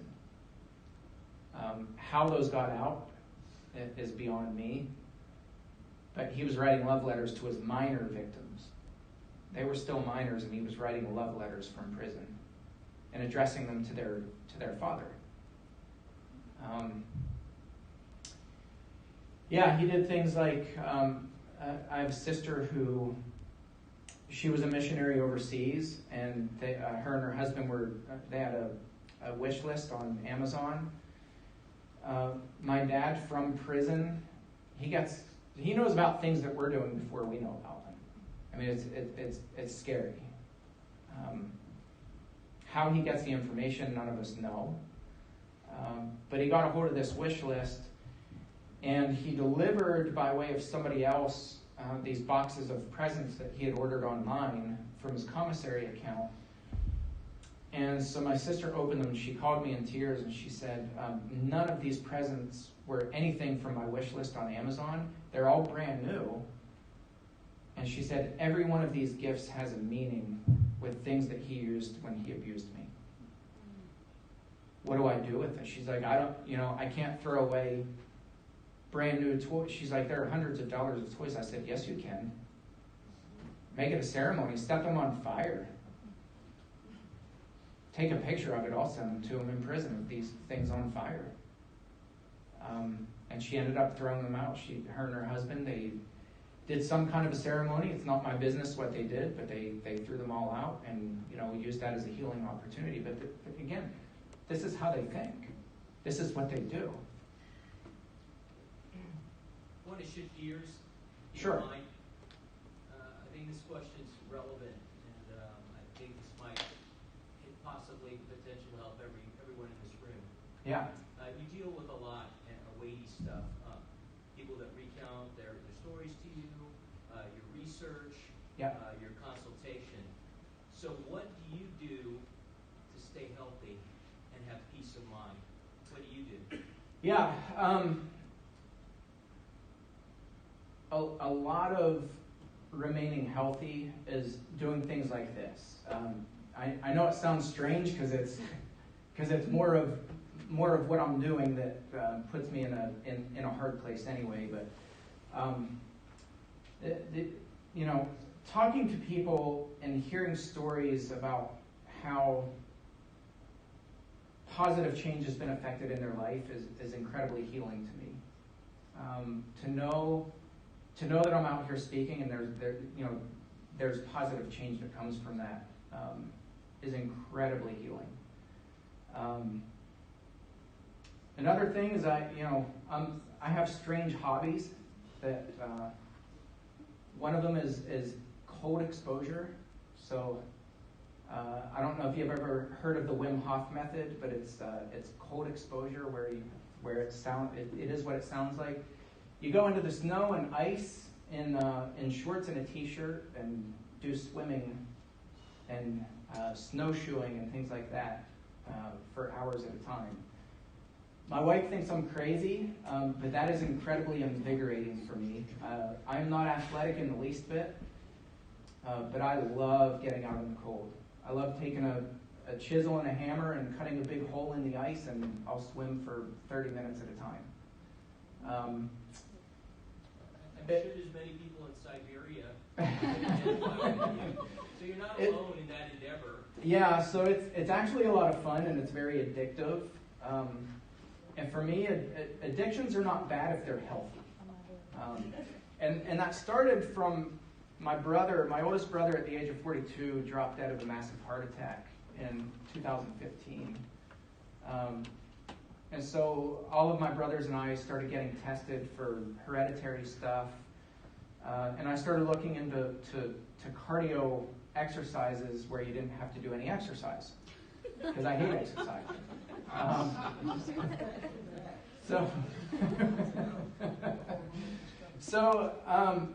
I accidentally came across Wim Hof, who's dubbed the Iceman, and I started discovering that there's a tremendous amount of health benefits to cold exposure. Like incredible benefits. And so I was like, cool, I'm going to do it. So I started doing it, and then it became a challenge, and then it became a sport, and then I started posting pictures and videos on Facebook. I'm sure you've seen some of them. I think I may have. Yeah, so people wait for every winter in Pennsylvania. They're like, we knew you were going to post something. So it's just like a quirky, kind of fun thing that I do. But as far as processing, I'm kind of in a similar boat as a lot of survivors, where your circle of trust, the people who you trust, of information, that community gets very small very fast. I found out pretty quickly who my best friends were, and it wasn't my best friends. That was a really painful discovery to learn that the people who vowed to be by my side were the first people to leave. And I have one person who I would share anything and everything with. He's one of my church members. He's one of my best friends. I literally tried to save his life earlier this year. He's a retired nurse, and we were at a restaurant together, and he started choking on food. It was a packed restaurant, and I called out for help, and nobody came to help. There was not one nurse or doctor in the place, so I started doing the Heimlich, and he towers over me. He's a big dude. And actually, I say there was no nurse. There was one nurse, and I was performing the Heimlich on him. And then our waitress came over. Heimlich Hannah is who we dubbed her. And Heimlich Hannah is this little, 95-pound girl who came up, and she took over. And she had some training in nursing. She was not a nurse, but she had some training. She ended up saving his life. That was the second person who she had saved within 2 weeks using the Heimlich maneuver in that same restaurant. So anyway, this guy, we've been through everything together, and he is my absolute best friend, and he's just one of my church members, one of my best friends. I can literally tell him anything. And he knows when to be quiet. He knows when to weep with me. He knows when to laugh. He texted me probably 5 times since I've been speaking today. He was texting me yesterday. We talk every single day. So, yeah, having one person who you can trust with your life is essential for all of you guys who are doing advocacy work. And that can't be my wife. She's carried enough of a load with me.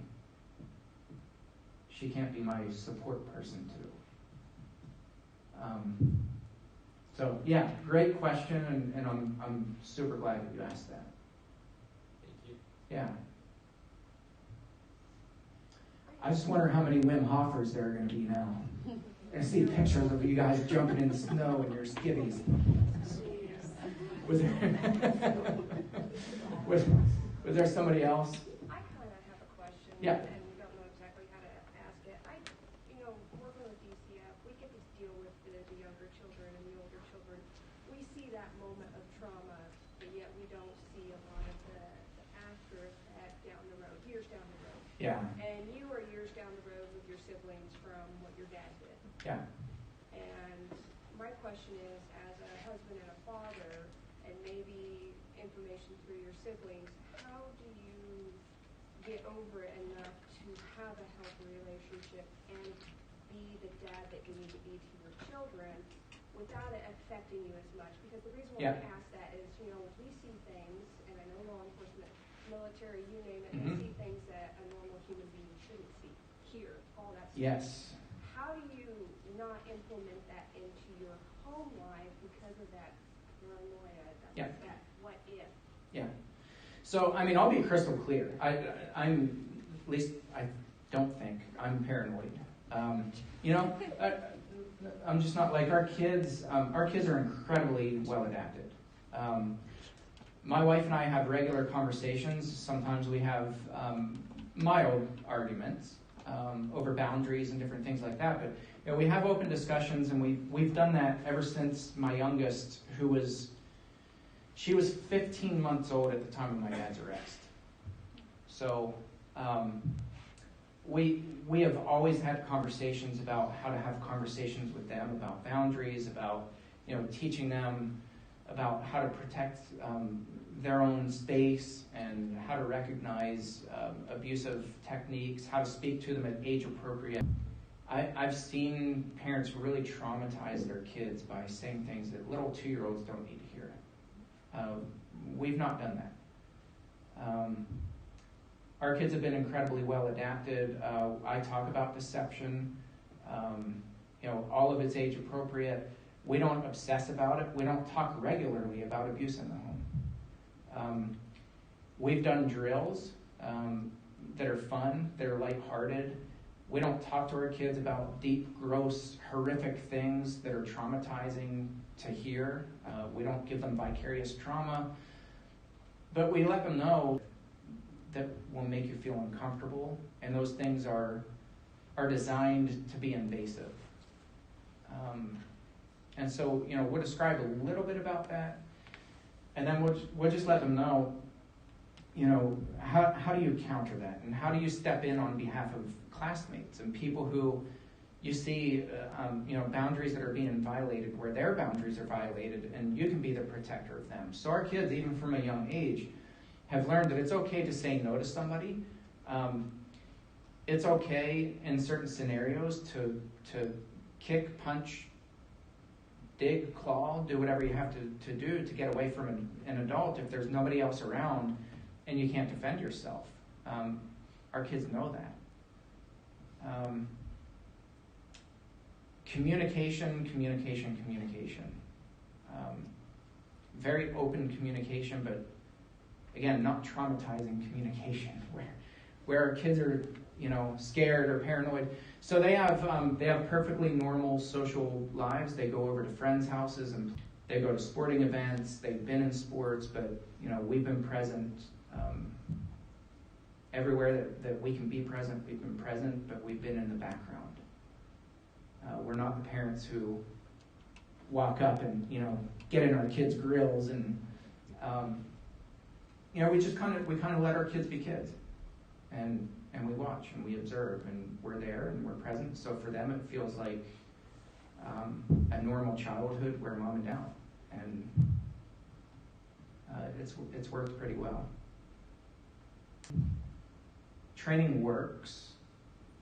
When you talk to your kids about creepy people and the things, some of those, we've had situations where kids have come back and said, this person was acting inappropriately, and we say, okay, thank you for telling me. What did you do about it? And then they'll lay out. And training is really, really important, because kids are a lot better at discerning than we give them credit for. I think one of the problems that we're having is we're not teaching kids. We treat kids like they're babies, and we don't allow them to go through a process because it's annoying, right? I want to do dishes. I want to help you do dishes. Dishes end up taking 6 hours longer than it would if you just did it yourself. But there's something valuable. There's something invaluable about allowing your kid to go through that process and to learn and to mess up and to make mistakes, because it teaches them to think, and it teaches them that process of how to use logic and how to figure out what works and what doesn't work. So I'm a very firm believer in allowing your kids to go through a process, and it's awful as a parent. It's kind of excruciating, actually. But anyway, yeah, so our kids, they literally can walk up to anybody at any age, and they can strike up a conversation, and we don't answer on behalf of them when they go to the doctor. We're in the room with them, but when the doctor asks our kid a question, all the way down from our 5-year-old, our kids are the ones. I have a question. Yes? Kind of different. So how often do you go around telling your story? It depends if it's 2020 or not. So this is the first month that I've been anywhere. Usually, though, I try to limit it to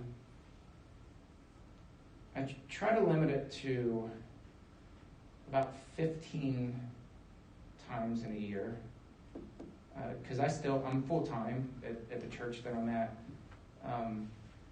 I try to get more local events so that it's, half a day out, then I'm back home. My wife is really struggling with me being gone right now. And it's hard. It's a sacrifice for her, it's a sacrifice for me, it's a sacrifice for the kids. So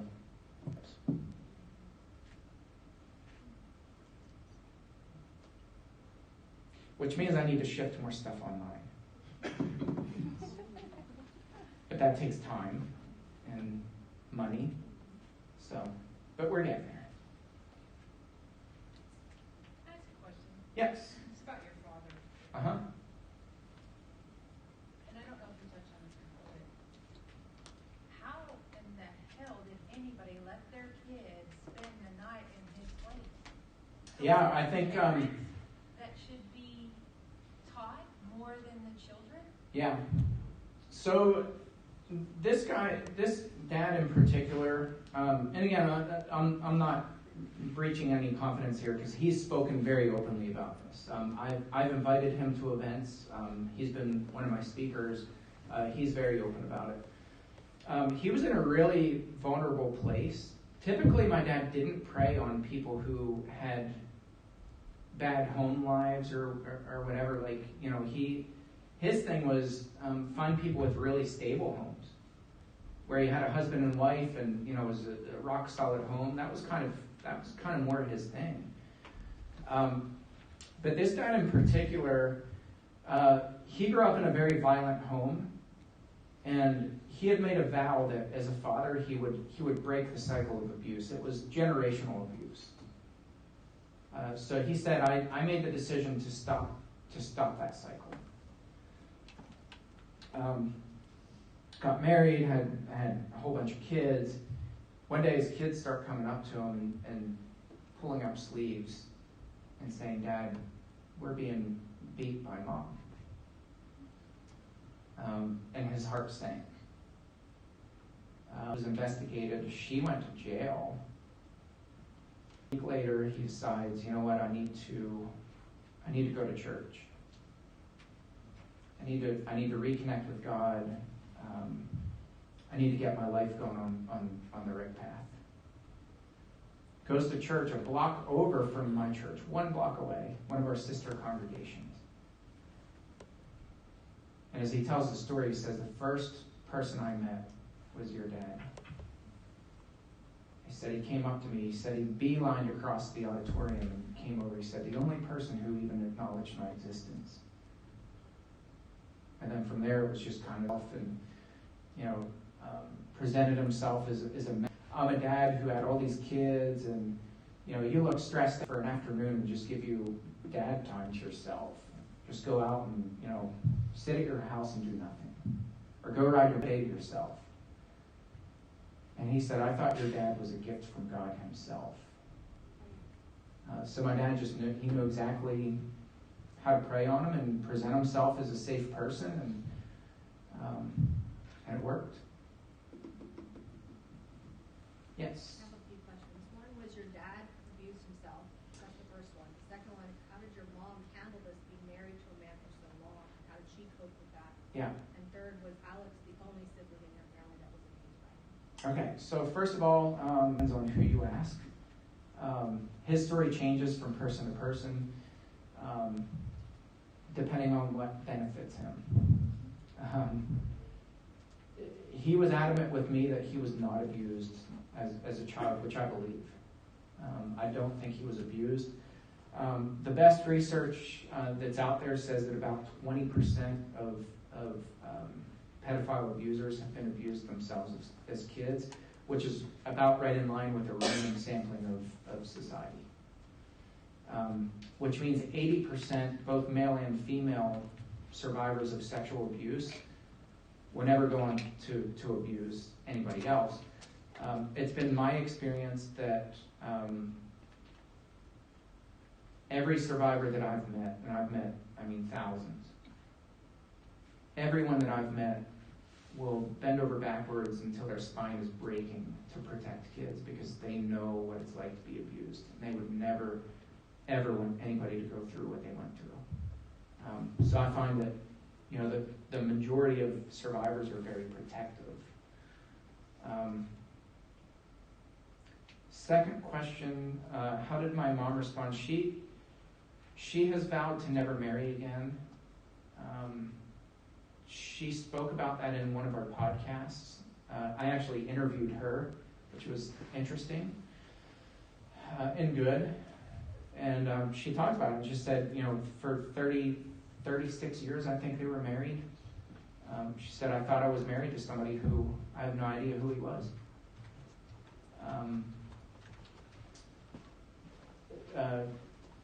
Which kind of bleeds into the next question. No, my sister was not the only one of my siblings who was abused. Without permission, I can't disclose any more than that, but yeah, she was not alone. And I think out of anything that my mom, out of the weight that she's felt and the guilt and the beating herself up, that's been the hardest. Because those ripple effects never stop. Abuse can stop, but the ripple effects never will. People can heal, people do heal, and they get better. And my sisters are all incredible and beautiful people. They're in a pretty stable, healthy place.